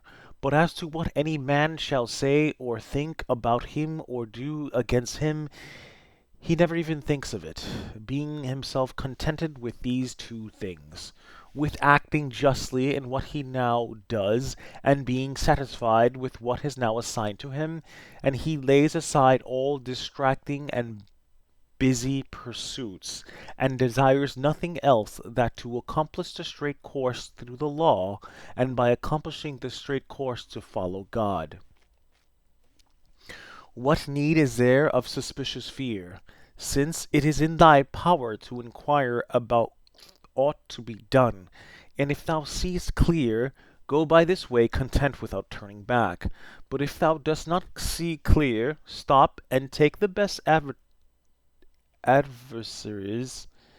But if any other things oppose thee, go on according to thy powers with due consideration, keeping to that which appears to be just, for it is best to reach this object. And if thou dost fail, let the failure be in attempting this. He who follows reason in all things is both tranquil and active at the same time, and also cheerful and collected. Inquire of thyself as soon thou wakest from sleep, whether it will make any difference to thee. If another does what is just and right, it will make no difference. Thou hast not forgotten, I suppose, that those who assume arrogant airs in bestowing their praise or blame on others are such as they are at bed and aboard, and thou hast not forgotten what they do, and what they avoid, and what they pursue, and how they steal, and how they rob, not with hands and feet, but with their most valuable part, by means of which there is produced, when a man chooses fidelity, modesty, truth, law, a good daemon, happiness, to, to her who gives and takes back all to nature, the man is instructed, and modest says, give what thou wilt, take back what thou wilt, and he says this not proudly but obediently, and will pleased with her. Short is the little which remains of thee of life. Live as on a mountain, for it makes no difference whether a man lives there or here, if he lives everywhere in the world as in a state, political, community. Let men see, let them know a real man who lives according to nature. If they cannot endure him, let them kill him. For that is better than to live thus as men do. No longer talk at all about the kind of man that a good man ought to be, but be such. Constantly contemplated the whole of time and the whole of substance, and consider that all individual things as to substance are a grain of a fig, and as to time the turning of a gimlet. Look at everything that exists, and observe that it is already in dissolution and in change, and as it were putrefaction or dispersion, or that everything is so constituted by nature as to die. Consider that men are when they are eating, sleeping, generating, easing themselves, and so forth. Then what kind of men they are when they are imperious and arrogant, or angry and scolding from their elevated place. But a short time ago to how many they were slaves, and for what things, and after a little time consider in what a condition they will be. That is for the good of each thing, which the universal nature brings to each, and it is for its good at the time when nature brings it. The earth loves the shower, and the solemn ether loves, and the universe loves to make whatever is about to be. I say then to the universe that I love as thou lovest, and is not this too said, that this or that loves it won't be produced? Either thou livest here and hast already accustomed thyself to it, or thou art going away, and this was thy own will, or thou art dying and hast discharged thy duty. But besides these things there is nothing. Be of good cheer then. Let this always be plain to thee, that this piece of land is like any other, and that all things here are the same with things on top of a mountain, or on the seashore, or whatever thou choosest to be, for thou wilt find just what Plato says, dwelling within the walls of a city as a shepherd's fold a mountain. What is my ruling faculty now to me, and of what nature am I now making it? And for what purpose am I now using it? Is it void of understanding? Is it loosed and rent asunder from social life? Is it melted into and mixed with the poor flesh so as to move together with it? He who flies from his master is a runaway, but the law is master, and he who breaks the law is a runaway. And he also who is grieved or angry or afraid is dissatisfied because something has been or is or shall be of the things which are appointed by him who rules all things, and he is law, and assigns to every man what is fit. He then who fears or is grieved or is angry is a runaway. A man deposits seed in a womb and goes away, and then another cause takes it, and labors on it, and makes a child. What a thing from such a material! Again, the child passes food down through the throat, and then another cause takes it, and makes perception, and motion, and in fine life, and strength, and other things. How many, and how strange! Observe then the things which are produced in such a hidden way, and see the power, just as we see the power which carries things downwards and upwards, not with the eyes, but still no less plainly. Constantly consider how all things, such as they are, in time past also were, and consider that they will be the same again, and place before thy eyes entire dramas and stages of the same form. Whatever thou hast learned from thy experience or from older history, for example, the whole court of Hadrian, and the whole court of Antoninus, and the whole court of Philip, Alexander, Croesus, for all those which such dramas as we see now, only with different actors. Imagine every man who is grieved at anything or discontented to be like a pig which is sacrificed, and kicks and screams. Like this pig also is he who on his bed in silence laments the bonds in which we are held, and consider that only to the rational animal is it given to follow voluntarily what happens, but simply to follow is a necessity imposed on all.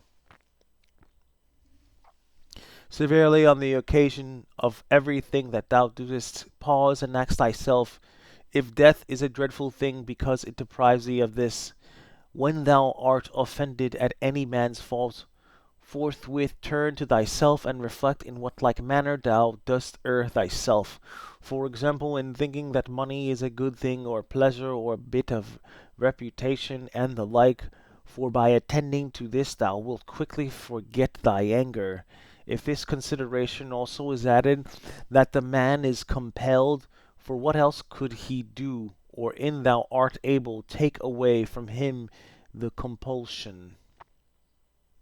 When thou hast seen Satron the Socratic, think of either Euclides or Hymen, and when thou hast seen Euphrates, think of Lucian or Salvanus, and when thou hast seen Alciphron, think of Trophiphorus, and when thou hast seen Xenophon, think of Crito or Severus, and when thou hast looked on thyself, think of any other Caesar, and in the case of every one do in like manner.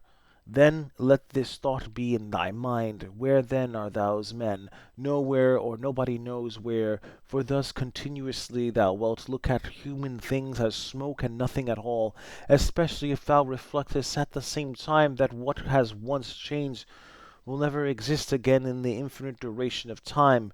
But thou, in what a brief space of time is thy existence, and why art thou not content to pass through this short time in an orderly way?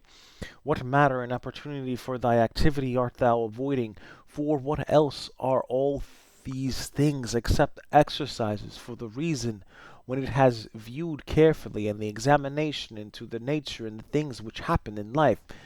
Persevere, then, until thou shalt have made these things thy own, as the stomach which is strengthened makes all things its own, as the blazing fires make flame and brightness out of everything that it is thrown into it.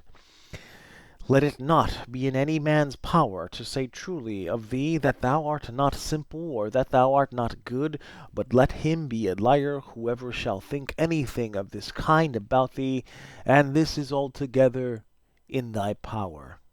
For who is he that shall hinder thee from being good and simple? Do thou only determine to live no longer, unless thou shalt be such? For neither does reason allow thee to live, if thou art not such. What is that which, as to this material, our life, can be done or said in the way most comfortable to reason? For whatever this may be, it is in thy power to do it or to say it, and do not make excuses that are hindered. Thou wilt not cease to lament till thy mind is in such a condition that, what luxury is to those who enjoy pleasure, such shall be to thee, in the matter which is subjected and presented to thee, the doing of the things which are conformable to man's constitution, for a man ought to be considered as an enjoyment everywhere which it is in his power to do according to his own nature.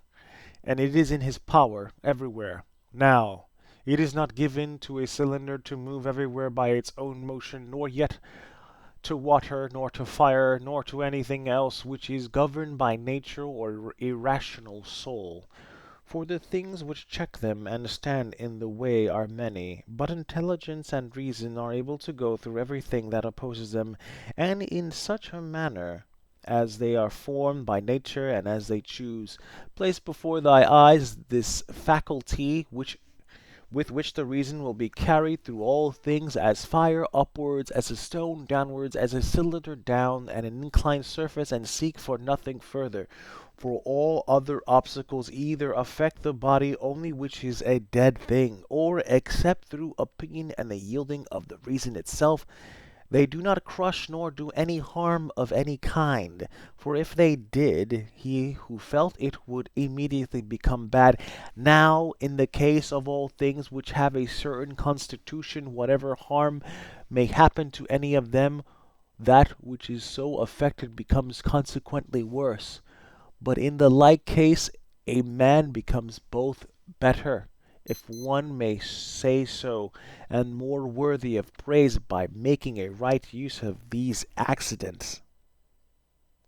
And finally, remember that nothing harms him who is really a citizen, which does not harm the state, nor yet does anything harm the state which does not harm law, order, and of these things which are called misfortunes, not one harms law. And then does not harm law, does not harm either state or citizen. To him who is penetrated by true principles, even the briefest precept is sufficient, and any common precept to remind him that he should be free from grief and fear. For example, leaves some the wind scatters on the ground, so is the race of men.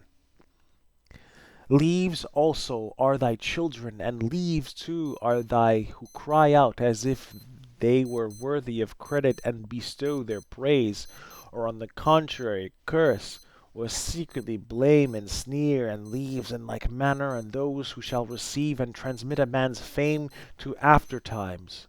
For all such things as these are produced in the season of spring, as the poet says, then the wind casts them down, then the forest produces other leaves in their place. But a brief existence is common to all things, and yet thou avoidest the pursuest all things as if they would be eternal. A little time, and thou shalt close thy eyes, and him who has attended thee to thy grave another soon will lament. The healthy eye ought to see all visible things, and not to say, I wish for green things, for this is the condition of a diseased eye. And the healthy hearing and smelling ought to be ready to perceive all that can be heard and smelled. And the healthy stomach ought to be well respect to all food, just as the mill will respect to all things which is formed to grind. And accordingly, the healthy understanding ought to be prepared for everything which happens, but that which says, let my dear children live, and let all men praise whatever I may do, is an eye which seeks for green things, or teeth which seek for soft things. There is no man so fortunate that there shall not be by him when he is dying some who are pleased with what is going to happen. Suppose that he was a good and wise man, will there not be at last someone to say to himself, let us at last breathe freely, being relieved from this schoolmaster? It is true that he was harsh to none of us, but I perceive that he tacitly condemns us. This is what is said of a good man. But in our own case, how many other things are there for which there are many who wish to get rid of us? Thou wilt consider this then when thou art dying, and thou wilt depart more contentedly by reflecting thus: I am going away from such a life, in which even my associates, in behalf of whom I have strived so much, braved and cared themselves, which me to depart, hoping perchance to get some little advantage by it. Why then should a man cling to a longer stay here? Do not, however, for this reason go away less kindly disposed to them, but preserving thy own character, and friendly, and benevolent, and mild, and on the other hand not as if thou wast torn away, but as if when a man dies a quiet death, the poor soul is easily separated from the body. Such also ought thy depart from men to be. For nature united thee to them, and associated thee. But does she now dissolve the union?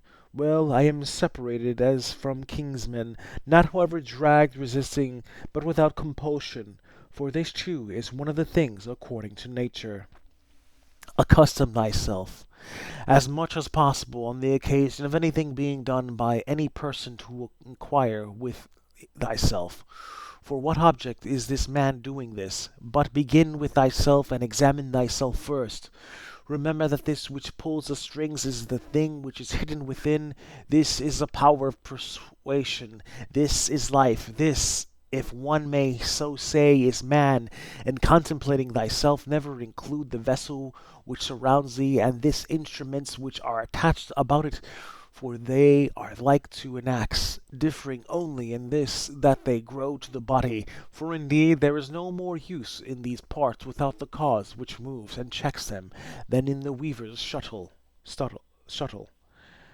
and the writer's pen, and the driver's whip. 11. These are the properties of the rational soul. It sees itself, analyzes itself, and makes itself such as it chooses. The fruit which it bears itself enjoys, for the fruits of plants and that in animals work corresponds to fruits others enjoy. It obtains its own end, wherever the limit of life may be fixed, not as in a dance and in a play and in such like things, where the whole action is incomplete. If anything cuts it short, but in every part and everywhere wherever it may be stopped, it makes what has been set before it full and complete, so that it can say, I have what is my own, and further it traverses the whole universe and the surrounding vacuum. and surveys its form, and it extends itself into the infinite of time, and embraces and comprehends the periodical renovation of all things, and it comprehends that those who come after us will see nothing new, nor have those before us seen anything more, but in a manner he who is 40 years old, if he has any understanding at all, has seen by virtue of the uniformity that prevails all things which have been and all that will be. This too is a property of the rational soul, love of one's neighbor, and truth and modesty, and to value nothing more than itself, which is also the property of law. Thus then right reason differs not at all from the reason of justice. Thou wilt set little value on pleasing song and dancing and the Critium, if thou wilt distribute the melody of the voice into its several sounds, and ask thyself as to each, if thou art mastered by this, for thou wilt be prevented by shame from confessing it. And in the matter of dancing, if at each movement and attitude thou wilt do the same, and the like also in the matter of the Pancratium. In all things, then, except virtue and acts of virtue, remember to apply thyself to their several parts, and by this division to come to value them little. And apply this rule also to thy whole life. What a soul that is which is ready, if at any moment it must be separated from the body, and ready either to be extinguished or dispersed or continue to exist, but so that this readiness comes from a man's own judgment, not from mere obstinacy, as with the Christians, but considerately and with dignity, and in a way to persuade another without tragic show. Have I done something for the general interests? Well, then I have had my reward. Let this always be present to thy mind, and never stop doing such good. What is thy art? To be good. And how is this accomplished? Well, except by general principles, some about the nature of the universe and others about the proper constitution of man. At first, strategies were brought on the stage as means of reminding men of the things which happen to them, and that it is according to nature of things to happen so, and that if you are delighted with what is shown on the stage, you should not be troubled with that which takes place on the larger stage. For you see that these things must be accomplished thus, and that even they bear them who cry out, O Cythereon, and indeed some things are said well by the dramatic writers, of which kind is the following especially. Me and my children, if the gods neglect, this has its reason too, and again, we must not chafe and fret at the which happens, and life's harvest reap like the wheat fruitful ear, and other things of the same kind. After tragedy, the old comedy was introduced, which had a magisterial freedom of speech, and by its very plainness of speaking was useful in reminding men to beware of insolence. And for this purpose, too, Diogenes used to take from these writers. But as to the middle comedy which came next, observe what it was, and again for what object the new comedy was introduced, which gradually sunk down into a mere mimic artifice. That some good things are said even by these writers everybody knows, but the whole plan of such poetry and dramaturgy, to what end does it look? How plain does it appear that there is not another condition of life so well suited for philosophizing as this in which thou now happenest to be. A branch cut off from the adjacent branch must of necessity be cut off from the whole tree also. So to a man, when he is separated from another man, has fallen off from the whole social community. Now as to a branch another cuts it off, but a man by his own act separates himself from his neighbor when he hates him and turns away from him, and he does not know that he has at the same time cut himself off from the whole social system. Yet he has this privilege certainly from Zeus who framed society, for it is in our power to grow again to that which is near to us, and to come a part which helps to make up the whole. However, if it often happens, this kind of separation, it makes it difficult for that which detaches itself to be brought to unity and to be restored to its former condition. Finally, the branch, which from the first grew together with the tree, and has continued to have one life with it, is not like that which after being cut off is then engrafted, for this is something like what the gardeners mean when they say that it grows with the rest of the tree, but that it has not the same mind with it. As those who try to stand in thy way when thou art proceeding according to right reason will not be able to turn aside from thy proper action, so neither let them drive thee from thy benevolent feelings towards them, but be on thy guard equally in both matters, not only in the matter of steady judgment and action, but also in the matter of gentleness towards those who try to hinder or otherwise trouble thee. For this also is a weakness, to be vexed at them, as well as to be diverted from thy course of action, and to give way through fear. For both are equally deserters from their posts, the man who does it through fear, and the man who is alienated from him who is by nature a kinsman and a friend. There is no nature which is inferior to art, for the arts imitate the nature of things. But if this is so, the nature which is the most perfect and the most comprehensive of all the natures cannot fall short of the skill of art. Now all arts do the inferior things for the sake of the superior. Therefore the universal nature does so too, and indeed hence is the origin of justice, and in justice the other virtues have their foundation. For justice will not be observed if we either care for middle things, things indifferent, or are easily deceived and careless and changeable. If the things do not come to thee, the pursuits and avoidance of which disturb thee still in the matter thou goest to them, let then thy judgment about them be at rest, and they will remain quiet, and thou wilt not be seen either pursuing or avoiding. The spherical form of the soul maintains its figure, when it is neither extended toward any object, nor contracted inwards, nor dispersed, nor sinks down, but is illuminated by light, by which it sees the truth of all things, and the truth that it is in itself.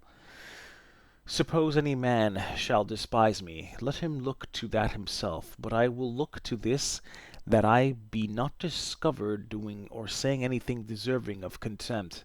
Shall any man hate me, let him look to it, but I will be mild and benevolent towards every man, and every to show even him his mistake, not reproachfully, nor yet as making a display of my endurance, but nobly and honestly, like the great Phoenician, unless indeed he only assumed it, for the interior parts ought to be such, and a man ought to be seen by the gods neither dissatisfied with anything nor complaining.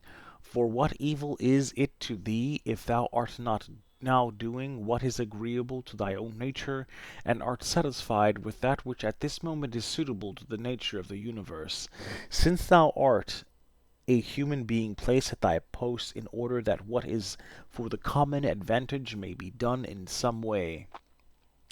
Men despise one another and flatter one another, and men wise to raise themselves above one another and crouch before one another.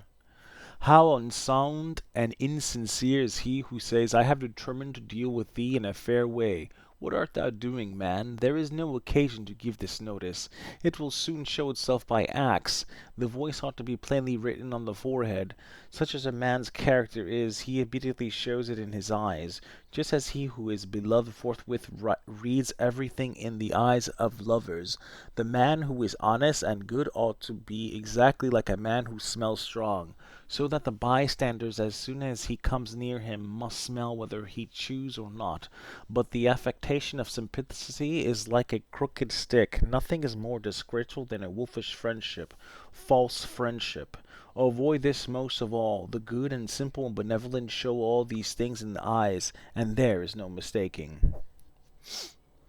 As to living in the best way, this power is in the soul. If it be indifferent to things which are indifferent, and it will be indifferent if it looks on each of these things separately and altogether, and if it remembers that no one of them produces in us opinion about itself, nor comes to us, but these things remain immovable, and it is we ourselves who produce the judgments about them, and, as we may say, write them in ourselves, it being in our power not to write them, and it being in our power, if perchance these judgments have imperceptibly got admission to our minds, to wipe them out, and if we remember also that such attention will only be for a short time, and then life will be at an end. Besides, what trouble is there at all in doing this? For is these things are according to nature, rejoice in them, and they will be easily to thee. But if contrary to nature, seek what is comfortable to thy own nature, and strive towards this, even if it brings no reputation, for every man is allowed to seek his own good. Consider whence each thing is come, and of what it consists, and into what it changes, and what kind of thing it will be when it has changed, and that it will sustain no harm. If any have offended against thee, consider first what is my relation to men, and that we are made for one another. And in another respect I was made to be set over them, as a ram over the flock, or a bull over the herd. But examine the matter for first principles. From this, if all things are not mere atoms, it is nature which orders all things. If this is so, the inferior things exist for the sake of the superior, and these for the sake of one another. Second, consider what kind of men they are at table, in bed, and so forth, and particularly under the what compulsions in respect of opinion they are, and as to their acts, consider with what pride they do what they do. Third, that if men do rightly what they do, we ought not to be displeased. But if they do not right, it is plain that they also so involuntarily and in ignorance. For as every soul is unwillingly deprived of the truth, so also is it unwillingly deprived of the power of behaving to each man according to his deserts. Accordingly, men are pained when they are called unjust, ungrateful, and greedy, and in a word, wrongdoers to their neighbors. Fourth, consider that thou also doest many things wrong, and that thou art a man like others, and even if thou dost abstain from certain faults, still thou hast a disposition to commit them, though either through cowardice or concern about reputation, or some such mean motive, thou dost abstain from such faults. Fifth, consider that thou dost not even understand whether men are doing wrong or not, for many things are done with a certain reference to circumstances, and in short a man must learn a great deal to enable him to pass a correct judgment on another man's acts. Six, consider when thou art much vexed or grieved that a man's life is only a moment, and after a short time we are all laid out dead. Seventh, that it is not men's acts which disturb us, for those acts have their foundation in men's ruling principles, but it is our own opinions which disturb us. Take away these opinions then, and resolve to dismiss thy judgment about an act as if it were something grievous, and thy anger is gone. How then shall I take away these opinions? By reflecting that no wrongful act of another brings shame on thee, for unless that which is shameful is alone bad, thou also must of necessity do many things wrong, and become a robber and everything else. Eighth, consider how much more pain is brought on us by the anger and vexation caused by such acts than by the acts themselves, as which we are angry and vexed. Ninth, consider that a good disposition is invincible, if it be genuine, and not an affected smile enacting a part. For what will the most violent man do to thee, if thou continuest to be of a kind disposition towards him, and if, as opportunity offers, thou gently admonishest him, and calmly correctest his errors at every time when he is trying to do thee harm, saying, "Not so, my child, we are constituted by nature for something else. I shall certainly not be injured, but thou art injuring thyself, my child," and show him with gentle act and by general principles that this is so, and that even bees do not do as he does, nor any animals which are formed by nature to be gregarious. And thou must do this neither with any double meaning nor in the way of reproach, but affectionately, and without any rancor in thy soul, and not as if thou wert lecturing him, nor yet that any bystander may admire, but either when he is alone, and if others are present. Remember these 9 rules as if thou hadst received them as a gift from the Muses, and begin at last to be a man while thou livest. But thou must equally avoid flattering men and being vain at them, for both are unsocial and lead to harm. And let this truth be present to thee in the excitement of anger, that to be moved by passion is not manly, but that mildness and gentleness, as they are more agreeable to human nature, so also are they more manly. And he who possesses these qualities possesses strength, nerves, and courage, and not the man who is subject to fits of passion and discontent. For in the same degree in which a man's mind is nearer to freedom from all passions, is the same degree also it is nearer to strength. And as the sense of pain is a characteristic of weakness, so also is anger. For he who yields to pain and he who yields to anger, both are wounded and both submit. But if thou wilt, receive also a tenth present from the leader of the Muses, Apollo, and it is this, that who to expect bad men not to do wrong is madness. For he who expects this desires an impossibility. But to allow men to behave so to others, and to expect them not to do thee any wrong, is irrational and tyrannical.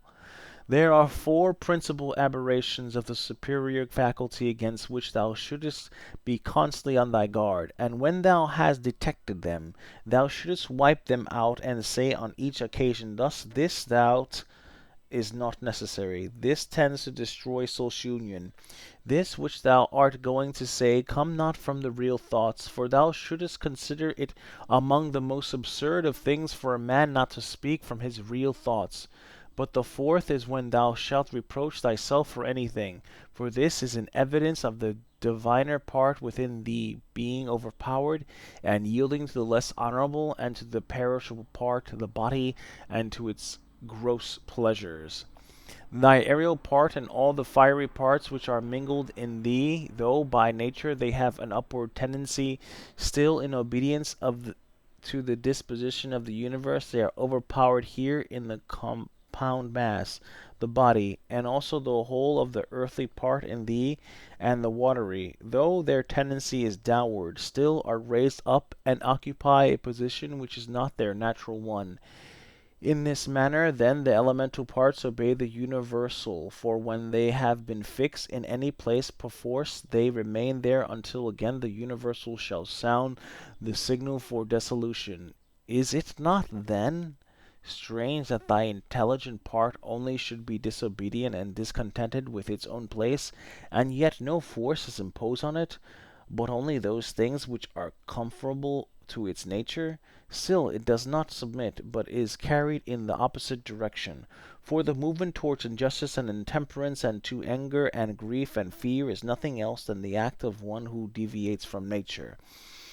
And also, when the ruling faculty is discontented with anything that happens, then too it deserts its post, for it is constituted for piety and reverence towards the gods, no less than for justice. For these qualities are comprehended under the generic term of contentment with the constitution of things, and indeed they are prior to acts of justice.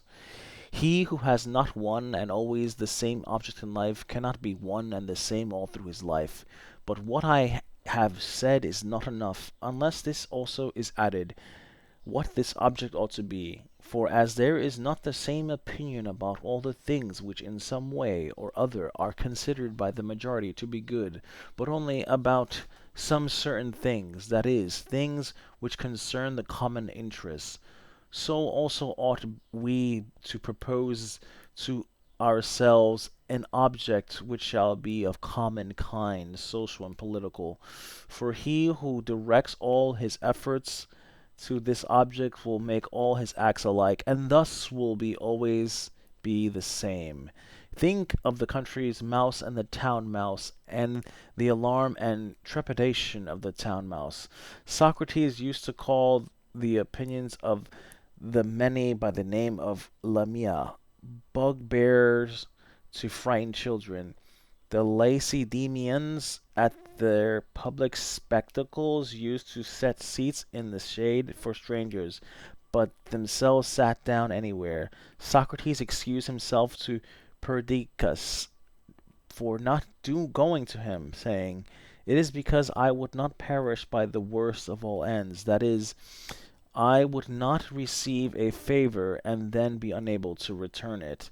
In the writings of Ephesians, there was this precept constantly to think of some one of the men of former times who practiced virtues.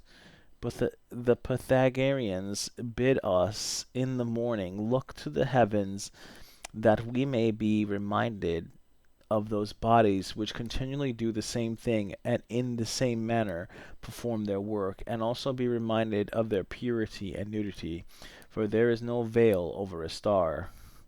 Consider what a man Socrates was when he dressed himself in a skin after Xanthippe had taken his cloak and gone out, and what Socrates said to his friends who were ashamed of him and drew back from him when they saw him dressed thus. Neither in writing nor in reading wilt thou be able to lay down rules for others before thou shalt have first learned to obey rules thyself. Much more is this so in life. A slave thou art, free speech is not for thee, and my heart laughed within. And virtue will be curse, speaking harsh words. To look for the fig in winter is a madman's act. Such is he who looks for his child when he is no longer allowed. When a man kisses his child, said Epictetus, he should whisper to him, "Tomorrow perchance thou wilt die," but those are words of bad omen. No word is a word of bad omen, said Epictetus, which expresses any work of nature. Or if it is so, it is also a word of bad omen to speak of the ears of corns being reaped. The unripe grape, the ripe bunch, the dried grape, are all changes, not into nothing, but into something which exists not yet. No man can rob us of free will. Epictetus also said, a man must discover an art or rules which respect to giving his assent, and in the respect to his movements he must be careful that they be made with regard to circumstances, that they be consistent with social interests, and they have regard to the value of the object. And as to sensual desire, he should altogether keep away from it, and as to avoidance aversion, he should not show it with the respect to any of things which are not in our power. The dispute, then, he said, is not about any common matter, but about being mad or not. Socrates used to say, "What do you want? Souls of rational men or irrational? Souls of rational men, of what rational men? Sound or unsound? Sound? Why then do you not seek for them? Because we have them. Why then do you fight and quarrel?" All those things at which thou wishest to arrive by a circuitous road, thou canst have now if thou dost not refuse them to thyself. And this means, if thou wilt take no notice of all the past, and trust the future to Providence, and direct the present only comfortably to piety and justice, comfortably to piety, that thou mayest be content with the lot which is assigned to thee, for nature designed it for thee, and thee for it, comfortably to justice, that thou mayest always speak the truth freely and without disguise, and to do the things which are agreeable to law and according to the worth of each, and let neither another man's wickedness hinder thee, nor opinion, nor voice, nor yet the sensations of the poor flesh which has grown about thee. For the passive part will look to this: if then, whatever the time may be when thou shalt be near to thy departure, neglecting everything else, thou shalt respect only thy ruling faculty and the divinity within thee. And if thou shalt be afraid, not because thou must time cease to live, but if thou shalt fear never to have begun to live according to nature, then thou wilt be a man worthy of the universe which has produced thee, and thou wilt cease to be a stranger in thy native land, and to wonder at things which happen daily as if they were something unexpected, and to be dependent on this or that. God sees the minds, ruling principles of all men bared of the material vesture and rind and impurities, for with his intellectual part alone he touches the intelligence only which has flown and been derived from himself into these bodies. And if thou also usest thyself to do this, thou wilt rid thyself of thy much trouble. For he who regards not the poor flesh which develops him, surely will not trouble himself by looking after raiment, and dwelling, and fame, and such like externals and show. The things are three of which thou art composed, and little body, a little breath, life, intelligence. Of these the first two are thine, so far as it is thy duty to take care of them. But the third alone is properly thine. Therefore, if thou shalt separate from thyself, that is, for thy understanding, whatever others do or say, and whatever thou hast done or said thyself, and whatever future things trouble thee because thy may happen, and whatever in the body which envelops thee, or in the breath, life, which is by nature associated with the body, is attached to thee independent of thy will, and whatever the external circumfluent vortex whirls around, so that the intellectual power, exempt from the things of fate, can live pure and free by itself, doing what is just and accepting what happens and saying the truth. If thou wilt separate, I say, from this ruling faculty the things which are attached to it by the impressions of sense, and the things of time to come and of time that is past, and wilt make thyself like Empedocles' sphere, all around and in its joyous rest reposing.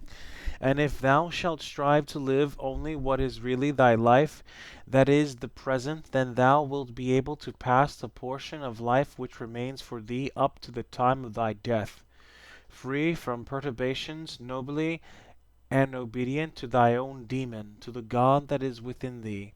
I have often wondered how it is that every man loves himself more than all the rest of men, but yet sets less value on his own opinions of himself than on the opinions of others.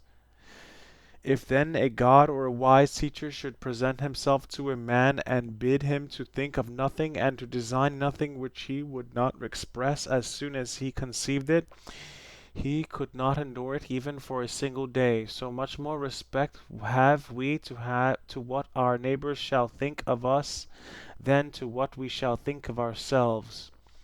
How can it be that the gods, after having arranged all things well and benevolently for mankind, have overlooked this alone, that some men, and very good men, and men who, as we may say, have had most communion with the divinity, and through pious acts and religious observance have been most intimate with the divinity, when they have once died should never exist again, but should be completely extinguished? But if this is so, be assured that if it ought to have been otherwise, the gods would have done it. For if it were just, it would also be possible, and if it were according to nature, nature would have had it so. But because it is not so, if in fact it is not so, be thou convinced that it ought not to have been so. For thou seest even of thyself that in this inquiry thou art disputing with the Deity, and we should not thus dispute with the gods unless they were most excellent and most just. But if this is so, they would not have allowed anything in the ordering of the universe to be neglected unjustly and irrationally. Practice thyself even in the things which thou despairest of accomplishing. For even the left hand, which is ineffectual for all other things for want of practice, holds the bridle more vigorously than the right hand, for it has been practiced in this. Consider in what condition both in body and soul a man should be when he is overtaken by death, and consider the shortness of life, the boundless abyss of time past and future, the feebleness of all matter.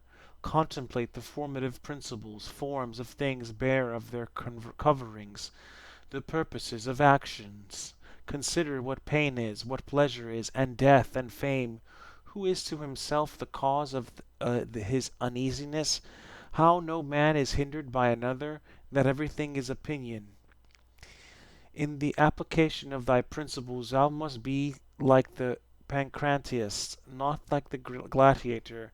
For the gladiator lets fall the sword which he uses and is killed, but the other always has his hand, and needs to do nothing else than use it. See what things are in themselves, dividing them into matter, form, and purpose. What a power man has to do nothing except what God will approve, and to accept all that God may give him. With respect to that which happens conformably to nature, we ought to blame neither gods, for they do nothing wrong either voluntarily or involuntarily, nor men, for they do nothing wrong except involuntarily. Consequently, we should blame nobody. How ridiculous and what a stranger he is who is surprised at anything which happens in life. Either there is a fatal necessity and invincible order, or a kind of providence, or a confusion without a purpose and without a director. If then there is an invincible necessity, what dost thou resist? But if there is a providence which allows itself to be propitiated, make thyself worthy of the help of the divinity. But if there is a confusion without governor, be content that in such a tempest thou hast in thyself a certain ruling intelligence, and even in the tempest carry thee away. Let it carry away the poor flesh, the poor breath, everything else, for the intelligence at least it will not carry away. Does the light of the lamp shine without losing its splendor until it is extinguished? And shall the truth which is in thee, and justice and temperance be extinguished before thy death? When a man has presented the appearance of having done wrong, say, how then do I know if this is a wrongful act? And even if he has done wrong, how do I know that he has not condemned himself? And so this is like tearing his own face. Consider that he who would not have the bad man do wrong is like the man who would not have the fig tree to bear justice in the figs, and infants to cry, and the horse to neigh, and whatever else must of necessity be. For what must a man do who has such a character? If then thou art irritable, cure this man's disposition. If it is not right, do not do it. If it is not true, do not say it. For let thy efforts be. In everything always observe what the thing is which produces for thee an appearance, and resolve it by dividing it into the formal, the material, the purpose, and the time within which it must end. Perceive at last that thou hast in thee something better and more divine than the things which cause the various effects, and as if were pulled thee by the strings. What is there now in my mind? It is fear, or suspicion, or desire, or anything of the kind. First, do nothing inconsiderately nor without a purpose. Second, make thy acts refer to nothing else than to a social end. Consider that before long thou wilt be nobody and nowhere, nor will any of the things exist which thou now seest, nor any of those who are now living, for all things are informed by nature to change and to be turned and to perish in order that other things in continuous succession may exist. Consider that everything is opinion, and opinion is in thy power. Take away then, when thou choosest, thy opinion, and like a mariner who has doubled the promontory, thou wilt find calm, everything stable, and a waveless bay. Any one activity, whatever it may be, when it has ceased at its proper time, suffers no evil because it has ceased. Nor he who has done this act does he suffer any evil for this reason that the act has ceased. In like manner then the whole which consists of all the acts which is our life, if it cease at its proper time, suffers no evil for this reason that it has ceased. Nor he who has terminated this series at the proper time has he been ill dealt with, but the proper time and the limit nature fixes, sometimes as in old age the peculiar nature of man, but always a universal nature, by the change of whose parts the whole universe continues ever young and perfect. And everything which is useful to the universal is always good and in season. Therefore the termination of life for every man is no evil, because neither is it shameful, since it is both independent of the will and not opposed to the general interest, but it is a good, since it is seasonable and profitable to and congruent with the universal. For thus too he is moved by a deity who is moved in the same manner with a deity and moved towards the same thing in his mind. These three principles thou must have in readiness. In the things which thou dost do nothing either inconsiderately or otherwise than as justice herself would act, but with respect to what may happen to thee from without, consider that it happens either by chance or according to providence, and thou must either blame chance nor accuse providence. Second, consider whatever being is from the seed to the time of its receiving a soul, and from the reception of a soul to the giving back of the same, and of what things every being is compounded, and into what things it is resolved.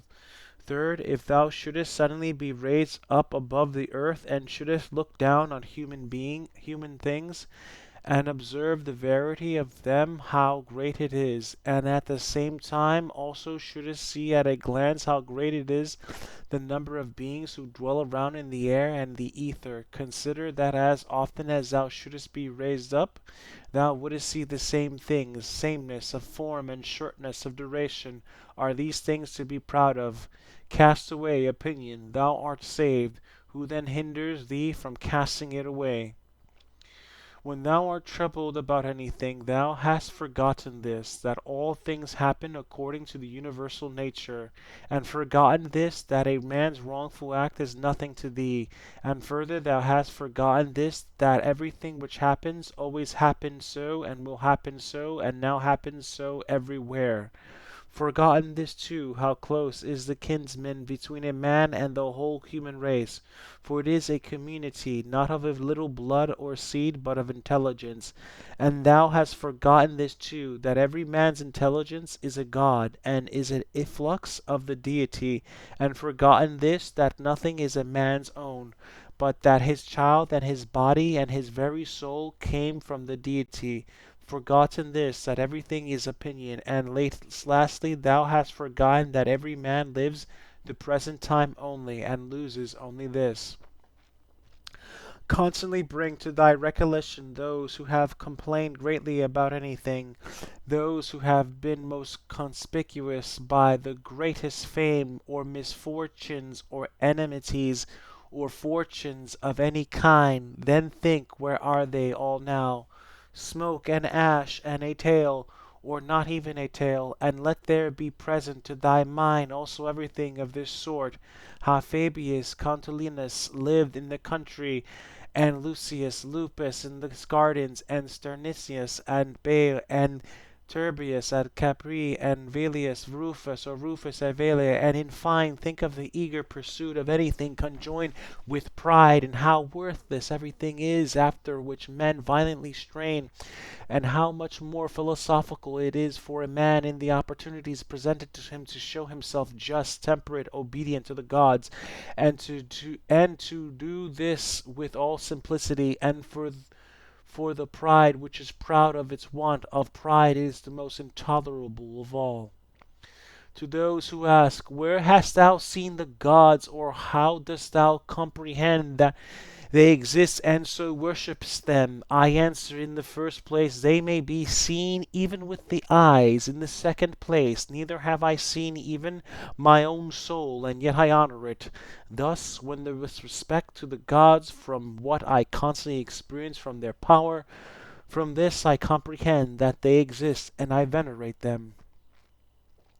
The safety of life is this, to examine everything all through, what it is itself, what it is material, what the formal part, with all thy soul, to do justice and to say the truth, what remains except to enjoy life by joining one good thing to another, so as not to leave even the smallest intervals between. There is one light of the sun, though it is interrupted by walls, mountains, and other things infinite. There is one common substance, though it is distributed among countless bodies which have their several qualities. There is one soul, though it is distributed among infinite natures and individual circumscriptions, or individuals. There is one intelligent soul, though it seems to be divided. Now in the things which have been mentioned, all the other parts, such as those which are air and matter, are without sensation and have no fellowship, and yet even these parts the intelligent principle holds together, and the gravitation towards the same, but intellect in a peculiar manner tends to that which is of the same kind, and combines with it, and the feeling for communion is not interrupted. What dost thou wish to continue to exist? Well, dost thou wish to have sensation, movement, growth, and then again to cease to grow? To use thy speech, to think, what is there all these things which seem to thee worth desiring? But if it is easy to set little value on all these things, turn to that which remains, which is to follow reason and God. But it is inconsistent with honoring reason and God to be troubled because by death a man will be deprived of the other things. How small a part of the boundless and unfathomable time is assigned to every man, for it is very soon swallowed up in the eternal, and how small a part of the whole substance, and how small a part of the universal soul, and on what a small cod of this whole earth thou creepest. Reflecting on all this, consider nothing to be great, except to act as thy nature leads thee, and to endure that which the common nature brings. How does the ruling faculty make use of itself? For all lies in this, but everything else, whether it is in the power of thy will or not, is only lifeless ashes and smoke. This reflection is most adapted to move us to contempt of death, and even those who think pleasure to be a good and pain and evil still have despised it. The man to whom that only is good which comes in due season, and to whom it is the same thing whether he has done more of fewer acts conformable to right reason, and to whom it makes no difference whether he contemplates the world for a longer or shorter time. For this man neither is death a terrible thing. Man, thou hast been a citizen in this great state, the world. What difference does it make to thee whether for 5 years or 3? For that which is conformable to the laws is just for all. Where is the hardship then, if no tyrant nor yet an unjust judge sends thee away from the state, but nature who brought thee into it? The same as if a praetor who has employed an actor dismisses him from the stage. But I have not wished the 5 acts, but only 3 of them. Thou sayest well, but in life the 3 acts are the whole drama, for what shall be a complete drama is determined by him who was once the cause of its composition and now of its dissolution. But thou art the cause of neither. Depart then satisfied, for he also who releases thee is satisfied.